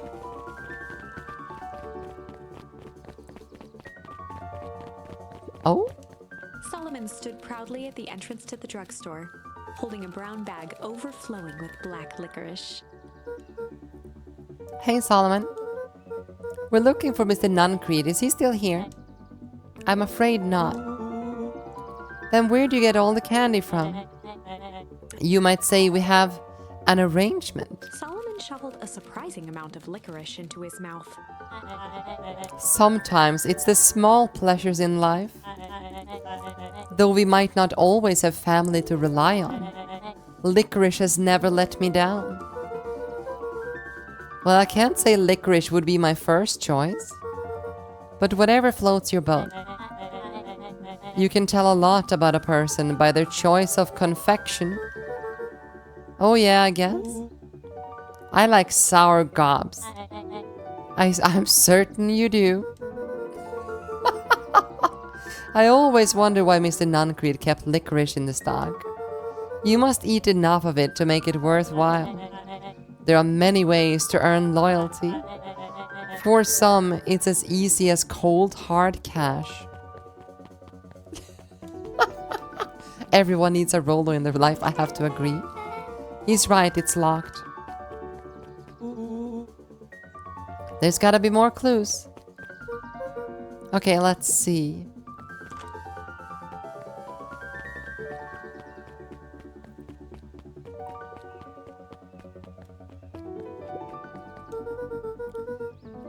Have you ever seen anyone actually use this thing? Besides Mr. Nuncreed, no. Beck cupped her hands on the glass to peek inside. It's not a normal phone booth. It got like a blinky keypad. Why would there be a blinky keypad? Krent's new drugstore. I mean, underground secrets. The password. Flung open the door and they all squeezed in. Alright, let's see here. Luca cracked his knuckles and entered the letters into the keypad. Underground secrets. Sounds like that did something. Great, now what? I guess we... The inside of the phone booth dropped loose from its shell. Without even the space to panic, they closed their eyes, held their breath, and accepted their fate. Suddenly, the chaotic descent slowed to an effortless landing. It was unclear where they ended up, but at least it was solid ground. The Okay. air was stagnant and smelled vaguely of chlorine. I knew it. You knew there was a secret hub full of strange tubes under the phone booth? Of course I did. Didn't I say that? No. I definitely thought it. Luca, do you remember when I said how cool it would be if the trans-dimensional conduits from Hank Atomic issue 12s were real? Rolo, at one point or another, you've said about every technology ever discussed in Hank Atomic. And that's why I'm such a good predictor. I mean, if you just keep repeating stuff, then yeah, I guess. Looks like each one of these has something written on them. Okay, I guess we're gonna go looking. Mining operations Alpha. You guys have mines here? Not that I know of. This town is all farms and fertilizer. And a series of tubes. Pa always says you can only trust a miner up to a point when they hit gold. Not sure how that wisdom applies to this exact situation. That's the thing about Pa, you don't always realize what he means until it's too late. Perennial Harvest Main Office. Oh, that's where my mom works. What does she do? Science stuff? Is she involved in all of this? We just moved here. How could she be involved? True. Valentine Fertilizer Warehouse? Isn't that where you almost got snatched? Yeah? Why would Perennial Harvest have a tube going to the old Valentine place? This is starting to feel like something big. Oh, the suit. This suit has a broken mast. So have we found our mystery warehouse creeper? We have at least found their hazmat suit. If it walks like an uncreed and talks like an uncreed, let's not jump to conclusions. Just saying. That's a lot of buttons. Stand aside, Earthlings. I've read enough Hank Atomic to know my way around sci-fi tech. Rollo's hands hovered over the field of blinking buttons. Eeny, meeny, miny. Rollo, what did you do? Nothing. I didn't even mow yet. What was that? Hide. Where? There's nothing but weird tubes down here. Just get back. Oh, hello, Nancreed. Shit. Shit. Shit. Awesome. You all need to come with me now. We aren't going anywhere with you. Not until we get some answers. Mr. Underground's secrets. I told them is what an absurd password. But they love anything that makes them feel clever. They who? That's no matter. If I can keep you hidden until after the festival, I might be able to save your skins. We don't care about our skins. Hold on now, I like my skin. This all stops now, Nancreed. Joseph waited for a moment in silence. You sound just like him. Who? Walt. You don't get to talk about my dad. You know, your father and I were friends back then. He gestured toward the strange tubes. All of this. That's a lie. It's true, I used to bounce you on my knee. What happened? Same thing that always happens. Reality, complications, life. We were a team, Walt and I. An idealistic doctor and a bright-eyed pharmacist. Both hell-bent on helping folks. Oh. So you were his sidekick? No. We were partners. He helped the patients and I helped him. Yup, total sidekick. Nancreed let out a growl of a sigh. Luca, I need you to know this. I need someone to know this. One day, Sharper Valentine comes to us. Says she got an opportunity. He'd found something he didn't quite understand. And he was willing to pay us both handsomely to help him understand it. Ouch, thank you so much for that, Hydrating Punman. And my dad said no. Your father and I both believed in helping people. But the thing I could never get him to understand, it's a lot easier to help others if you help yourself now and then. Classic sidekick to villain plotline. Bolt loved being righteous, almost more than he loved his family. He was wrong about one thing though. When he begged me not to take Valentine's offer, he said, Joseph, if a person says yes one time to Sharper Valentine, he'll make sure to keep them on saying yes until the day he's dead and gone. He shook his head wistfully. Sharper's long gone, but he's still got me saying yes. Is there a point to this sob story? Not really, no.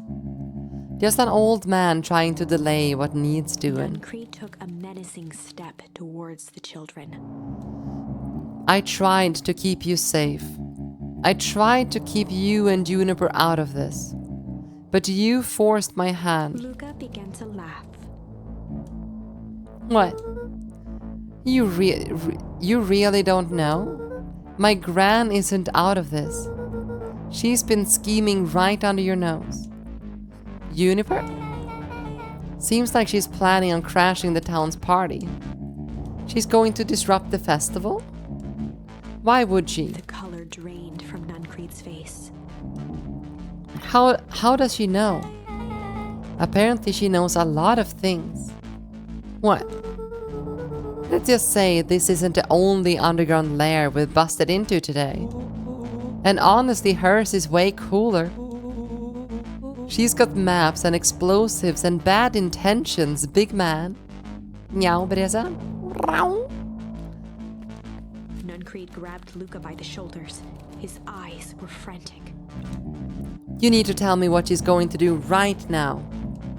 She doesn't understand if what it is she's messing with. Tell me now, she's in danger, boy.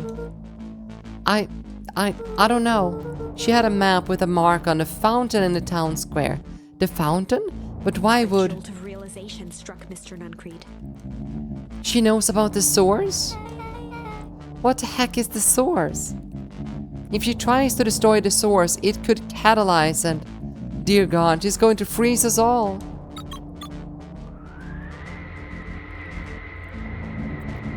You all need to run. Run where? Away. As far away from this town as you can get. Head west and don't look back. That did not go how I expected. So, we're totally following him, right? Totally. See you on the other side. You good? Yep. I love this town.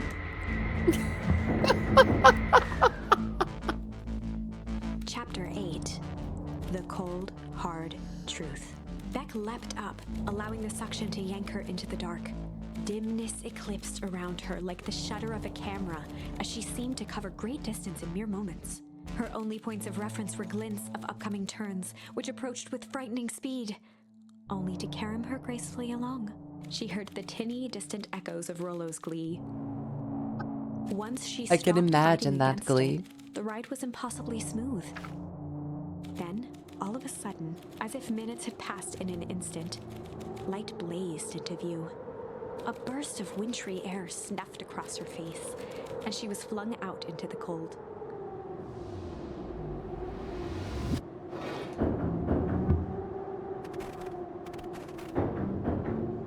And where did Nuncreed go? That was intense. Yeah. I think I might party with some fluids in there. Any ideas where we are? Somewhere cold? Doesn't look like it got on any of us. I didn't feel like we traveled that far. So where did it all go? Seems like having two conversation. Yippee! Yeah, this place sucks. Why would anyone even want to blow something up out here? Only one way to find out, I suppose. We gotta catch up to Nuncreed. I think he went this way.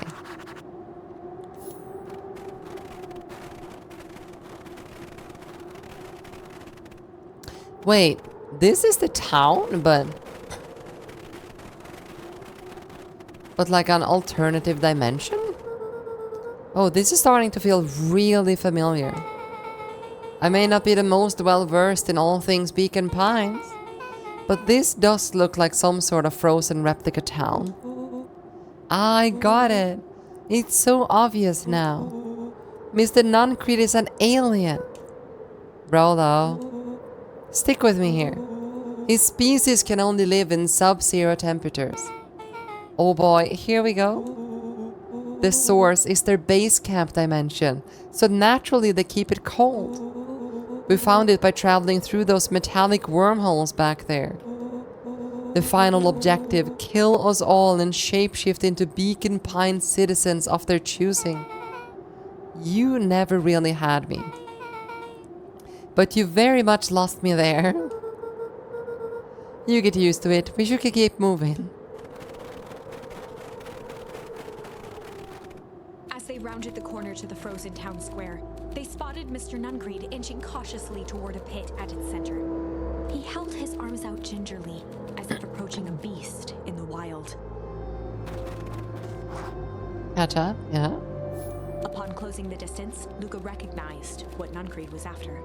Gran stood confidently at the edge, one arm outstretched over the abyss. Nearby, a wheelbarrow had been emptied out. She held a lit torch, which flickered in the bitter wind. And a wheelbarrow, that's probably the bombs, right?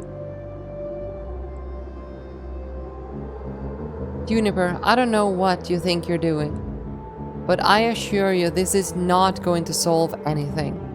If you drop that, you've doomed this whole town. Oh, it wasn't me who doomed this town. I've been watching you, Joseph. I know what you've done. You and your co-conspirators. Gran? What's happening? Luca, you and your friends need to leave right this moment. Mr. Nuncreed turned back toward the kids, desperation in his eyes. Listen to your grandma, Luca. This is between me and Juniper. Lowenbeck held steadfast in awe. Luca approached closer. Mr. Nuncreed spun back toward Gran, his voice growing louder. You got it all wrong, Juniper. Just hand over the torch. You don't understand what you're doing. How could I possibly trust you to do the right thing? Volt told me everything.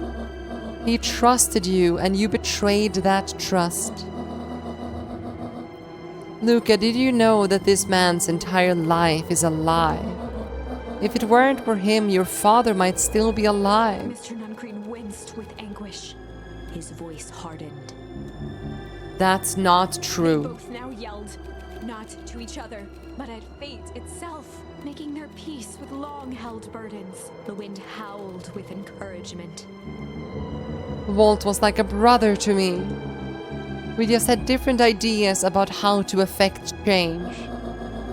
Very convenient that your way just happened to line your pockets. Now that's not fair. They menaced at each other, both catching their breath. The moment balanced on a knife's edge. Amid a blur of emotions and memories, Luca's mind flooded with questions. The wind calmed, as if to give him the stage. And the stillness he began to weep.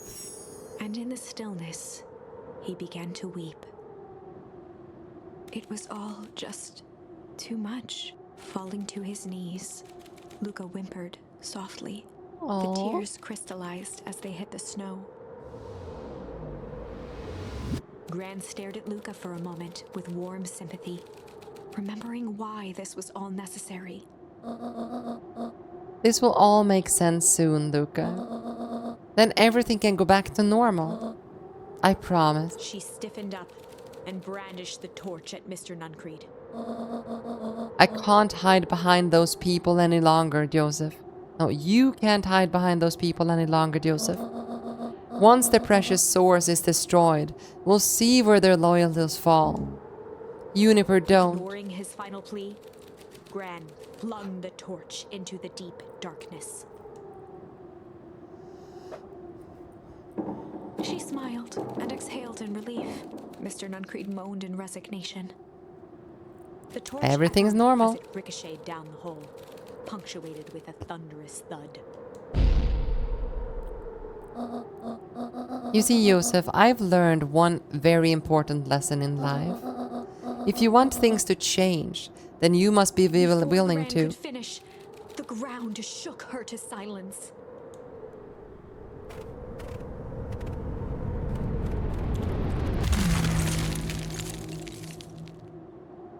And no one was surprised. Gran only had time to spin around and run to Luca. Her attempt to shield him, an honorable but trifling act. Unflinching love, pitted against an unthinking horror. There was no contest. Her warm embrace froze in an instant. That is where they remain, fixed in place, forever. And so, our story ends on this melancholy scene. In a town brought low by its secrets, sits the frozen statues of a misguided band of meddlers. The end. It seems like we are That not was getting any closer. dire. On the bright side, we finally figured out where all the ice is coming from. Now, we just need to find a way to deal with a mystic, unfathomable force of nature. Yeah. So we only have like the chill alternative. If we want to follow this branch, which I kind of feel like we want to. Like this one, let's continue here, but let's go with chill. They'd Let's run see the what classic happens. Good cop, chill Case cop went cold, huh? interrogation. Oh yeah. I'll handle this. Just gotta play it cool. Luca walked calmly to the light switch, flicking it off and on a few times. Mr. Tolliver shook his head, gathering his wits. Golly, I sure got my bell He rung. looked over to find Luca, who returned a calming grin. Sorry, Mr. Tolliver. This was all a big mistake. Luca, what's going on here? Why do you have me strapped down? No one's fault, really. Rollo just got a little startled. Rollo's here? Rollo and Beck emerged from hiding to give a timid wave. Well, alright. Mistakes happen. You kids give old Hiram a good scare. Just get me out of these ropes and call it even. Luca glanced over to Rollo and Beck, who replied with skeptical looks. Mr. Tolliver, why are you in my grand's basement? I'm here to help, of course. Help with what? What's my gran up to? If you just cut me loose, I can show you. And how do I know we can trust you? Mr. Tolliver exhaled with disappointment. Luca, have I ever done wrong by you? No? And since your gran moved to town, haven't I been nothing but welcoming? Yeah? So why would I turn my back on your family now? It's just... all this stuff seems pretty weird. With a board with names of people from town. An archive of my dad's old disturbing patient note. Luca gestured to the corner. Barrels of explosives. I can explain everything. You just need to untie me.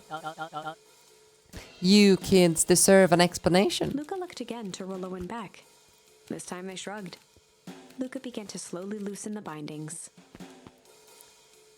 Mr. Tolliver gently rubbed his wrists. That's a good lad. This will all make sense in He time. edged imperceptibly toward the stairs as he spoke. You see, this town has secrets, Luca. A very dark past indeed. Before the kids had even noticed his movement, Mr. Tolliver was at the light switch.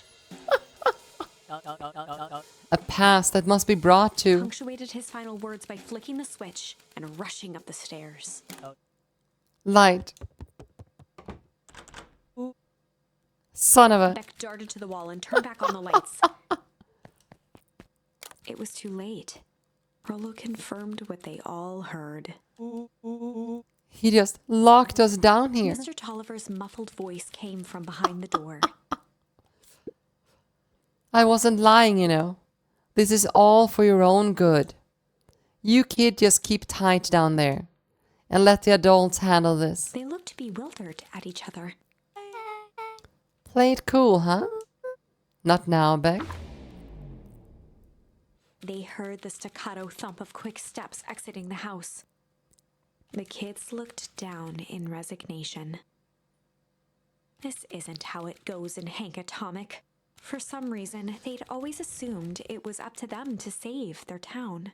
Luca opened his mouth, hoping to conjure some magical words to make this right. Only a hollow croak escaped.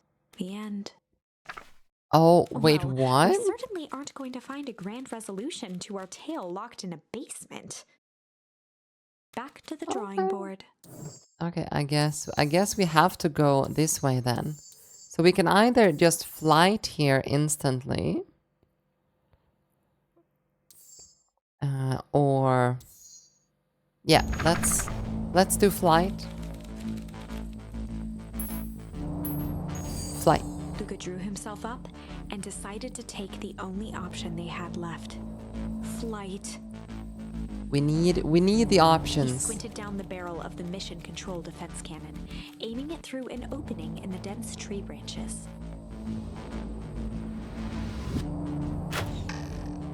He looked up with surprise as it struck true and taut. Wow, I can't believe that worked. Hey, Mr. Kerr. We'd love to hear your thoughts, but I'm afraid we have places to be. Come on, Iggy. See ya, jerks. Sigh, fine, we know where that leads them. This way, we'll take the tunnels. Luca and Iggy winced as they sprinted through the thicket. The branches clawed at them, reluctant to give passage. After what felt like a marathon, Luca stopped in his tracks as they reached the clearing. What the? That was all he was able to say before Iggy slammed into his back. What? An The boys instant tumbled stop? down a steep decline and crashed with a wheezing thud on a surface as hard as ice. In fact, it was ice. Chapter 5. No. Signs. They stood silently, catching their breath. The sky was like sapphire. With each breath, a plume of steam escaped from Luca's lungs. Ah, so they made it to this Let's place keep a lot moving. faster in this branch. Luca pulled Iggy to his feet as they gazed across a snowy terrain. That was actually pretty badass. Uh-huh. I think we lost them. Are we up in the mountains? I don't think so. If anything, we went downhill. Then what's up with the winter wonderland? All I know is there's no going back the way we came. Let's see if we can get our bearings. Follow me. So yeah, this is where our house is usually. So you see, like, this would be where our house is. What's the readout? Sitting above 258 Kelvin. That's a bit down from last time. Should we report this to Mr. Kerr? Meh, still within safe range. It may be spreading, but it's under control for now. Even a small nudge in the equilibrium could cause a cascade. Dude, relax. Just a few more sites to hit before we can punch out.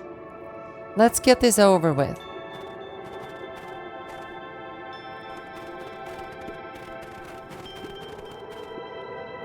What's all this?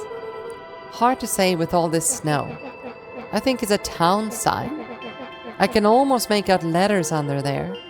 What town could this even be? There couldn't be another town this deep into the Weep Wood. I'm looking at the evidence to the contrary. Let's figure out where we're dealing with here. Step 1, snow's gotta go. I'll see what I can do.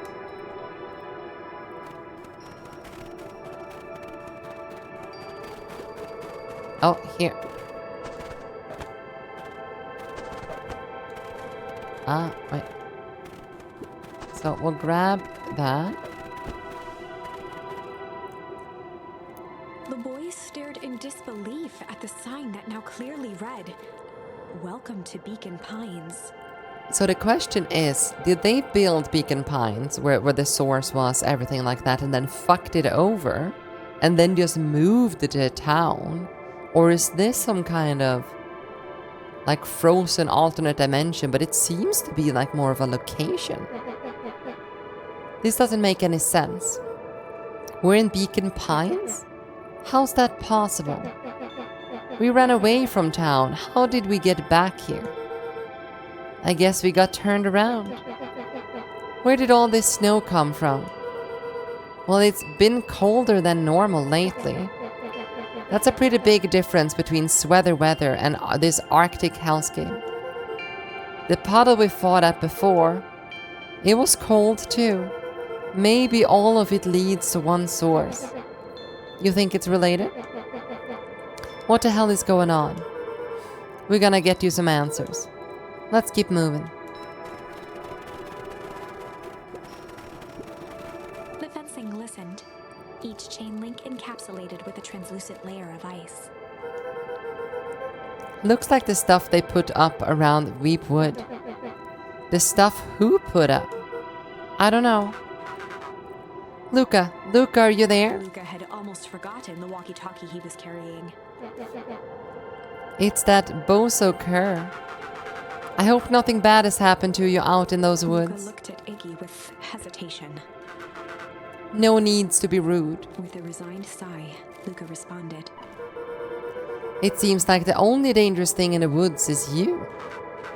He speaks, the young man of the hour.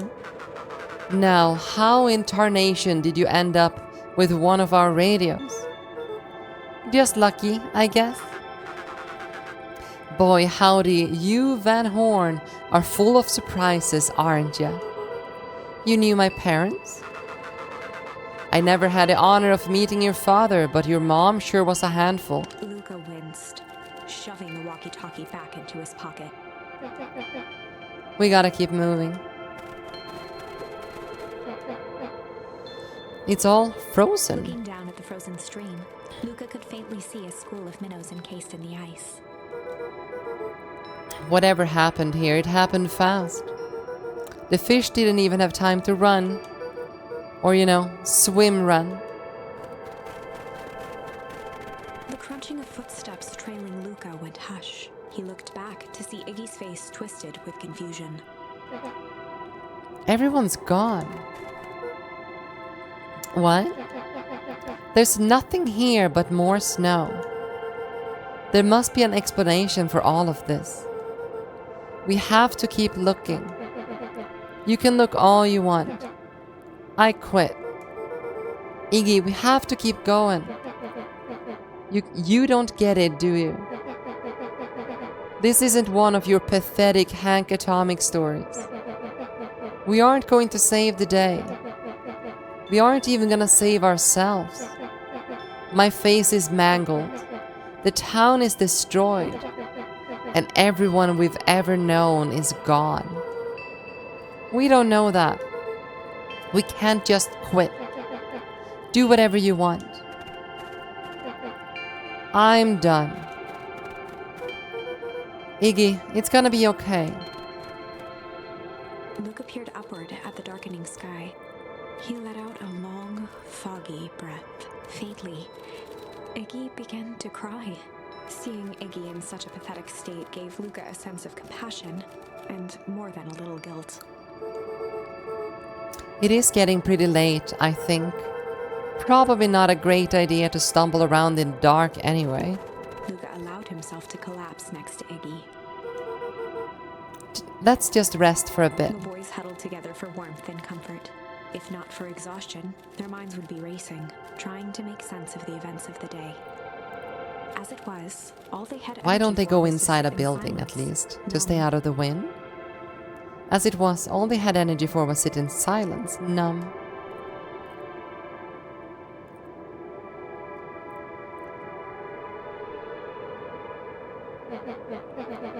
The way the snow covered everything over, it's kind of calming. Yeah. I haven't had the time to say it, but thanks. Huh? For getting us away from those creeps. I sorta froze up back there. Iggy, I should be the one apologizing. This all happened because I lost my temper. Nah, that's bull hockey. First of all, you didn't know what that gunk would do. You didn't, right? Of course not. And second, stop with this baloney about losing your temper. But I did lose my temper. Iggy motioned sarcastically to his half-deformed face. Obviously. But that's exactly what you should have done. Huh? I was being a horse's ass. You were supposed to be in a horse's ass in response. That's how it works. Iggy, I'm having a hard time following. You wanted me to fight you? Of course. Geez, you goody-goody types take forever to understand this very basic point. Why would you go around saying cruel things, trying to get into fights? Iggy shrugged. It's something to do. You're an asshole because you're bored? Sometimes I just feel empty. You wouldn't understand. You and Rolo are always having a blast together. Laughing, calling that dinky little treehouse mission control. Iggy now wept openly. Perfect little Luca Van Horn. With his perfect little life. My life is not perfect. Everybody in town likes you. Not everybody. Hell, that new girl hasn't even unpacked yet and even she already likes you. You have Tish. He wiped his nose with a sleeve. I love Tish. Tish is great. But she ain't exactly the world's greatest conversionalist, you know? Luca gave a warm chuckle. She says, yeah? I get that impression. Iggy cleared his throat as he wiped his eyes. Huh. It must be raining out here. Definitely. Iggy arched into a wide yawn. We should probably try to get some sleep. Yeah. Let's lay low for now. Tomorrow we'll get to the bottom of this. Luca's eyelids began to slowly drift shut. Hello, Brightest. Welcome, welcome, and thank you for the yeet. How are you today? Luca? Yeah? I always did want to see the inside of your dinky little treehouse. What do you think? Not bad. Hydrate? Thank you, thank you. Ouch. Cheers.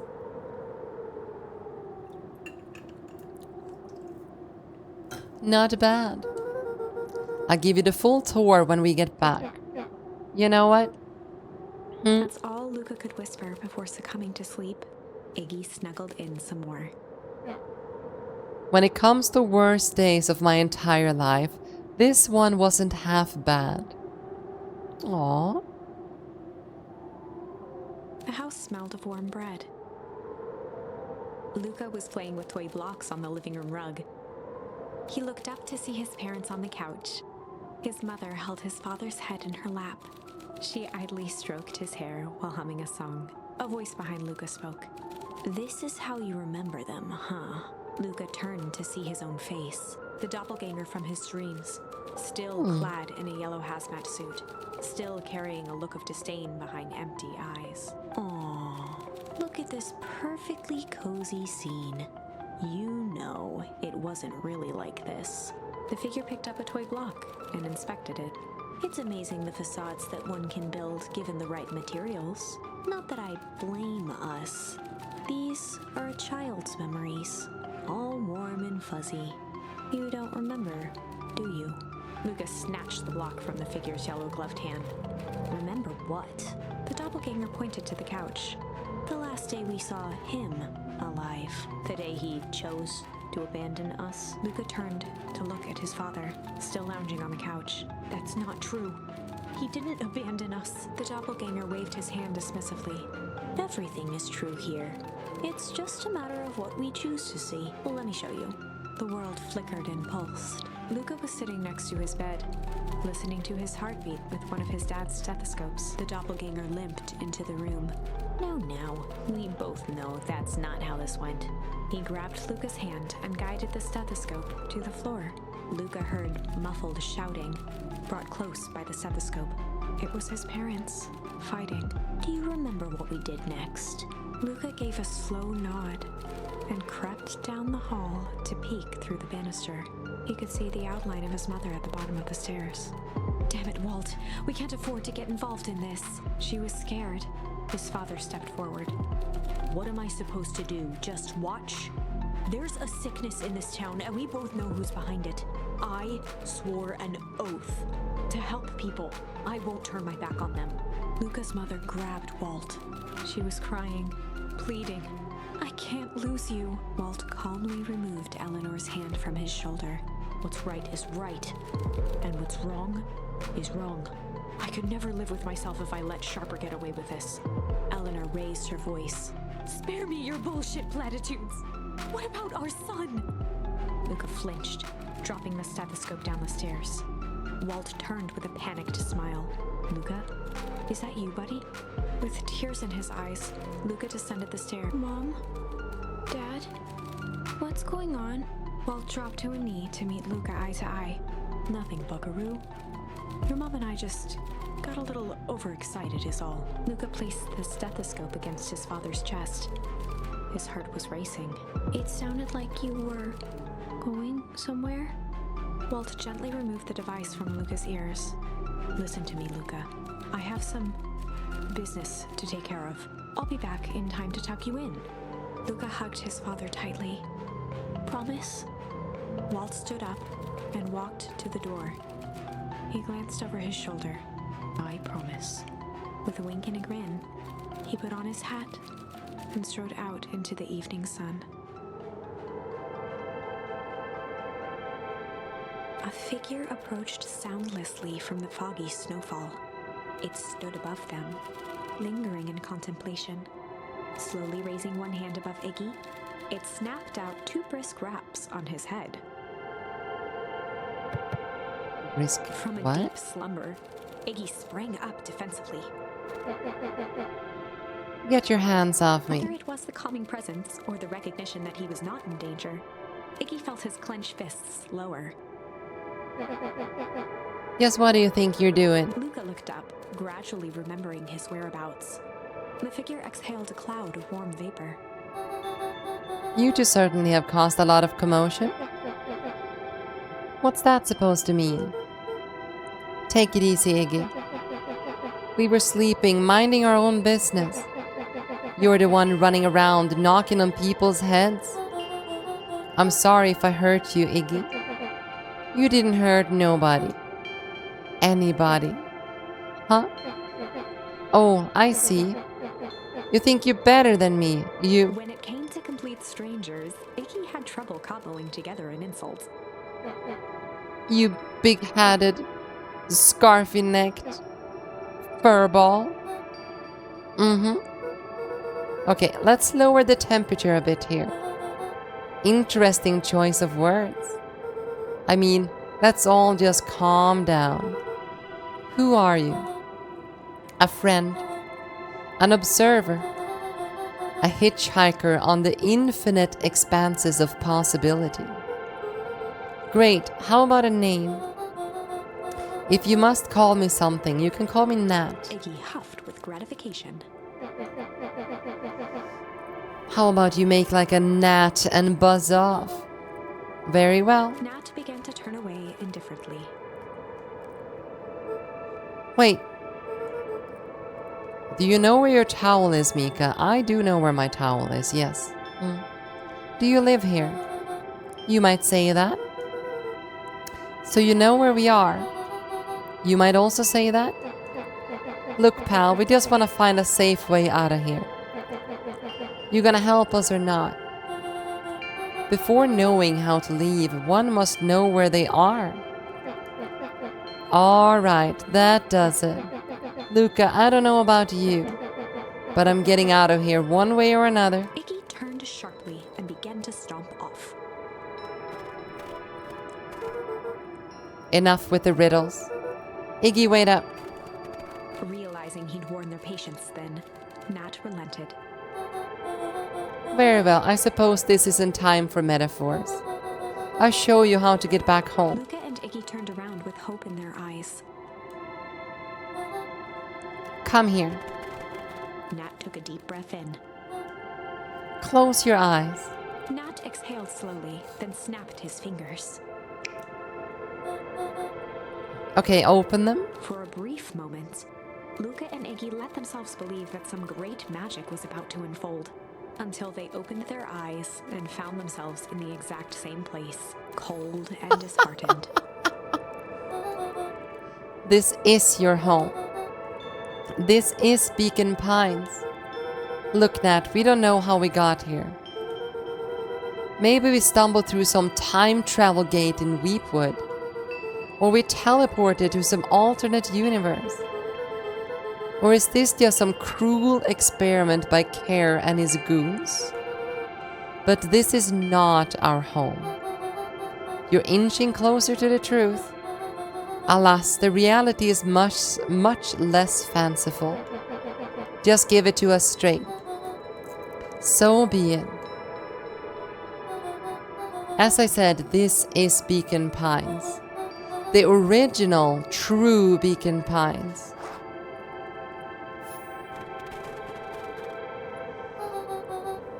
You both grew up here, but the town you called your home for the past several years is a replica. Oh, that week when everyone was moved to a hotel. A remarkable achievement of engineering, to be fair. But a replica nonetheless. That's impossible. It's too much work. You need a whole town to replicate a whole town. Indeed, to pull off such a feat would require immense labor power. To which could be moved would be moved. To which could not would require a precise duplicate. We would have noticed. Someone would have noticed. You'd think so unless the auditing was impeccable. A mind-numbing attention to detail. As for the innumerable trivialities which complete the tapestry, well, you can leave that to the miraculous thing we call a brain. It has a real aversion to discontinuity, a revulsion even. The brain has a wonderful way of smoothing out the rough edges, keeping us sane. Luke and Iggy look around uncomfortably. So you're saying that someone made an entire new town and moved us all and no one noticed? Precisely. But why? Why is one of the questions that can never be answered with certainty. But the best one can do is to uncover. Nat narrowed his eyes, furrowed his brow, and uttered, The source. Why do you say the source like that? Why indeed? Luca began to laugh uncomfortably. It's all ridiculous. There's no way they He could. looked down at his feet. His eyes started back and forth in contemplation. With a sudden pain, a thought struck him. If this really is home, He sprinted off into the pale distance. As Iggy turned to follow, Nat called out, Iggy, it's not too late to turn back. Simply head west through Weepwood.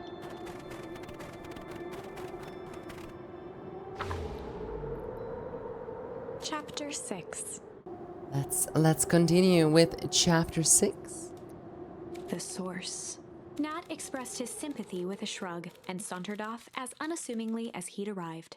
He'd given Luca and Iggy what they needed, and nothing more. As Luca sprinted across the snow, the events of the past few days became clearer, pieces to a larger puzzle. Rollo said he was underground somewhere, captured. Mr. Kerr tried to cover it up with lies. The clipboards were hell-bent on capturing Iggy. It all seemed to point to perennial harvest. But right now, there was one thing that Luca needed to know. I have redeemed Luca to stopped switch dead to a in his 3D tracks. model I used for VR chat. Ah, okay. Luca stopped dead in his track. The tree was gone, uprooted and moved, leaving a raw gash in the earth. He dropped to his knees and dug wildly at the cold snow. His numb hands hit something hard, a headstone. A dry whisper escaped Luca's lips. You're here. All this time I thought I was visiting you. But you've been here alone in the snow, his father.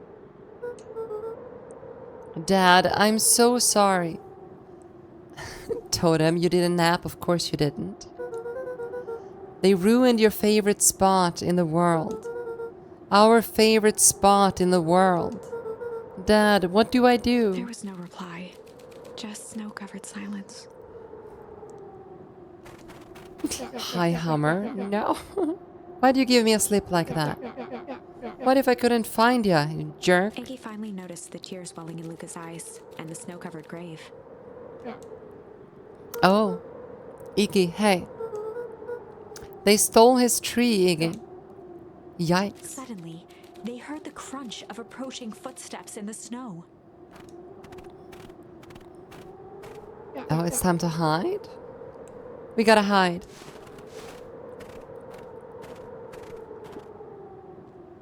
$259 Kelvin.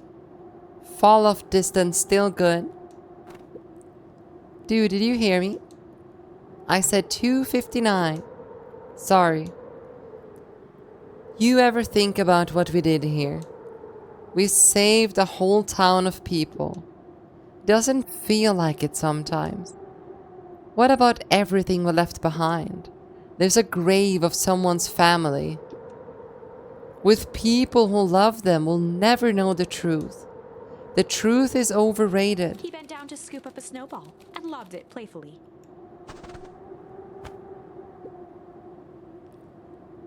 Hey, don't be such a downer, dude. We took this job to change the world. Yeah. Come on. It's almost lunchtime. Haha, weirdo. Okay. Here I thought I was a jerk.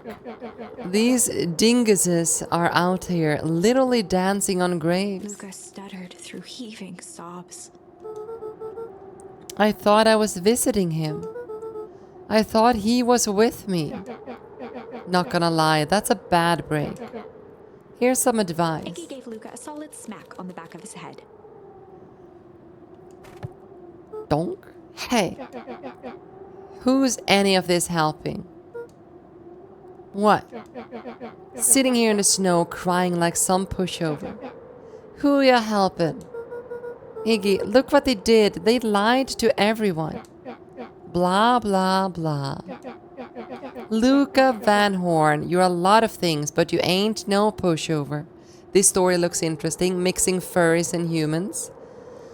This story is fantastic, actually. Nothing to do with the furries.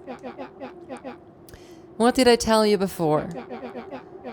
When some jerks come at you acting like a horse's ass, I should stand up for myself. Hell yeah. Kerr and his merry little band of clipboards pull off his switcheroo for a reason, right? Nat mentioned something about a source. Luca wiped his eyes with a sleeve. Well, by furries I mean human-animal hybrids like the one talking. Yes, of course. But it's like the story is fantastic no matter what, you know, what species they are. Whatever's at the source must be awfully valuable to perennial harvest.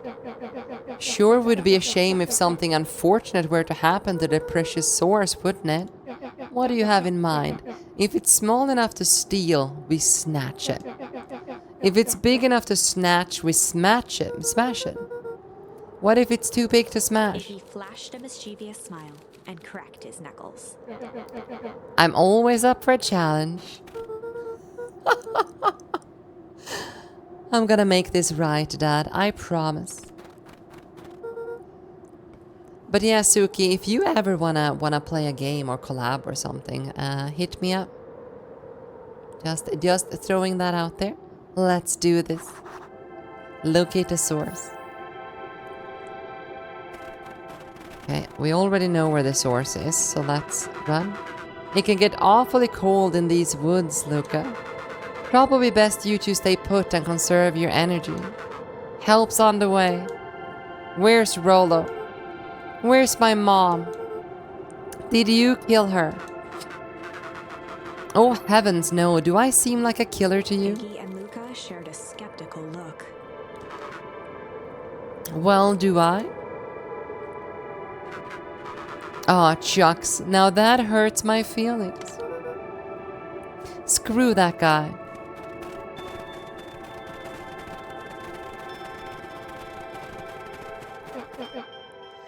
Wait a minute. If this is the original town, that means... Iggy darted behind a large pine and began digging furiously. He emerged holding a shoebox with a crude skull painted on its lid. What is that? A long story. So a few years back I came into possession of some premium grade fireworks. Not the wimpy firecracker stuff they give kids. Really? Yeah. Exclamation mark Discord in chat, Suki, and you can join the Discord. It's easier to hit me up there. The good stuff. So why did you bury it under a tree? That's the long part of the story. You and Rolo were doing chores at Rolo's chicken coop, and you guys pissed me off for some reason or another. Luca rolled his eyes with realization. No, you He didn't. stifled a chuckle. Yep. I just wanted to give you guys a little scare. But like I said, these were some primo fireworks, so I might underestimated things. You blew up the chicken coop? I prefer to think of it as a incendiary redecoration. Sorry, but you should have seen the look on your faces. Rolo got grounded for months, which is why I needed to stash the evidence and lay low. So I buried them under that tree. But when I came back for them later, they were gone. So I figured some grown-up found them and tossed them. Iggy triumphantly raised the shoebox.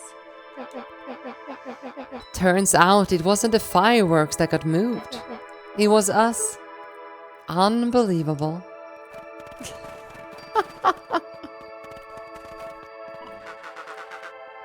Do you think this is a game? Newsflash, boyo. You're not a hero. You're a little brat who is in way over his head. A hero is just someone who refuses to give up. Comics these days are rotting children's brains. Everyone thinks they're a spaceman superhero. I always partial to Hank Atomic myself. Is that so? Do you really think you have a chance against us? You have no idea how powerful we are. Prepare to blast off, loser. But yeah, feel free to join the Discord and we can talk about it. Luca and Iggy inched up to the edge of the hole with bewilderment in their eyes. Arctic air breathed out of the cavern in heaving gusts. Echo, echo, echo, echo. I can see why they wanted to move us all out of town now. But why would they dig a giant hole? I think this is it. Locate the source. This is the source? This dang hole? How do we smash a hole? Oh, it's much more than that, my annoying little friend. Kerr, where's Rolo? I wasn't lying before, he's safe. Well, safer than you two at least. Drats, it's cold. You two had to drag me all the way out here, didn't you? Mr. Kerr gazed down the abyss in contemplation. It really is something, isn't it?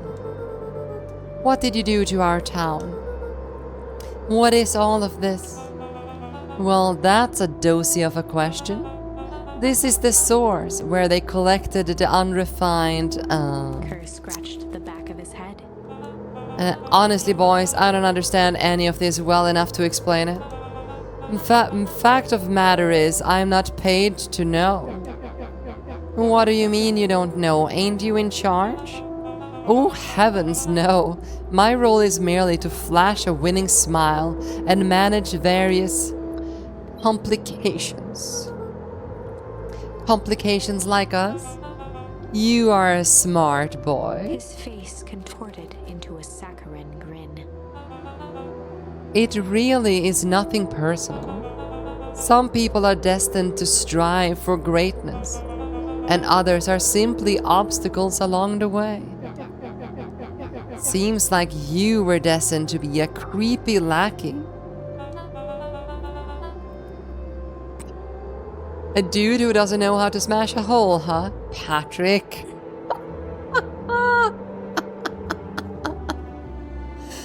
The point is that we all play our parts in life. Mine just happened to be a lead in the role of a lifetime. And you happen to be extras, ready for your curtain call. We aren't giving up without a fight. Your smile's not gonna be so winning after we're done with you. Now, boys, there's no need for melodrama. It makes even a professional such as myself embarrassed for you. Let's change the mood a bit. Kerr snapped his fingers. Scene change.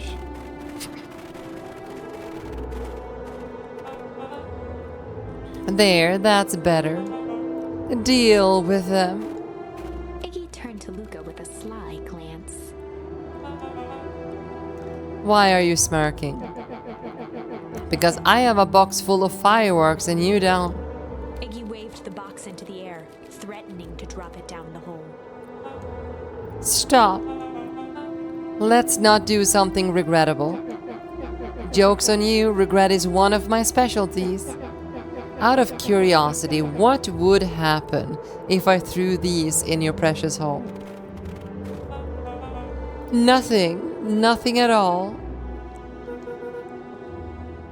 You're a terrible liar. I'll have you know, I am an exceptional liar. Bup, that's far enough. Iggy plucked a single bottle rocket from the box and held it up with reverence. Stop, you fool. Call off your goons. After a long pause, Mr. Kerr flung up his hand with frustration. Very well. You can all head back for the night. It's been a long day. I'll handle these two from here. Mr. Kerr sighed into the frigid air.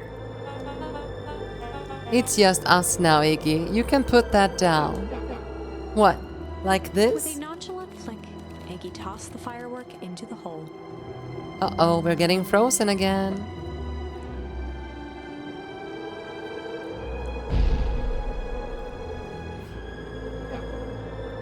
Ooh. Wow. With a growl, Kerr leapt at Iggy, crashing through Luca. Iggy tried to twist away, but in the struggle they both tumbled over the side. Luca dove forward, bracing Iggy's hand just before it slipped. His Oh, grip was made you can do precarious it. by the cold, wet snow. He could see Kerr further down, clinging to Iggy's coat. You reckless child, what have you done? Luca, listen to me. Hold on tight and use walkie-talkie to call them back. Huh, what channel do I use? It doesn't make a damn difference, they're always listening. If you do that, the clipboards will just haul us up and snag us both. The only way you get out of this is if Kerr's out of the picture. Just let go and save yourself. If he lets go, we both die. I don't want to die, but seeing the look on your face almost makes it worth it. Mr. Kerr, you had a long life. Why don't you actually do something selfless and just let go? Mr. Kerr gasped with insult. Long life? I'll have you know I can still play 25. You should have heard me sing the parts of Phileas Young. With a wild look in his eye, Mr. Kerr began to hum a proud melody. Prum dum dum, prappity dum dum. Wow, can you believe this guy? Ah, the hum. Luca's hand began to cramp. His voice began to crack. Kerr, just let go. No can do. If you want to save your friends, you'll have to save me too. Luca, look at me. It's okay. Luca felt Iggy loosen his grasp. You aren't going to kill your friends like that, are you? Every muscle in Luca's body burned. I'm not his friend. Yes, you are. No, I'm just a no-good bully. Like you, Kerr. Iggy, Luca no. felt his hand slipping. And I told you what you need to do with bullies. I can't. It's your only way out of this mess. 2 birds with 1 stone. It makes sense for us to fall together. Wackadoos travel in packs. Calm settled over Iggy's face. Luca, let me do this. Iggy's voice was colder than the bitter air billowing from the chasm. Let me do the right thing for once. Luca had no choice but to. Oh, we can refuse and accept.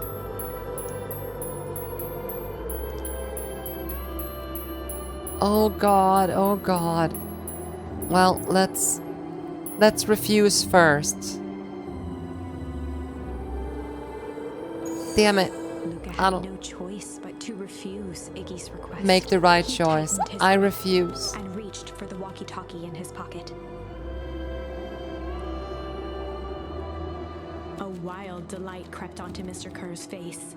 That's a good lad. Now, radio for help. Iggy begged Luca with his eyes one last time, but Luca pressed the button and called out. We need help.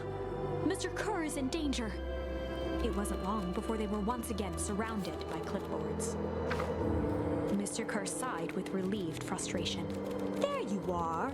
You really are a worthless lot, aren't you? Mirror. Now, a clipboard dutifully produced an ornate ivory hand mirror, and Mr. Kerr began preening his tousled hair. Ah, that's better. Mr. Van Horn, I applaud your sharp thinking under duress. I'll put in a good word for you with the founder. Take them away. With the founder? A The abyss swarm is of very hands dark overpowered today. Luca. Yeah, The last thing it he is. saw before a cloth bag was pulled over his head was the defeated look on Iggy's face. The end. Wait, the end? I think this was one of those times where doing the right thing was the wrong thing. Yeah. It had to be done though. It had to be done. Accept.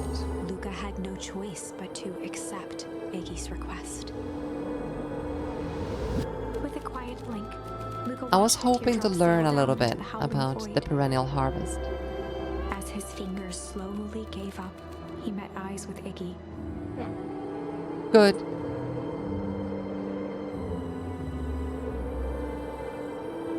The two silhouettes were swallowed by darkness.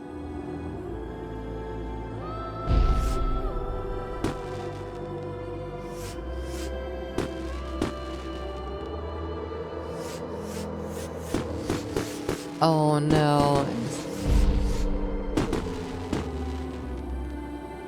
I have a feeling Mika is a person who needs to go to all routes. I mean, the game's kind of forcing me to. Hell of a goodbye, Iggy. Look where we are. Choices were made, indeed. Luca, you should really step back. What? Quickly. What? Curious? But of course, those fireworks of Iggy's must have just been the right amount of energy. We should get out of here before perennial harvest arrives. Not until you tell me what just happened. Your friend's sacrifice just saved this town. For a little while, anyway. How? Tempus liquaman is a peculiar substance. It can change the relationship between matter and time itself. But doing so requires unfathomable energy. In a closed system, that energy can only come from its surroundings. A useful side product of this property being, by adding precisely to the correct amount of energy to it, one can create a cryogenic cascade. So the gunk makes things cold, and the firework makes the whole freeze over? That's one way of putting it, yes. As dumb luck would have it, the fireworks weren't strong enough to generate a runaway reaction. I shudder to think what would have happened in that case. We have some idea what that would look like. We do. It will take them a good while to safely break through and access the source again. If you know all of this stuff, why haven't you been helping? I have been, in my own way. Each one of us has our role to play. Iggy's role, it turns out, was to buy us precious time. Mine has been to observe and wait. Wait for what? You. Me, why? What is my role? A fierce twinkle flashed in Nat's eyes. Luca Van Horn, you are going to save the world. With a chuckle, Nat turned and walked west. Okay. Dumbfounded, Luca followed behind him, trudging through the snow. Trudging through the snow. Every step taking him further away from everyone and everything he knew, and closer to destiny. To be continued in Beacon Pines, Pines Harder. Revenge served cold. Second time's a charm? What? Wait, that's it? This ends with a crummy cliffhanger just when it was getting good? I was even starting to like Iggy. What the fuck? No way. I refuse to be associated with some never-ending parade of sequels. Let's go back and find something more definitive. Yes, let's do just that. Okay, so we only have the tickle. Oh, we can do a hum here now.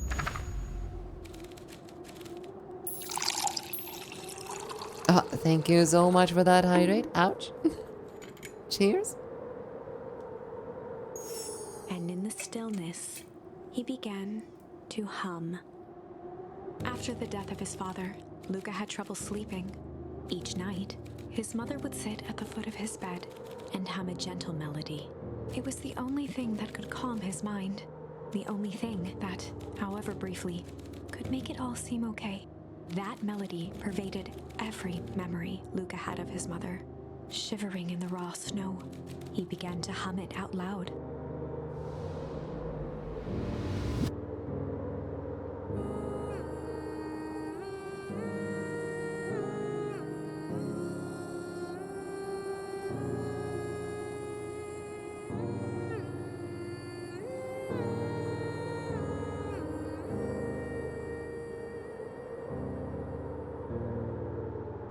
Gran lowered the torch, listening closely. As recognition slowly set in, her heart sank. Those countless nights of consolation, the incomparable loss they shared together. She let the torch fall to the snow and sizzle out. A few steps toward Luca was all she could bear before dropping to the snow herself. Through a flood of tears, she began to hum along, note for note. But wasn't she a fake granny?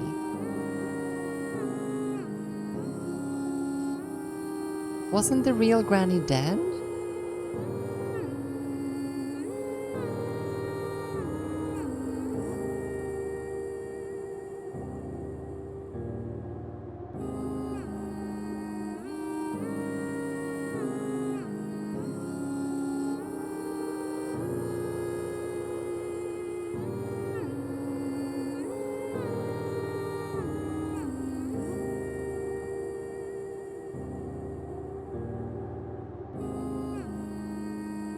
Luca lifted his head in astonishment. The last time he heard that melody was the last night he saw his mother. No, wait. That is his mother, isn't it? I am so sorry, my little buckaroo. Buckaroo? The only people call me that are my mom, my dad, and your mother. Luca blinked through blurry, watery eyes, trying to see more clearly. He could just make out the impression of a familiar face. He peered across the snowscape at the woman on her knees. Something about her was undeniably his mother. Only smaller, older, changed. Mom? That's right, buckaroo. Mom? Luca sprinted as fast as he could toward his mother. They held each other close, and the cold retreated from their bodies. Eleanor? I thought you were gone? You should have known I would never abandon my son. Eleanor looked down at Luca, tightening her embrace in an appeal for forgiveness. How? You're a smart man, Joseph. I thought you'd have pierced it together by now. You were exposed. What happened to you? Where did you go? Why did you leave me? I never left you. I was always right here, Luca. Why did you lie to me? It tore me up, Luca, but I did it to keep you safe. I thought that was getting answers would help us both move on. But the more I discovered, the more I realized the dangers we were in. Until perennial harvest was stopped, it would be better if everyone thought I was gone. You could have trusted me. Those are bad people, Luca. They won't stop until they get what they want. And they don't care who gets hurt in the process. Then what do? We have to stop them. Joseph slumped into the cold, wet snow. They can't be stopped. This is too big. I tried beating them at their own game. I'm done fighting fire with fire. For the first time in a long time, her voice felt like her own again. No more lies. I see now there's a better way to stop perennial harvest. The cold, hard truth. Luca gazed down at Nuncreed with pity. He looked small. Joseph stared into the snow, as if searching it for answers. Come on, everyone. We got a party to crash.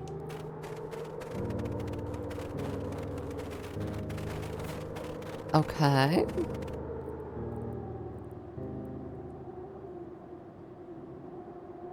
So she got exposed to the thing. You don't understand. He always wins. Chapter 9. Nude rug store? Me too. The devil you know. 7 months ago, Eleanor Van Horn crept down the maze of sterile hallways under perennial harvest. She stopped in front of the large steel door marked Deep Engineering. No turning back now. She raised a trembling hand. The stolen keycard worked as promised, and the door buzzed open with mechanical efficiency. She was immediately hit with the smell of disinfectant. It was some sort of laboratory. In one corner was a desk covered in papers. Across the room stood a tall metal pod with hoses protruding from its base. She rushed to the desk and began shifting through the piles of papers. They were experiment reports on something called Tempest liquamen. There were dozens of them, every one stamped. Eleanor heard the sharp echo of footsteps approaching. She was out of time. Her eyes scanned the room, eventually landing on the strange pod. Muttering a curse under her breath, she dashed over and dove inside. There's not only a lot of chapters, there's multiple of the same chapters.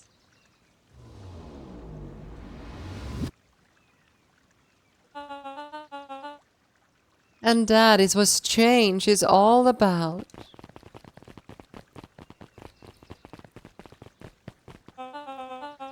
Grabbing the future by the scruff of the neck and making things happen. Change is a choice. I am tickled pink that we will all be making that choice together. How great is that? This man is a liar. Excuse me? I will not. This town has a dangerous secret and perennial harvest. It only exists to keep it hidden. Nonsense. Mustache. Oh, perfect. They picked up the whole town and moved it right under our noses. You aren't making any sense, dear. Mr. Kerr addressed the crowd with a sarcastic tone. Imagine such a thing. It's absurd, just a plain impossible. They promised they could fix the foul harvest. They told us they would clean this place up. We just had to leave town for a few days. But while they had us evacuated, Miss Hartwood, I'm afraid I'm going to have to ask you to. You're afraid of a lot of things, aren't you? You sniveling little worm. This is growing tiresome. A little help, please. Don't you all see? This festival is a sham. An excuse to have the whole town gather in one place. They're planning something awful. I don't know what, but these people are wicked. Don't listen to her. She has absolutely no proof. I am the proof. I am Eleanor Van Horn. Whispers filtered through the crowd. Well, aren't you just sneaky as the dickens? We all knew Valentine's fertilizer was too good to be true. And now this whole town is paying the price. Ladies and gentlemen, I am so sorry about this disruption. My associates will take this obviously disturbed woman somewhere comfortable so that she can get the help she needs. She's not the one who's disturbed. You two-timing clown. You all know there's something wrong with this town. It's just easier to look the other way. The truth is,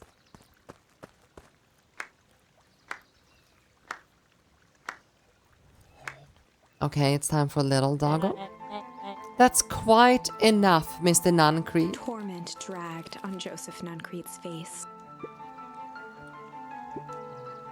Yes, sir. Take them away. No, I want them to see this. The ever-tempestuous Eleanor Van Horn. You've been quite the thorn in my side. Like a weed that's burrowed in where it doesn't belong. I must confess, you look dreadful. He paused for a moment, plucking a piece of fuzz from his sweater and discarding it to the ground. Consider yourself in rare company. You managed to pull one over on me. It won't happen again. I knew you had sort of plan to disrupt our little party. I always believe this little party's a good one. Yeah, no, he's He's the evil guy. But alas, I expect something a bit more impressive, incoherent than incoherent rambling. No matter, your failures are yours to bear. Mr. Kerr. Yes, sir. It's a shame it was cut short, but I thank you for that rousing oratory. I will take it from here. Yes, sir, of course, sir. You have done quality work for me, Villian. You can look forward to the recompense we agreed upon. Kerr gave a bow of deference. Founder, you are most gracious. Gasps rippled through the crowd. Thankfully, we can dispense with the formalities from here on out. Solomon pulled a glass vial from his pocket. In one smooth motion, he downed its contents. A triumphant smile grew across Solomon's lips. You can all call me Sharper His Valentine. body and face began to contort and expand as he disappeared into a belching green mist. What the? What? A Okay. hushed horror gripped the crowd.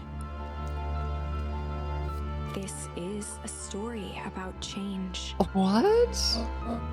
What? No. Ah, so you didn't see that coming. Good. Sharper examined his new hands. Well, this is quite the improvement.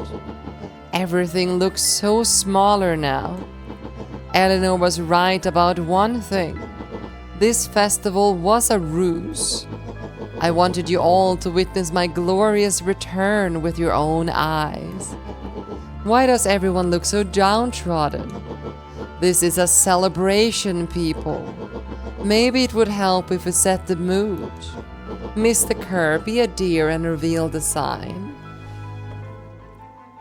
Sharper Valentine Festival. Ha, wonderful. Sharper choked out a crude squawk of a laugh. Frustrated grumbles sprinkled through the crowd. Sharper, you malicious bastard. Malice. I'm glad you're back so I can tell you to your face. You destroyed this town. We ain't gonna let you get away with it again. Sorry, this is not the time for audience participation. Some assistance, Mr. Kerr? William Kerr gave a subtle nod to the clipboards. You coward. Does anyone else have something to contribute? A helpless quiet settled over the crowd. I thought so. Did you all truly believe you could be free of me? A town of complete and utter fools. You people should be celebrating my return. You're clearly lost without me. And that leads me nicely to my children. Daddy? I gave you both the greatest gift a parent can give. The opportunity to prove yourselves in my absence. Squandered. To say I am disappointed would be an understatement. But Silence, Augustus. An adult is speaking.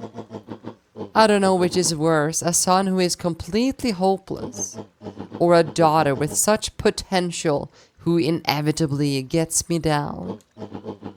Eris, you fail me with admirable consistency. Thankfully, I was counting on it this time. Father, I have been wasting my time, my dear. What have you accomplished? I was focused on cementing our legacy.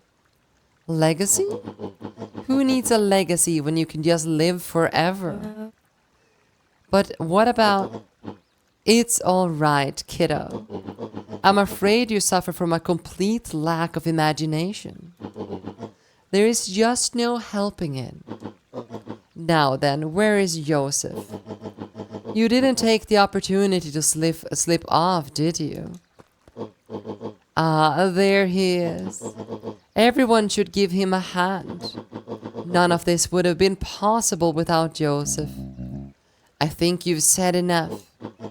Nonsense. These people deserve to know how helpful and loyal you've been. I only did what I did because he left me no choice. You always had a choice, Joseph. You were simply too weak to take it. No matter, cheer up. You are about to be rich beyond your wildest dreams. You should follow Mr. Kerr's example. When I found him, he was in a sorrier state than any of you. An aging actor desperate to recapture his youth. He played his part and soon he'll be played the leading man again. Forever, in fact, if he remains loyal. All that goes for all of you. Well, those who haven't already frittered away my goodwill. Beacon Pines is mine again, and I am willing to share its spoils in exchange for absolute loyalty. Are you saying, Mr. William Kerr, that was never in charge of perennial harvest? Ha! You think that puffed-up blatherskite could have accomplished all of this? Dawn, I suppose it's time for your big exclusive. Sharper addressed the crowd with indignant pride. He'd planned this moment for so long that now, at the deed's fruition, it almost felt frivolous. You see, I needed a figurehead to hold things down while I orchestrated my return. Someone misdirected. Someone to misdirect, lie, and bilk this town for a spell. So I invented William Kerr. Take your bow, you've earned it. Mr. Kerr flourished a preposterously elaborate bow. Patrick C. Montague, thespian extraordinaire at your service. Founder, I just want to thank you again for this opportunity. It truly was the role of a lifetime. Wait, so this Bill Kerr was Patsy the whole time? Oh, Patsy. I see what you did there. Now that your secret is out in the open, what's to stop this town from rising up against you? That's the delicious part. Fear. Thanks to our clipboards, I know that each and every person in this town fears most. And I will make those fears manifest for anyone who steps out of line. The choice is simple. I'm not afraid of you. Ha, the young hero. I've kept a keen eye on you, boy. You and your friends made a habit of disrupting my plans. What a pity. If things would have gone a bit differently, you might have had your moment of triumph. But that's fate for you. You can't do this. Oh, but I can. I have won. Never underestimate what a great man can do given time. And now time is my plaything. Perhaps the most expensive thing I've ever bought. But well worth it. Ha! Sharper coughed up one final laugh and cracked his knuckles. Enough chit-chat. Let's get to work, shall we? And so, Sharper set about remaking the town in his own image. The fertilizer factory soon reopened for business. Sales rose steadily as more and more farmers across the countryside began to swear by its miraculous properties. Beacon Pines became famous, a secretive town that, for the right price, shared its gifts with all. Gifts that became more and more necessary in a world where winters grew longer and longer. Oh, wow. No. No, that can't be the end. Wrong, but things are becoming clearer now. You can feel it, right? We can't let Sharper win. He might just be the key to this whole thing. Let's see. What? Okay, we can hum. We can.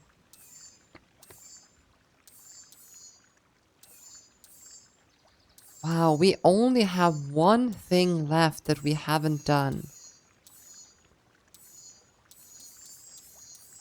So instead of... Okay. Imagine it is the end, yeah. I guess we tickle? Well, time to bust out the tickles. Hey Tish, wanna see something cool? Yeah? Check it. Beck lunged forward and began to tickle under Tish's arms.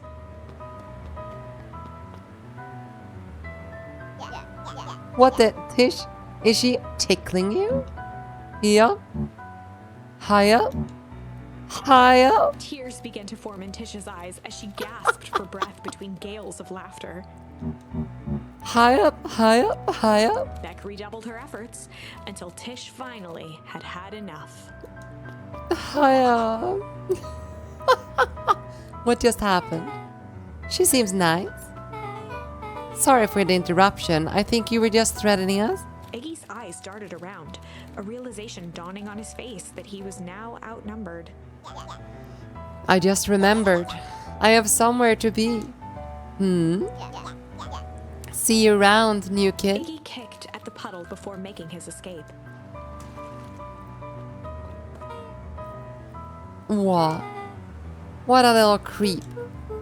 Beck, I think you got a little ooze in your hair. Beck shook the ooze out of her hair as best as she could. Is it bad? It depends. What are you feeling about having more mature, refined look? Oh god. Chapter 4. The Best Policy. Luca paused for a moment, catching his breath. He'd only just met Beck, and somehow he already managed to drag her into this mess. Hopefully he could make it up to her. But finding Rollo was his primary concern. Oh? Luca, what the hell are you doing out here? And why did a kid with gray hair just run past us in panic? Roxy and Fitz looked drained. It was clear they'd spent all day searching. That's Beck. I don't care who she is. What happened? We were just helping look for Rollo. Luca, I need you to start telling me the truth. Roxy's temper could often be dismissed as the impatience of an older sibling, but this was the most intense Luca had ever seen her. Her eyes were wild and unfocused, looking straight through Luca. We're running out of In time. a torrent of rambled words and tears, Luca broke down. Rollo and I weren't just playing in the Weep Wood yesterday. We were investigating lights at the old Valentine warehouse. But someone was there in a strange suit. And we hid in a dumpster and had a heavy bag dropped on us. And I think it was a body. So we ran, but we got split up. And I ran home. And it was my fault. And now my best friend may never come back. Wow. Just wow. Roxy, still exhausted and angry, softened briefly as her eyes hunted the ground in thought. With a determined sigh, she looked up at Luca. It's not your fault, Luca. Rollo gonna be okay, I promise. Roxy drew herself up. I'm gonna fix this. Luca, go home. But I wanna help. This is too dangerous for a kid. I can't just sit around. I have to do something. Roxy tried to think of the safest place to send Luca. You go back to that little tree house you two like to play in. Wait, there in case Rollo shows up. Wait there in case. Sounds like a plan? Luca wiped his cheeks and gave a quick nod. You did the right thing telling me the truth. Now, scoot. You really believe this story? What other options do we have? Things have been strange around here leading up to the festival. My dad has been acting weird lately. Well, weirder than normal. Looking into the puddle, Roxy rubbed her arms to warm up. Why is it so cold here? This place give me the willies. Wait at the treehouse. Okay, I guess we... Mr. Nuncreed jumped with a start. Oh. Whoa, don't sneak up on an old fella like that. Sorry. Who were you talking to? What? Luca motioned to the phone booth. Oh, no. I was just checking because I thought I heard it ring. But the dang thing never does, of course. Yeah, I've never seen anyone use it, really. The whole thing's a waste of money, if you ask me. Any words from Rollo yet? Not yet.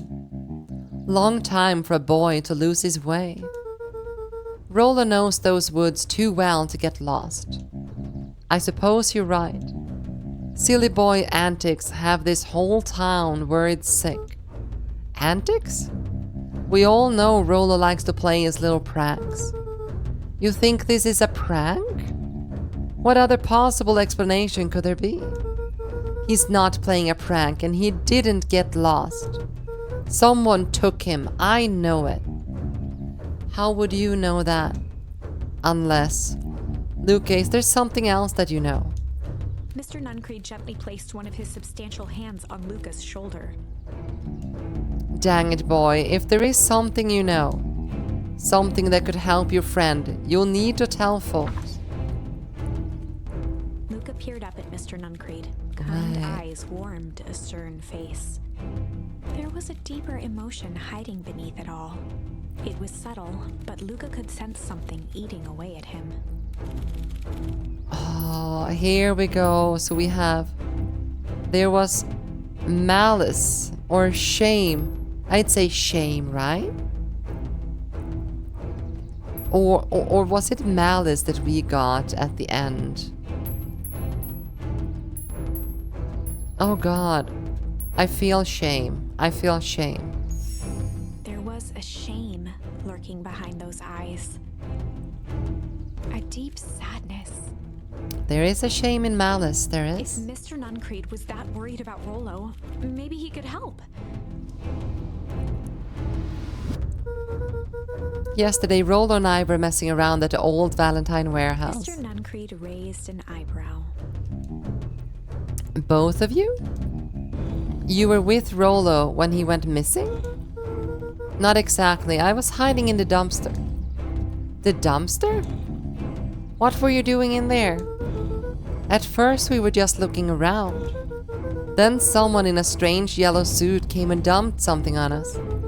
We both got scared and ran.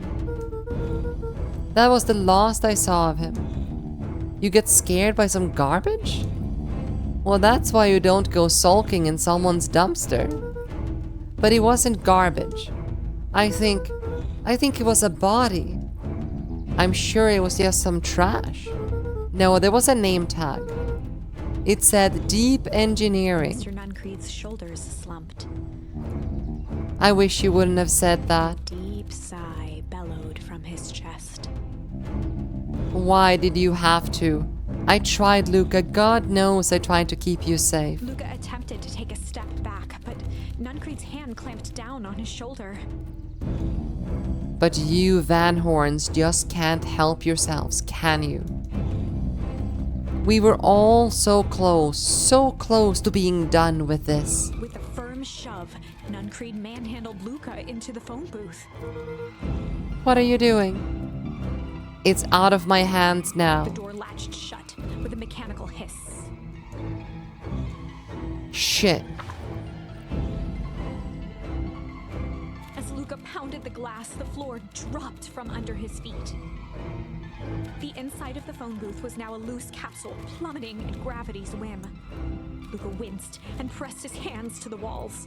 As he braced for impact, the capsule hurried to a surprisingly smooth stop. He felt a cold rush of air and opened his eyes with hesitance. Two large figures in hazmat suits occluded his view. Luca heard the deep, resigned voice of Mr. Nuncreed over an intercom. He knows too much. The end. Wait. No. I think we are going to do all endings. This isn't the end. I know there's still much more. Somehow this went wrong. Okay, let's try something else. Yeah, so let's call it malice.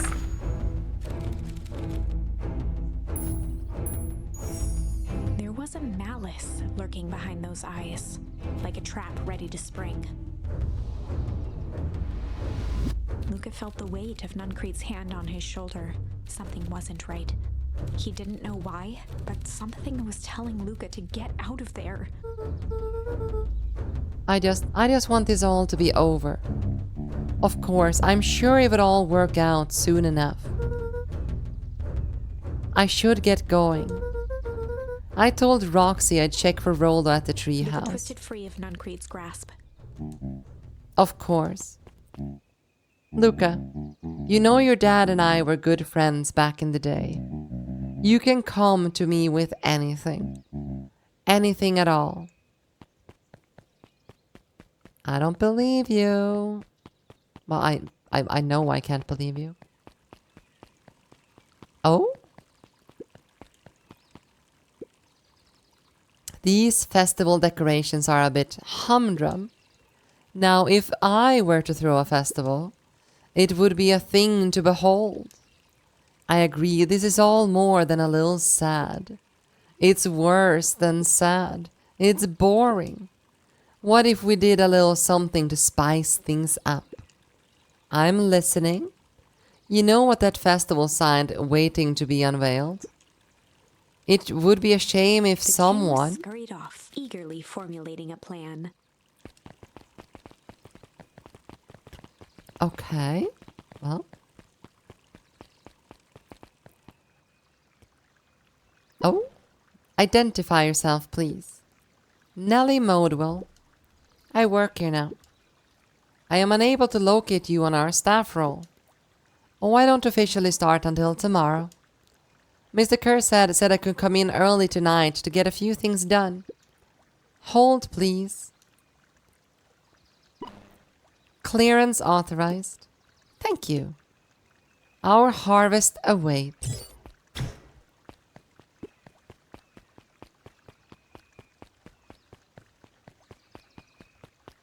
Let's see, I've already spoken to that guy.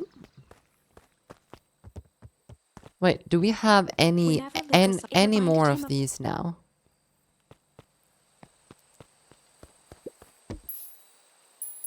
Yeah, pungent. Luca wrapped a twig of thyme around the hook. Some fish have refined taste.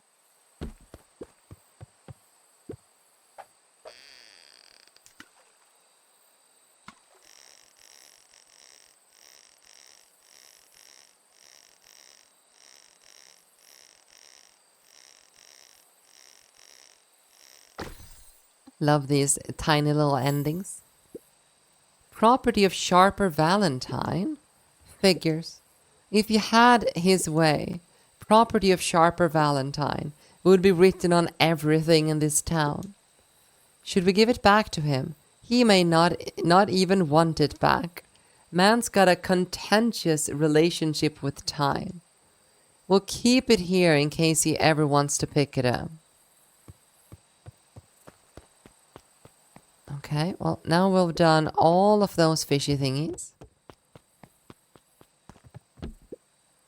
Rollo?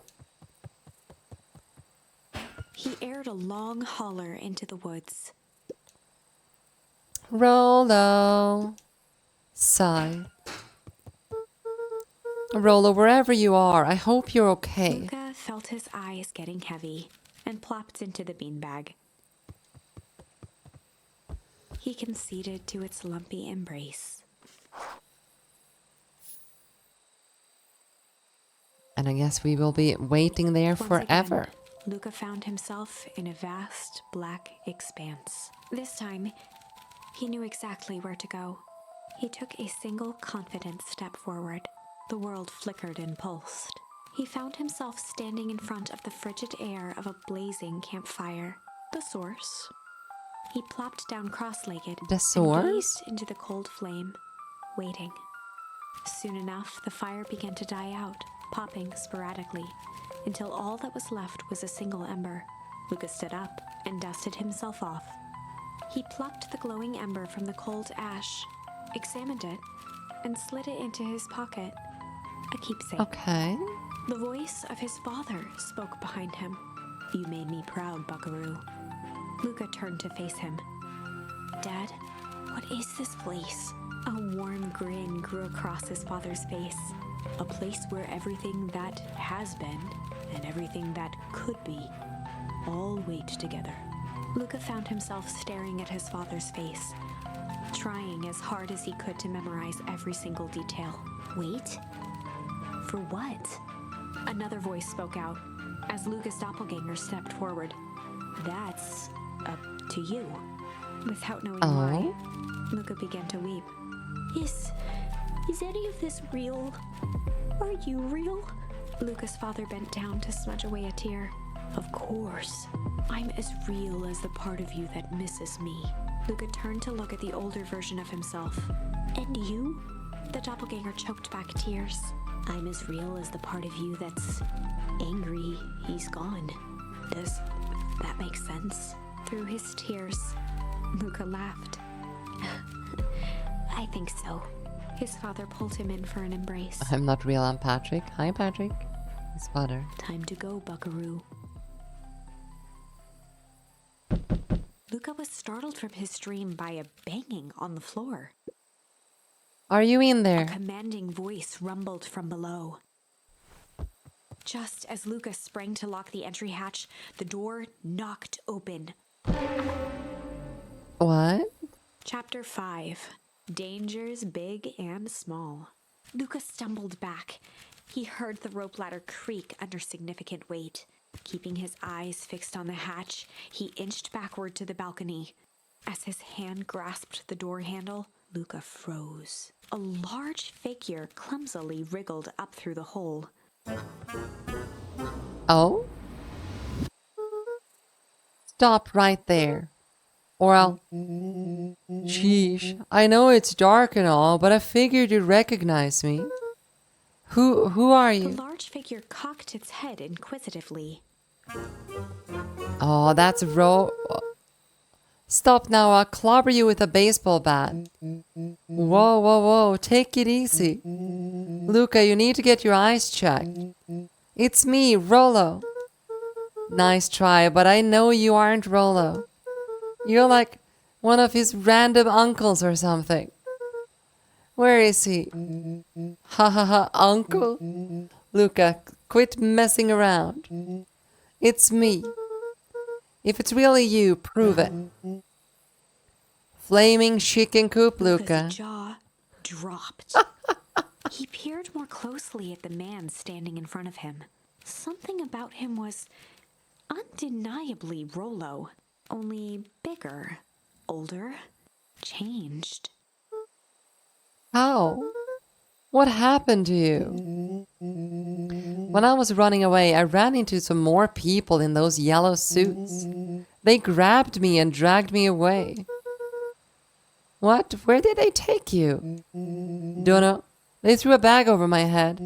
It was cold and smelled like a swimming pool. I think it was an underground lab or something. They made my hands all big. Look. Rollo proudly presented his hands to Luca. Pretty sweet, right? I mean, it wouldn't be my first pick for a superpower. But beggars can't be choosers. Rollo, it wasn't just your hands. My feet too? Dang, Pa just made me new shoes. Wait, Luca, why are you so small? Luca moved to the side and pointed Rollo to his reflection in the balcony window. What His the? hands shot up to his... Holy toladoo. Rollo, what did they do to you? They made me drink some sort of green crud. Ew. Actually, it wasn't too bad. It kind of tasted like licorice. I passed out and woke up like this. And then I sort of smashed open my cage and escaped. What, you smashed open a cage? Kinda. At least I think I did. It's all a bit of a blur. They had you in a cage? Who are these people? I don't know who did this to you, but we're gonna fix it. Fix it? This is awesome. Well, I'm just glad you're safe for now. Luca, you don't need to worry about me. Oh, I love licorice, by the way. Sure, I got snatched, but look at it this way. I got snatched. I know where snatched people go. We may finally have a lead on what happened to your family. Maybe you're right, but this all seems dangerous. Danger, huh? Rollo shadowboxed a few jabs. I'll take them all on. Hey fellas, what's up? With a yelp, Rollo dove behind Luca. Ah, take cover. Did I come at a bad time? Who the heck are you? This is Beck. Sounds like Rollo is a Hulk now. Yeah, he definitely looks and sounds like a Hulk, yeah.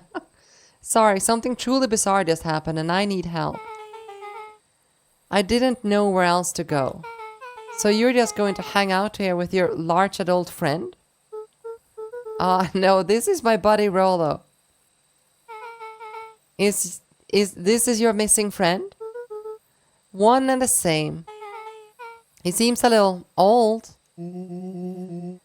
I'll have you know, this is a recent development. What the heck does that mean?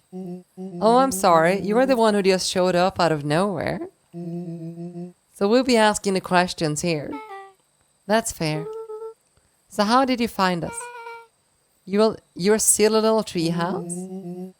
Do you think our silly little mission control?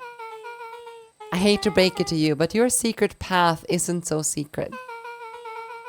And I could hear your racket from miles away.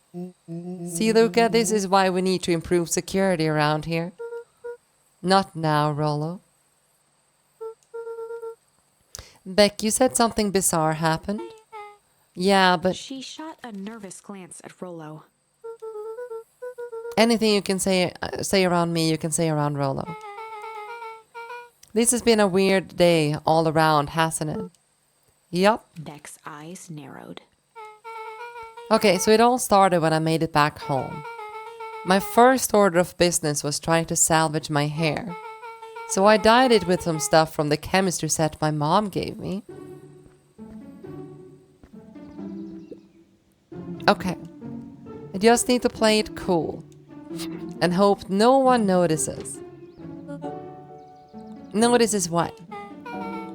Nothing. I was just... Sai, come over here and let me have a look. Oh, honey, what in the world did you do to your hair? I kinda just felt like a change. This is going to take forever to grow out.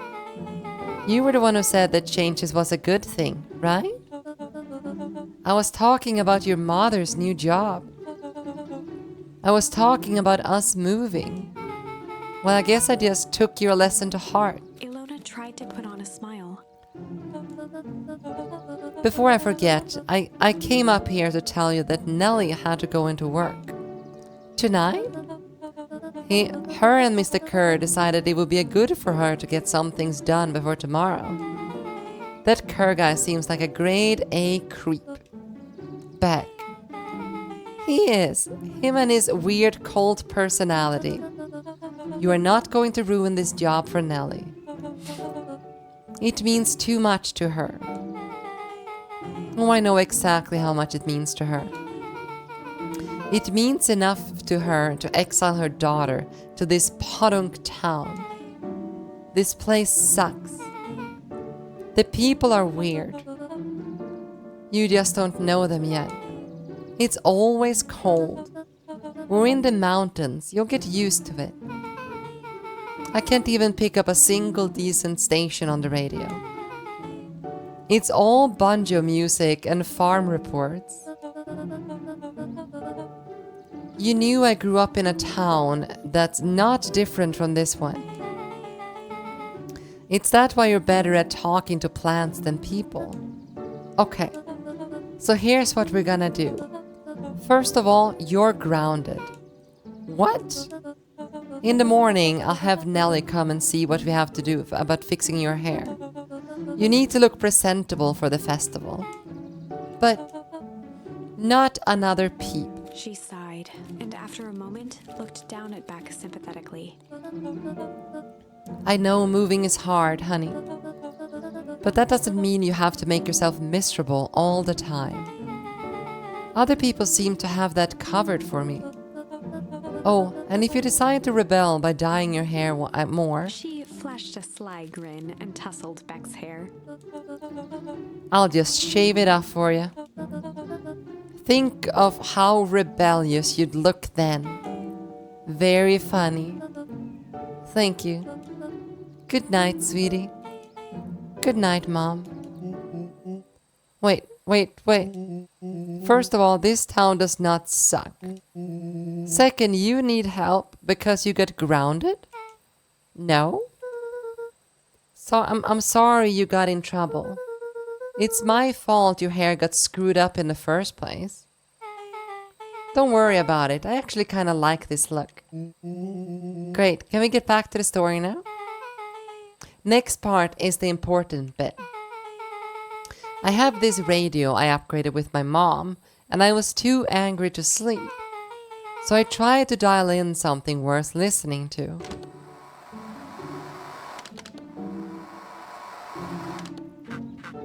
Mr. Kerr, are you there? Mr. Kerr? Yes, I'm busy. What is it? Apologies, I have the founder on the line. Patch him through immediately. One moment. Hello, sir. It's so nice to hear from you. Skip the pleasantries. What's your report on our new lead research of deep engineering? Nellie Modewell seems to be integrating nicely. At this very moment, she is working to help us meet our deadline. She offered to work overtime before I even had a chance to suggest it. Excellent. And you have faith she's capable of finishing the work left by her predecessor.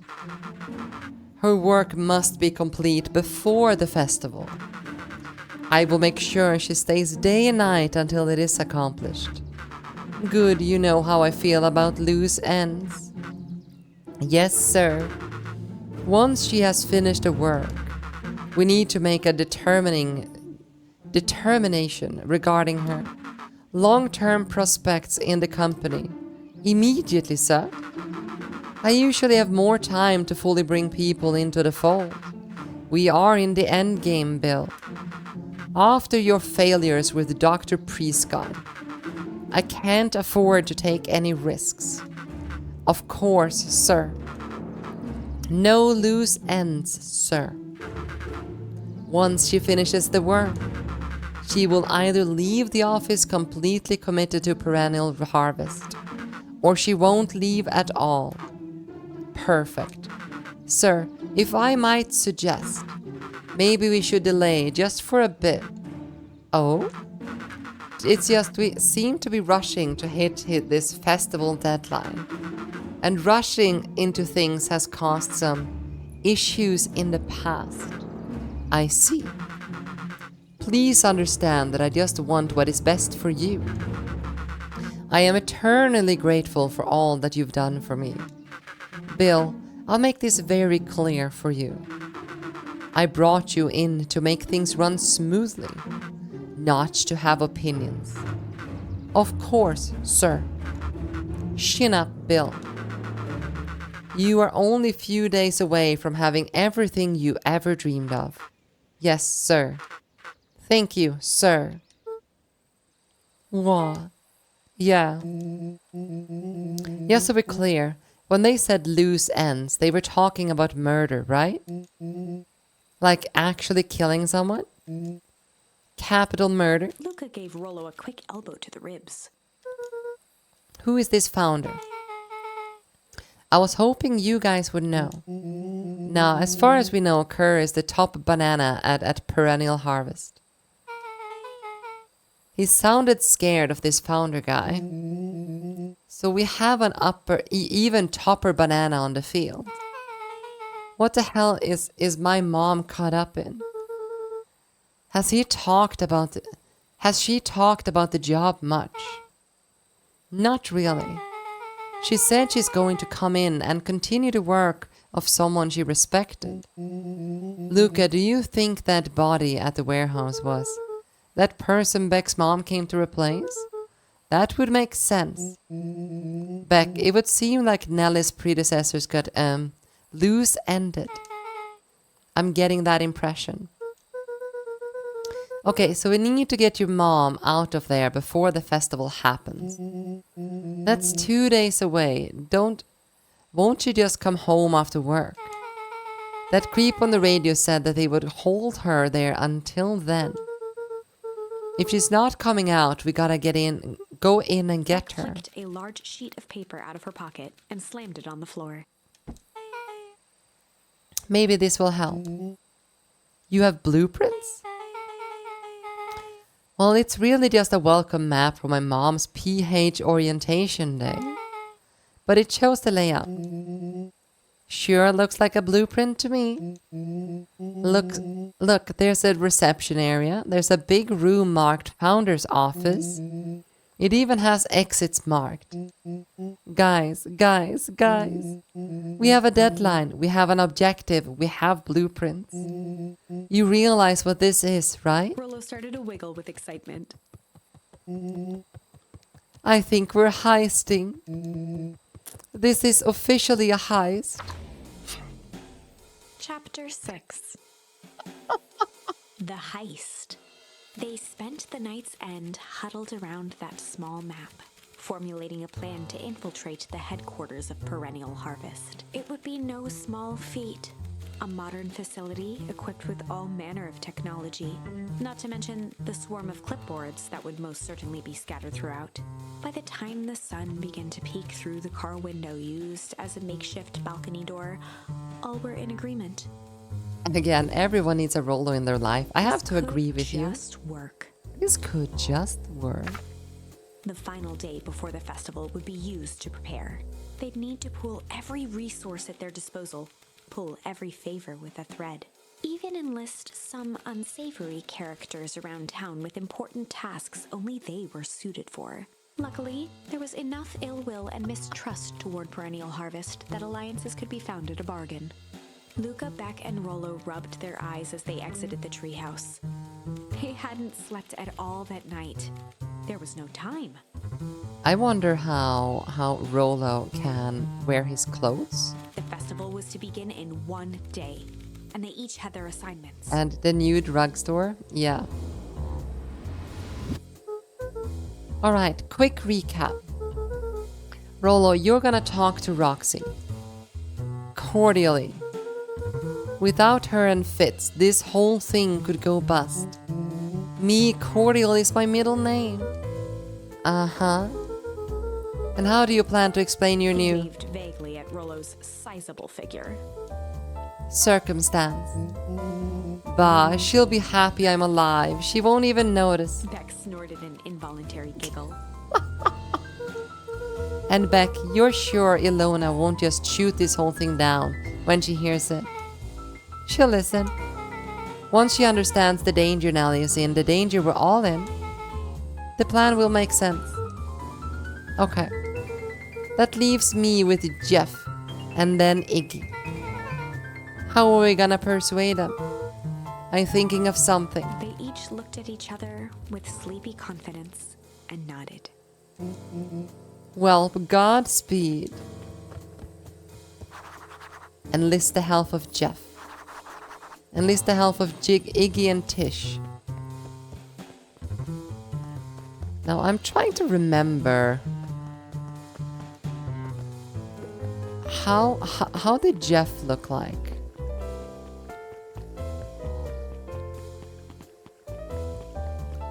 Is Jeff the guy that are looking for the creeps all the time? Oh no, this is Jeff. What can I do here for? Well, I know how much you hate Perennial Harvest. Hate's a strong word. Oh, sorry, sir. I didn't say it was the wrong word. Gotcha. So we're gonna break into their headquarters, and I thought you might be able to help. Jeff wheezed out a long snicker. Yeah, see, I knew you kids were alright. Great, so you The help? joy in Jeff's face drained instantly. Not a chance.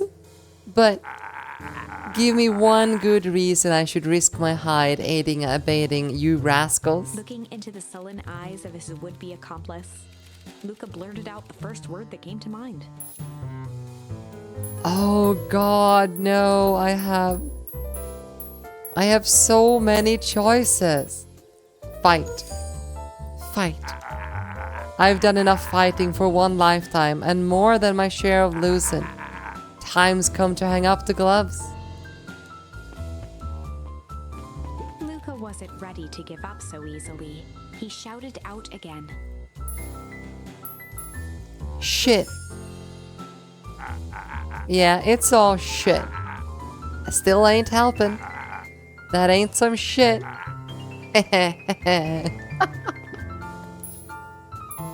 And then hide? Hide? Jeff's brow perked up. What do you say? Go ahead and hide then. Sensing some traction, Luca carried on with vigor. Let a bunch of kids do what needs to be done. We're not afraid. Jeff's scowl faded with a sigh. Say what you will do, old Jeff, and they'll all do. But you'll never hear him say I hid from nothing. One good stomp of the foot was all Jeff needed to drive his point home. What was it you kids needed? Some sort of disguise. I guess just the thing. And while we're at it, that crate should come in handy. This ain't gonna be free, you know. I'm thinking 5 bags of sour gum should cover it. Hello, Tagita. Welcome. And thank you so much for that head pat. Put it on my tab. Luca offered out his open hand to seal the deal. With a firm and dusty grip, Jeff reciprocated. Done. Swing by first thing in the morning. Alright, we have Jeff. Where would they... oh, here they are. Hey, Tish, look who it is. Luca, are you here trying to tickle us to death again? Look, just hear me out. Iggy raised an eyebrow suspiciously. We're listening. Iggy, I know we've been giant bags of shit to each other. Iggy gave a reluctant shrug. You're not wrong. But lately, life's been kinda... strange. Strange, you know? Iggy considered the point. Things have been weird around here. So I'm offering a truce and asking for your help. What do you say we break our hostilities, at least for now? We do like breaking things, even if truce means less breaking things. What if I told you there was a way to have a truce and break stuff? Go on. I need you to cause a distraction so I can sneak into Perennial Harvest headquarters. A wild-eyed grin spread across Iggy's face. My, Luca Van Horn, I'm impressed. And after this is all done, maybe you and Tish can come hang out at the treehouse sometime. Iggy glanced over to Tish, who nodded in agreement. Fine. But not because we want to see your creepy treehouse. We just like to cause chaos. With a quick nod, Luca was off. Okay. Did you hear that, Tish? Iggy gazed up at Tish with a smile. He invited us to hang out at the A single treehouse. tear ran down Tish's cheek. Aw, I never expected this day to come. How wonderful. That's the most words she's ever said, ever. Chapter 7. Into the Hive. A good heist requires preparation, and thorough preparation takes time, something they had precious little of. So far, everything was in order. Jeff, Iggy, and Tish all agreed to do their part. Beck radioed Luca that night with a simple and covert message. "We're locked and loaded on my end." And Rollo, after a lengthy confession, managed to persuade Roxy and Fitz to help. He stowed away in mission control for the night to avoid attracting attention. Yeah, can you imagine showing up to your parents when you were a kid, looking like an adult? Rollo, being uniquely suited for the role, would be the first to breach perennial harvest. The outfit provided by Jeff wasn't perfect, but a convincing disguise is 10% wardrobe, 90% confidence. And confidence Rolo has. Rollo took a few vigorous breaths and shook out his arms. Just stay calm, Rolo. You can do this. Hello, mother. I am child. Right? Got your delivery here. Delivery? I don't have anything in my notes about a delivery. One moment.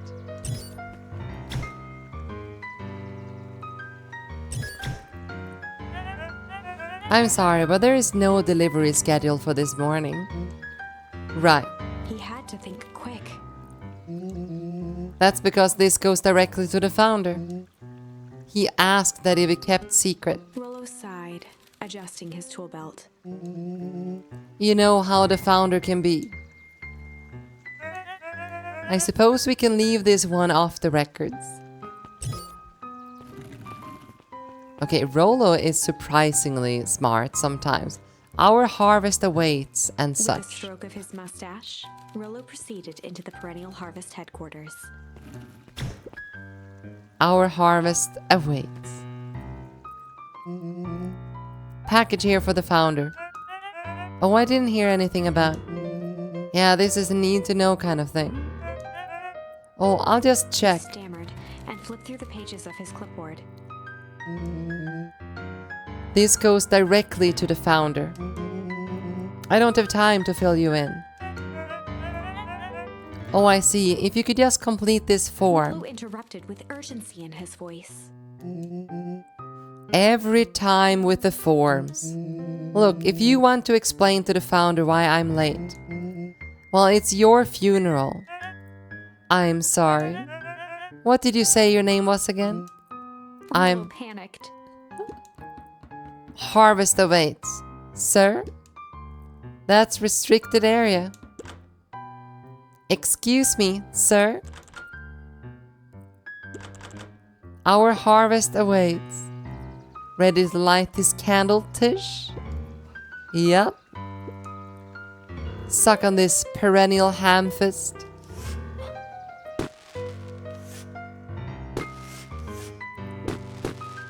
What was that? The distraction was enough for Rollo to regain his confidence. Just open the damn door. I got a job to do. The clipboard fumbled around in a frenzy. I should check on that noise. Oh, come on. Just buzz me in already. Okay, okay.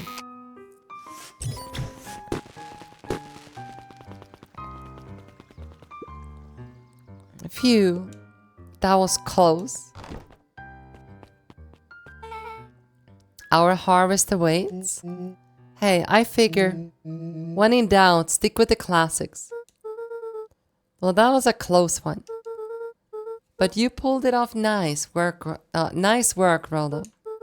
Alright, everyone knows what to do. Yep, deep engineering is to the north. I'll go with Beck, in case you need some muscle. I'll head east to the founder's office. YouTube is safe.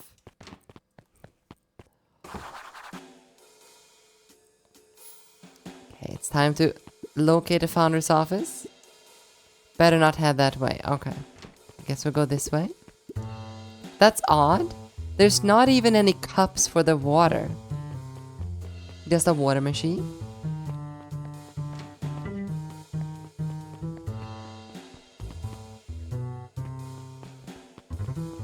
You can do it. A whole way to nowhere. What's going on here?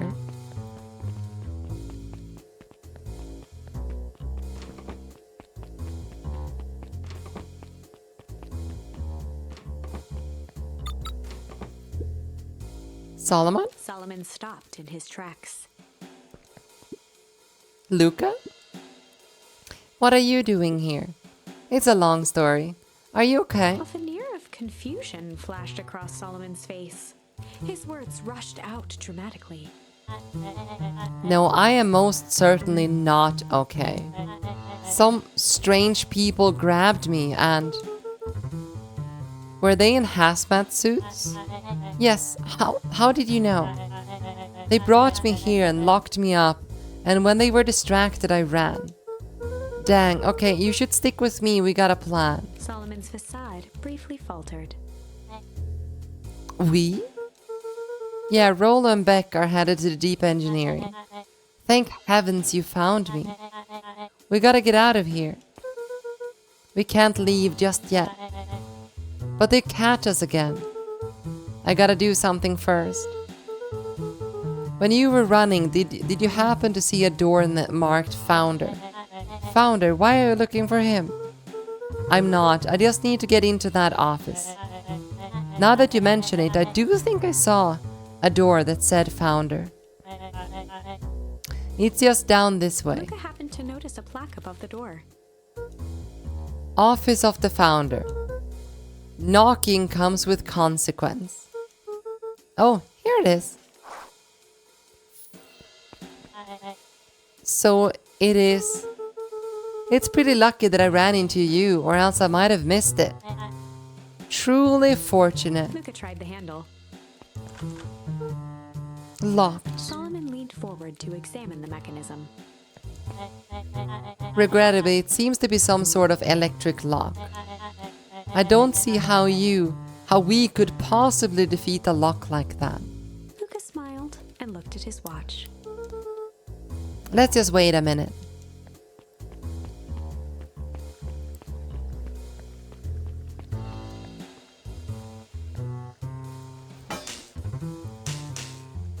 Good mom. I don't know what sort of funny business you're up to, but I like it. She mimed a quick hat tip and ambled off with a whistle. Howdy. Good afternoon. The light on the keypad changed from red to green. How did you do that? It's good to have friends. Quick, let's get inside before someone spots us. Sigh. Luca switched on his walkie-talkie.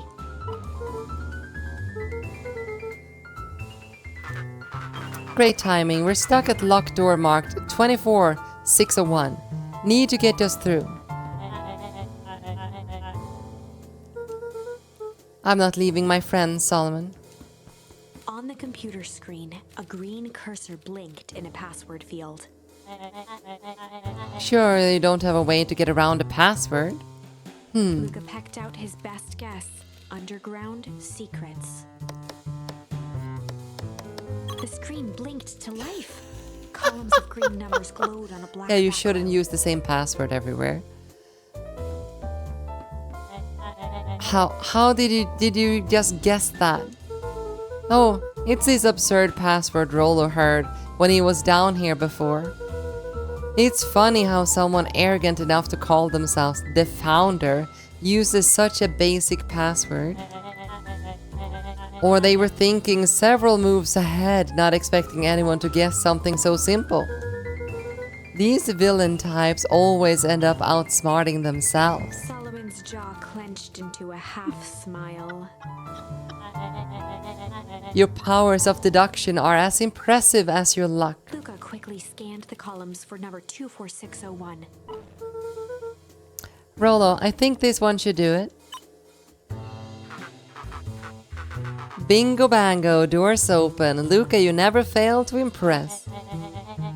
What is that slippery lout even doing down here? We have a friend whose mom is in trouble. We're here to get her out. I see. Oh, Luca, I think we're close. Next door is marked 13806. Once again, Luca scrutinized the numbers on the screen. In that moment of distraction, Solomon reached forward and pressed a large red button. Maybe this one opens the lock. That would not be it. Should have used the password manager. Yeah, and then he'd have all of the passwords instead. Crap, we got company. Luca, must go faster. One sec, I can't think with all this He noise. quickly skimmed the screen with his finger. Those cursed fumbling hands. My apologies, Luca. Don't beat yourself up. I know you're just trying to help.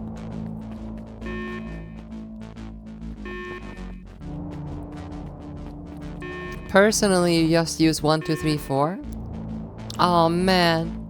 No water cups. Rolo.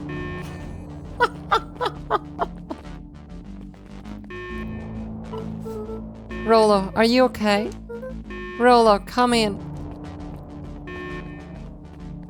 Mr. Kerr approached with a sneer and spoke into his walkie-talkie. You can turn off the alarms. They're trapped. With self-satisfaction, he called into the hallway. That, my dears, is a dead end. Nowhere to run. Rolo, where are you? Are you okay? Yeah, I think we lost them. Making our way back to Nellie's office. You two rabble-rousers are coming with us. Nope. Make a break for it. Did that little shit just kick me? Don't just stand there after them. Okay, I think that worked. Roxy and Fitz have them on a wild goose chase. I'm having trouble following what just happened. Like I said, it's good to have friends.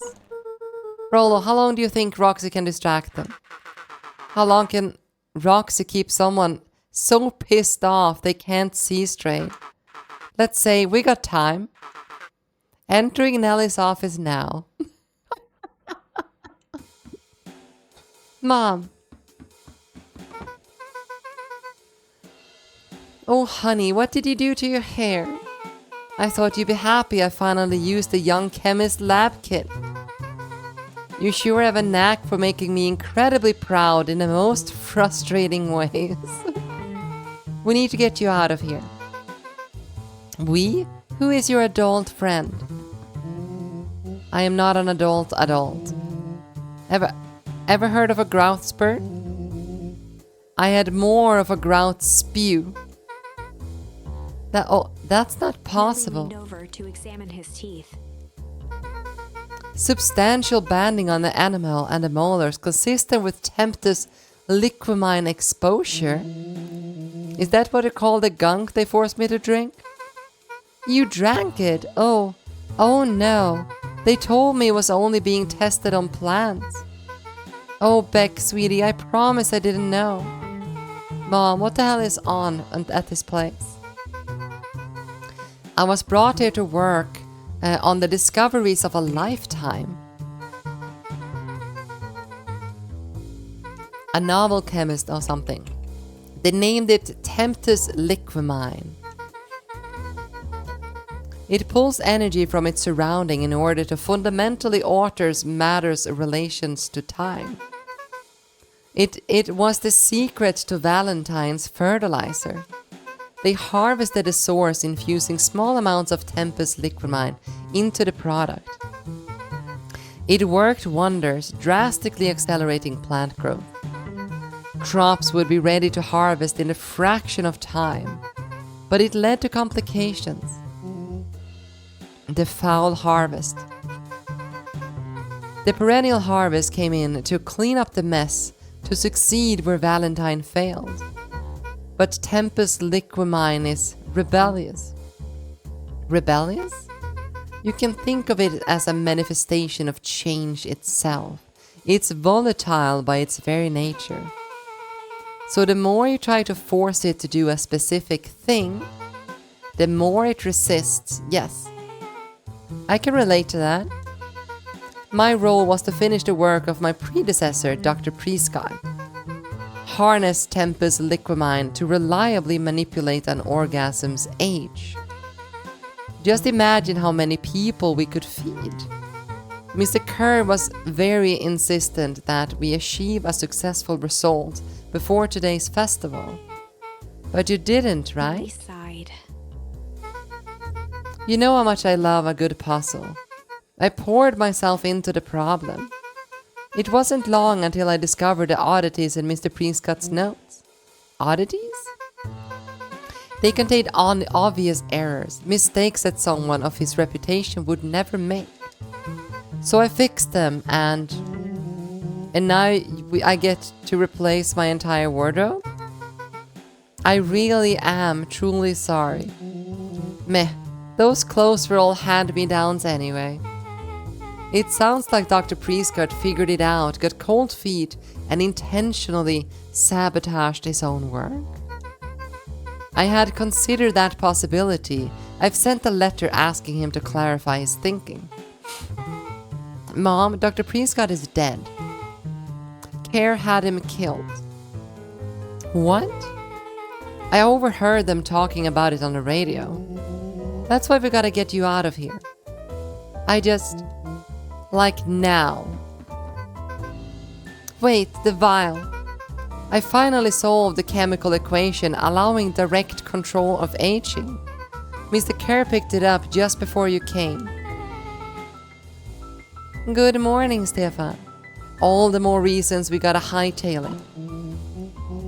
Luca, we got Dr. Modwell heading your way now. Roger that. Be careful.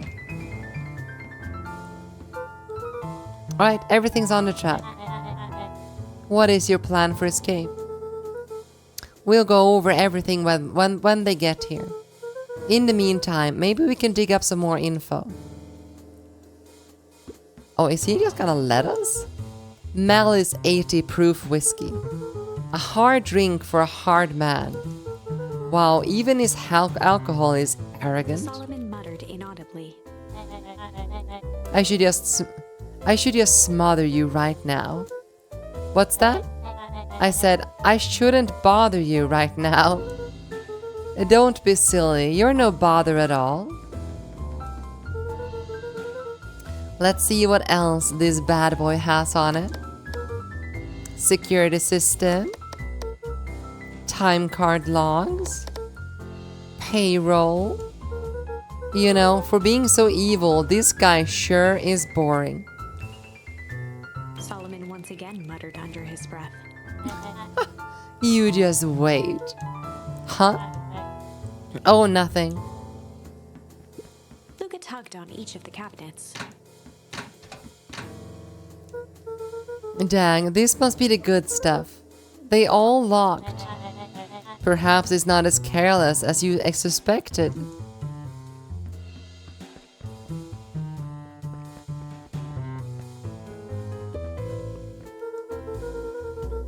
It looks like the founder was helping Kerr plan the festival. Why would such a secretive leader be obsessed with a party? Only time will tell. Luca held his hand up to the ashtray. Still warm. He must have been here recently. Now I wonder, who is this founder?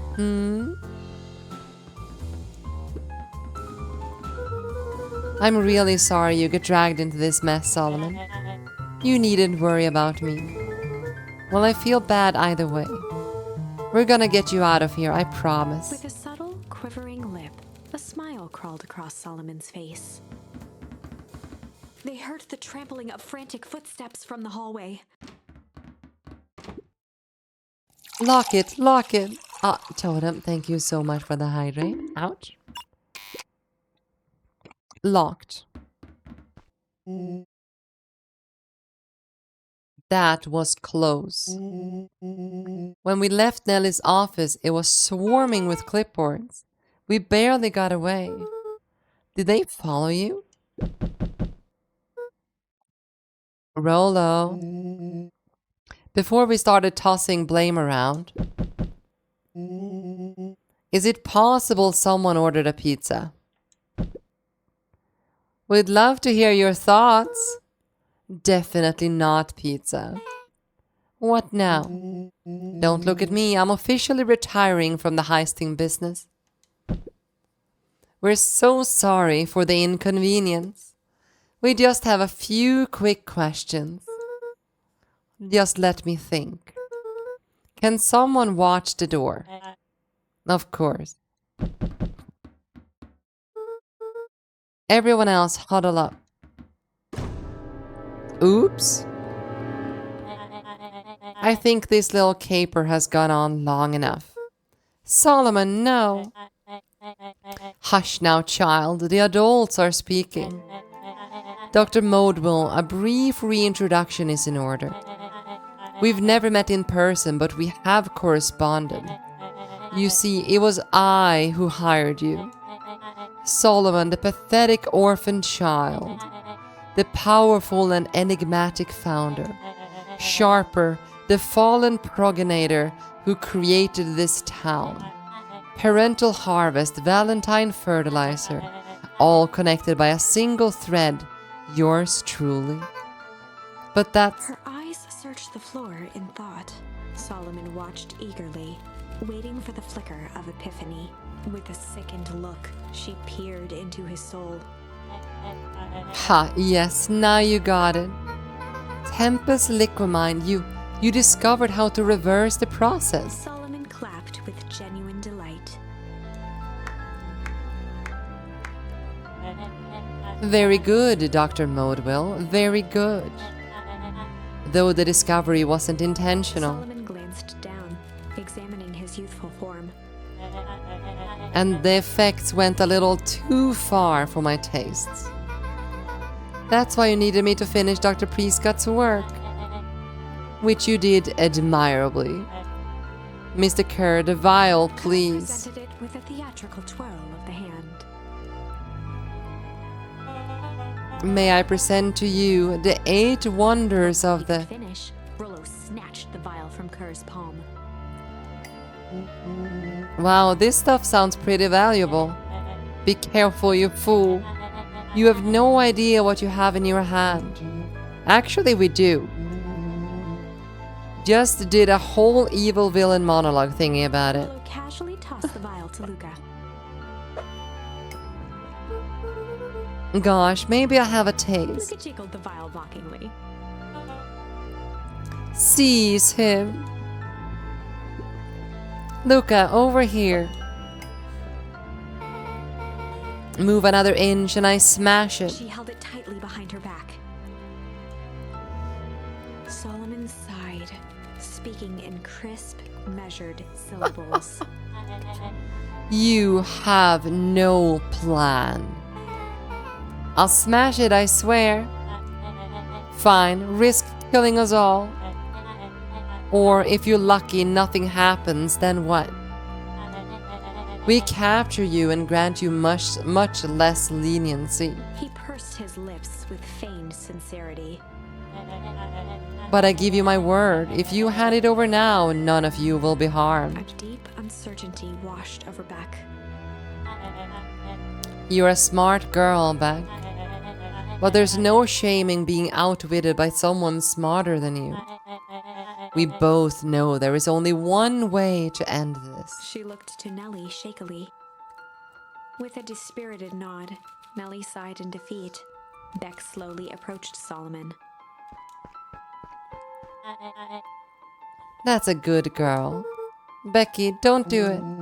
We can't trust that jerk. I'm sorry, he's right. With apprehension, Beck conceded.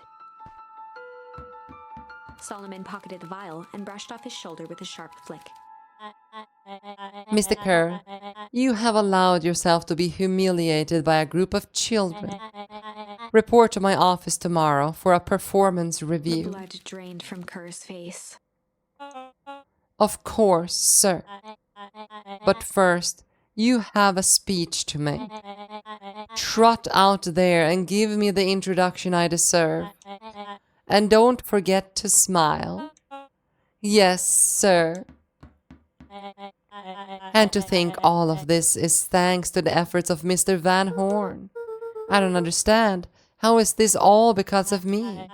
Ha, I said Mr. Van Horn, silly child. Dr. Walt Van Horn. Your father was always a thorn in my side. I offered it an opportunity to be part of something great, but the fool was blinded by righteousness.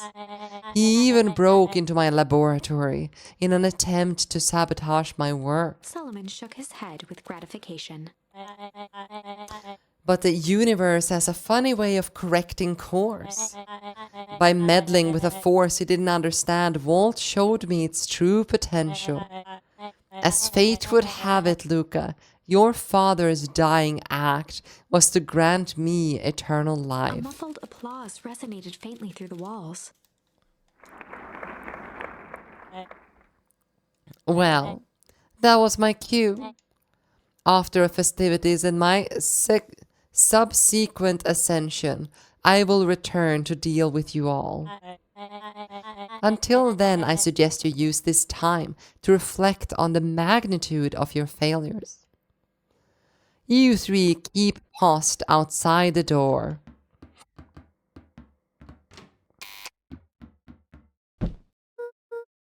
Well, crap.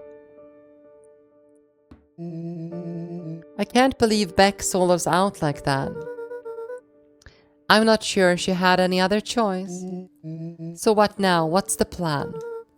I don't have one. Of course you do. You always have a plan. Rollo, you just need some time. Rollo, it's over. We lost. Hey, I'm sorry, Luca. I did what I had to do. I know it's just, we were so close. I got a feeling that eventually Solomon would get what's coming to him. Time wounds all heals. Well, time seems like less of an issue for him now.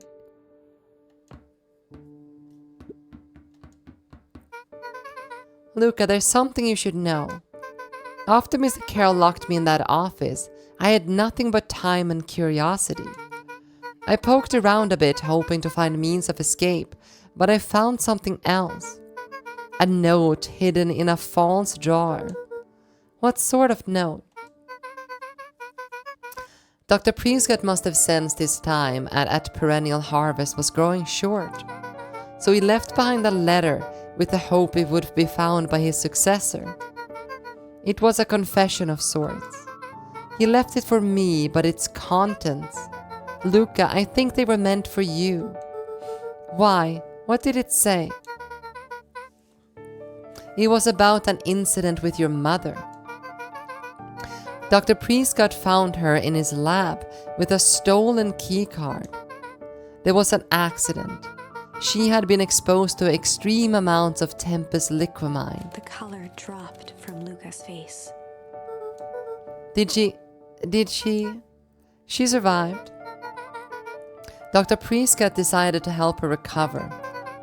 He no longer trusted Perennial Harvest, so he kept her whereabouts a secret. Over time, your mom led him to reconsider the purpose of scientific discovery.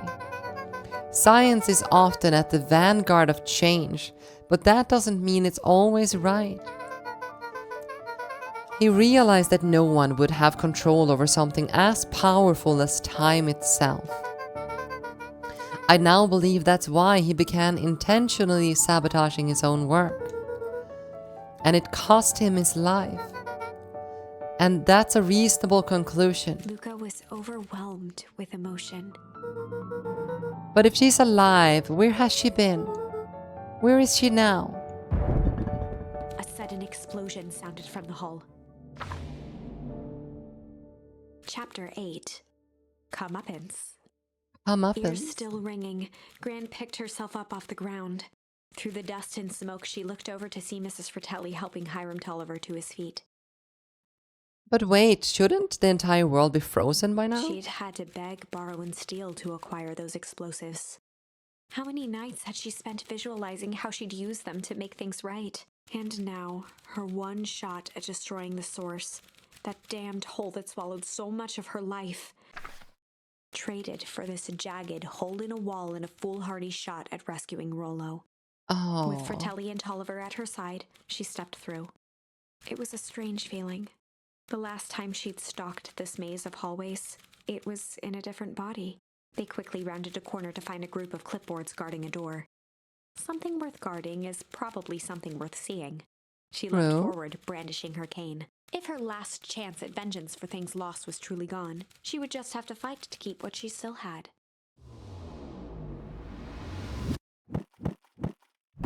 Okay, so that's why the world's not frozen. Hello? Gran, what are you doing here? Luca, what are you doing here? We're here to save Nellie. We're here to save Rollo. Hey, Mrs. Lucas Gran. That's awful nice of you. But I'm fine. Oh no, what did they? Gran, there's no time to explain. We have to go now. Come on, everyone. We got a party to crash. They made their way out from deep within Perennial Harvest, just as Solomon finished up his speech. Thankfully, we can dispense with the formalities from here on out. Solomon pulled a glass vial from his pocket. We gotta stop him. In one smooth motion, he downed its contents. A triumphant smile grew across Solomon's lips. No. No, wait. I'm gonna call it here. Beck changed the contents. I wouldn't be so sure about that. With a mischievous look, Beck elbowed Luca. Remember when I had the vial behind my back? I might have tweaked his wonder potion with a little malice. Oh, changed? Wait. Junk changed malice. Oh god.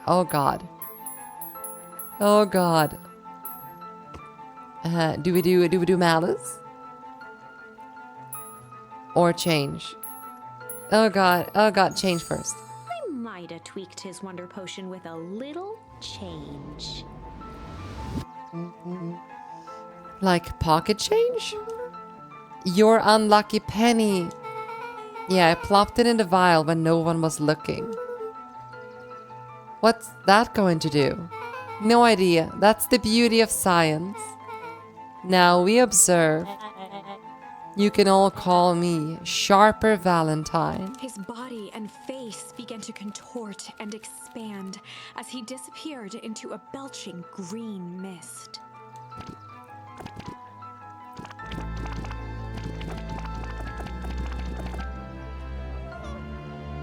Aw, he turned into a baby.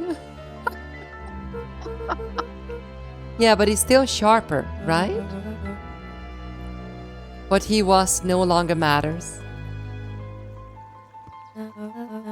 This is an innocent child. I apologize for all the harm my father has caused you. Eris awkwardly cradled the squirming child. She looked to her brother, her voice shaking with uncertainty. Augustus, what do we? We do what Valentines always do. What must be done. I'll hurry home and prepare a crib for father, a young Sharper. That would be great help, thank you. She looked back down at the infant with equal parts kindness and terror in her eyes. With a shake of her head, Eris addressed the crowd with a stern scowl. Okay, everyone, the show is over. You may leave now. Epilogue. Beacon Pines' coldest summer on record came and went without much fanfare. Folks shared what they had and none were left wanting. The new school year was ushered in by the falling leaves of autumn. After everything Luca, Rollo, and Beck had been through, middle school was bearable. The chill of winter didn't seem to bother people much. They kindled a hope for a better future in their hearts. When spring arrived, farmers planted their crops with a sense of joy and optimism. And as the dawn of the first day of summer came again, its light slowly spread through the shallow valley. It crept over the town square. In this across one, the we never river, learned past that they moved the neglected town. welcome sign, and came to rest on a young boy sleeping at dawn. his mind at peace, knowing he is here for a reason.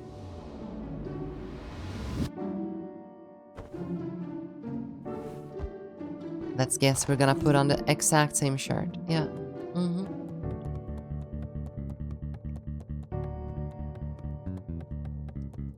Okay, and what are we doing?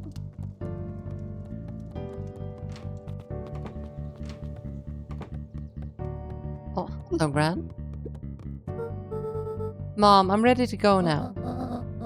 You go on without me. I'll meet you there. I got a batch of jam to finish jarring. It's funny.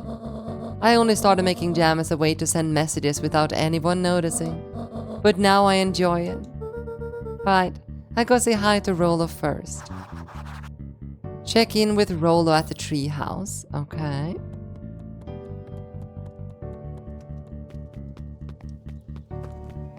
And they haven't figured out a way to make her younger again? I heard you and Rolo have big plans for that little tree house. Yeah, it started getting crowded after we revoked the max capacity 1 Rolo, 1 Luca rule. So we decided to expand. But at least we got some help with that. How's the internship at Nelly and Ilona's shop going? It's been great. I'm hoping it helps me get into the School of Agriculture upstate. Also, Nelly said she'd write a letter of recommendation, which would be huge. I just can't help but worry about leaving Rolo. He's grown up so fast, but he's still my little brother. Yeah, he had a heck of a growth spurt. I don't just mean grown, literally. This morning he was up and finished his chores before I even had breakfast. Well, some of that might be his excitement about the treehouse renovation. Don't tell him this, cause it'll go to his head, but I'm really proud of that little punk. I'm sure he feels the same way, but he's just too dang proud to tell you. I know.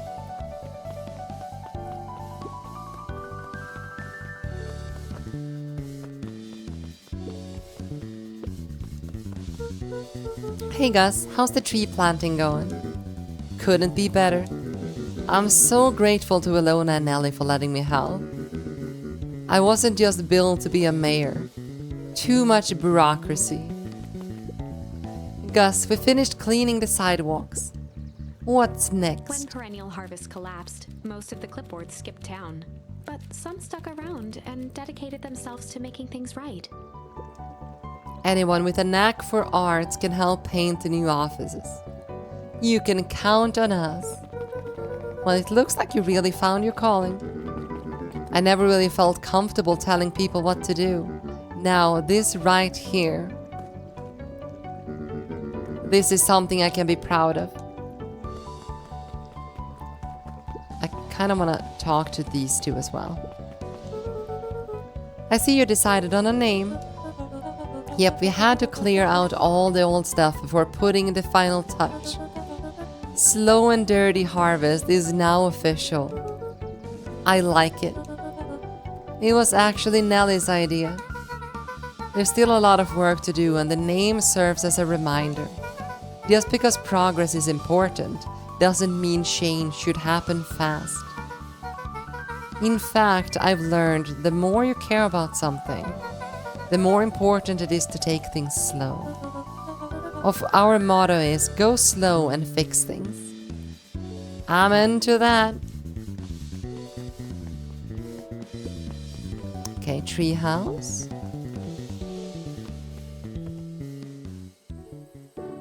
Sonic would disagree. A little higher.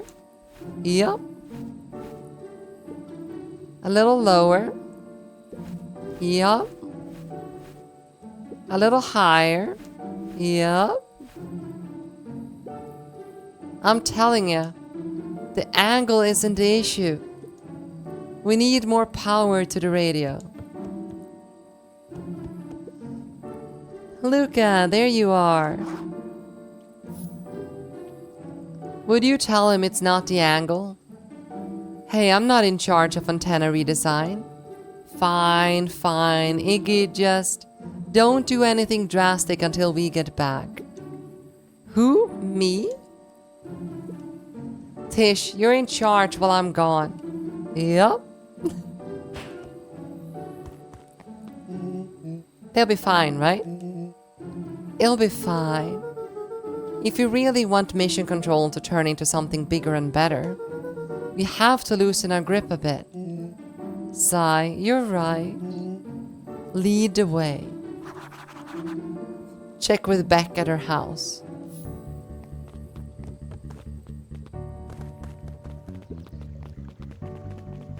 Okay.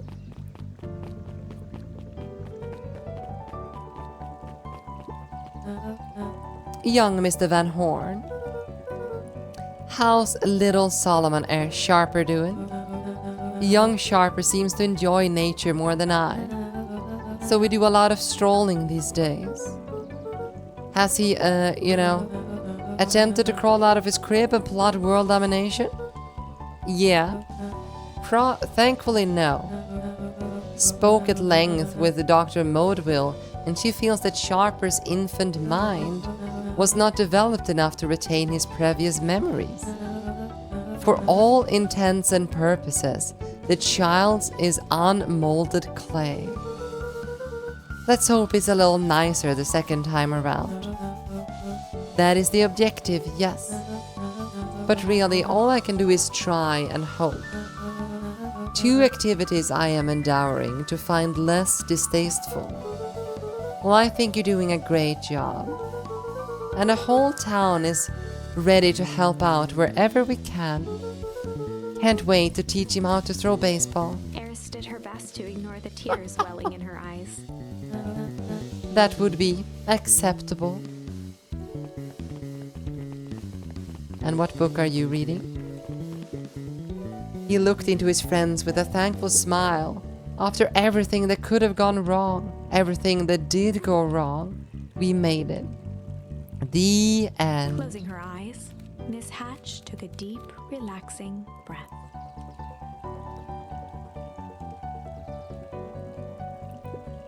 Oh, hello, Luca. How are you? Really good, actually. That's wonderful. Did I miss anything? I think you're pretty much up to speed.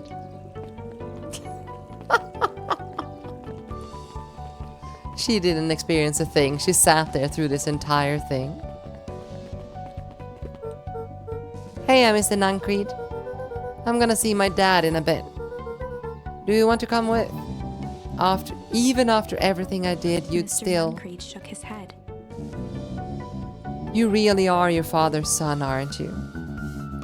I don't think I'm ready for that yet. Well, you're always invited. I bet he'd love to hear from you. I'll visit Vault in my own time. You run along now. What, look, all those tiny rabbits? What? With perennial harvest gone, the transportation tubes were left unused. Come one, come all. No one is too big, no one is too small for Jeff's wild ride. Maybe not completely unused. Just one piece of candy for the ride of your life. Ooh. Who's next? Ooh. Ooh, that statement though. Oh God. That kind of aged good. Guess what? Yesterday I saw Dynastus Tidius. And that's good. It's great. I haven't spotted one of those in years.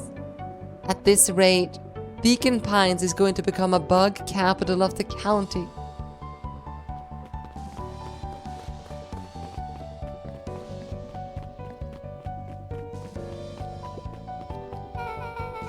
I have news I think you'll enjoy. This morning I unpacked my last box.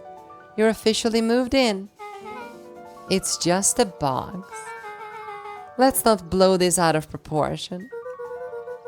It sounds an awful lot like putting down roots. I guess it's decided this place is root worthy. You're gonna be stuck with me for the foreseeable future.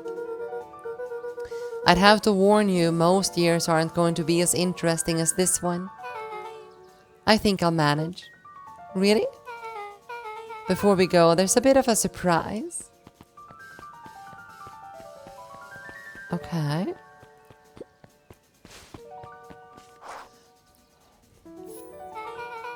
My mom's prepared this tree especially for you. They didn't have to do that. It wasn't just them. Just about the whole town pitched in. We all owe you. This should be okay in the cold of old Beacon Pines and thrives as things warm up. That's perfect. Oh, okay. So we're going to our father. Aww.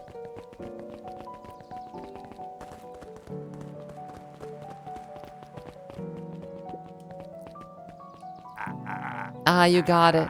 Now that's a good-looking tree, being special occasion and whatnot. This rides on the house. You want to hang out tight to that little tree.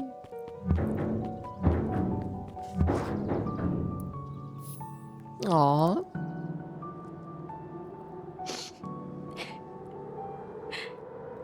I think this is it. The end I've been waiting for. Aww. Honestly, I'd begun to lose hope of ever finding it. But then you came along. I don't know exactly how to thank you. It's hard to explain how much this means to me. It's funny, now that our time together is finally ending. I'm at a loss for words. Let's just watch the end together. We still have two more endings to do as well. Done. A good little tree. The best little tree. Thank you, children. This means a lot. Yeah, thanks for everything. Shucks, I only did what any super awesome best buddy would have done. We should probably give you some time alone now. You good? Yeah, I am. It's been a wild year. How are you feeling? Everyone keeps asking me that. I'm fine, really. Pa always says the only thing fitter than a fiddle is a cello. I feel like a dong cello. Well, if you ever stop feeling like a cello, I'm here for you. I know, you don't even have to say it. You two make an awesome pair. Excuse me? We're a trio now. Yup. Thanks. There's just one thing missing now that you're part of our group. Missing? Let me tell you a little story about a man named Hank Atomic. Oh God. I won't be long. We'll be waiting for you back at the phone booth. I found a perfect way to start our summer. You got some good friends. I'm so proud of you. Your father would be so proud. I know. Mom, can I ask you a question? Do you ever dream about Dad? Not a night goes by that I don't. Are you ever afraid that you're going to forget him? Forget what he looked like, forget his voice. No, because so much of him lives on in you. He loved that old tree, but I know he would have loved this new one more. Because his two favorite people planted it. I'll give you two a moment. Aww. Hey, Dad. Dr. Modable says that you're over the next few years this place should warm up. So you won't be so cold for much longer. I think I finally understand why you left that night.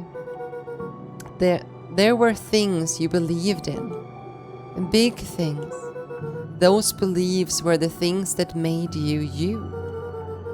If you wouldn't have stood up to Sharper, stood up for that what you believed in, you would have been the same. You wouldn't have been the same person anymore. You had to go. But that didn't mean you loved us any less.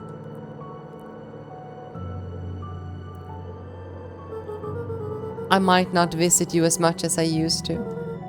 I know you understand.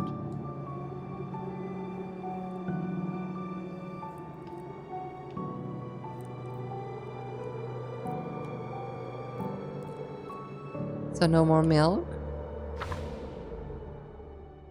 What? Aww. Close the book achievement. There are some small stuff beside the endings you haven't seen. Yeah, okay, well. Hiding spot games. Here we go.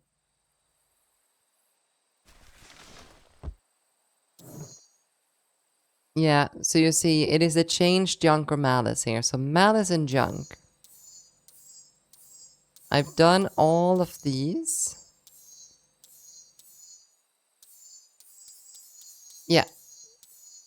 So we just need to change these to malice. Might have tweaked. Let's do junk first. I might have tweaked his wonder potion with a little junk.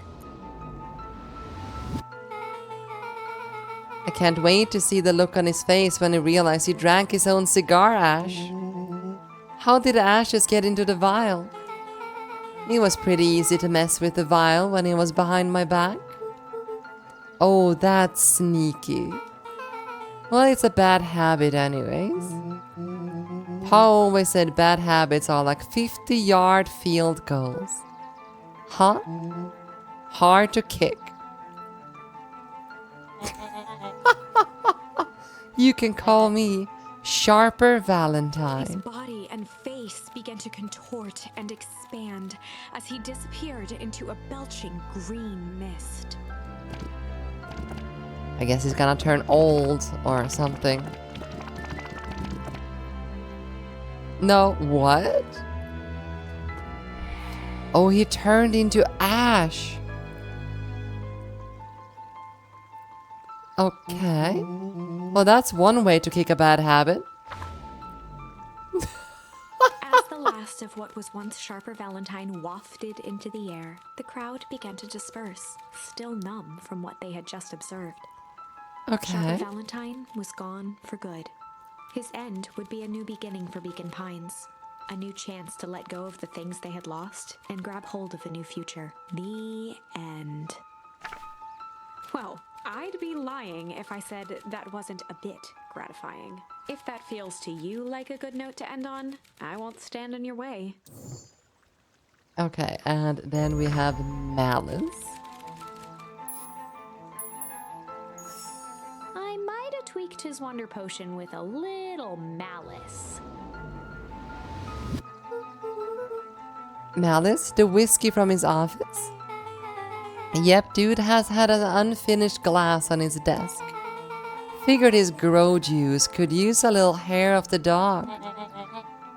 You can call me Sharper Valentine. His body and face began to contort and expand as he disappeared into a belching green mist.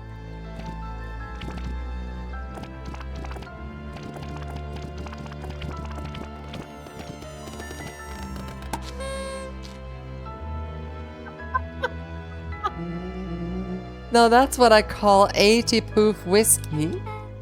Damn, dude. The crowd gazed in stunned silence at the now empty stage. That almost seemed like an Easter egg. The quiet was broken when William Kerr sprinted off stage and into the distance. He was never seen around Beacon Pines, or anywhere else for that matter, again.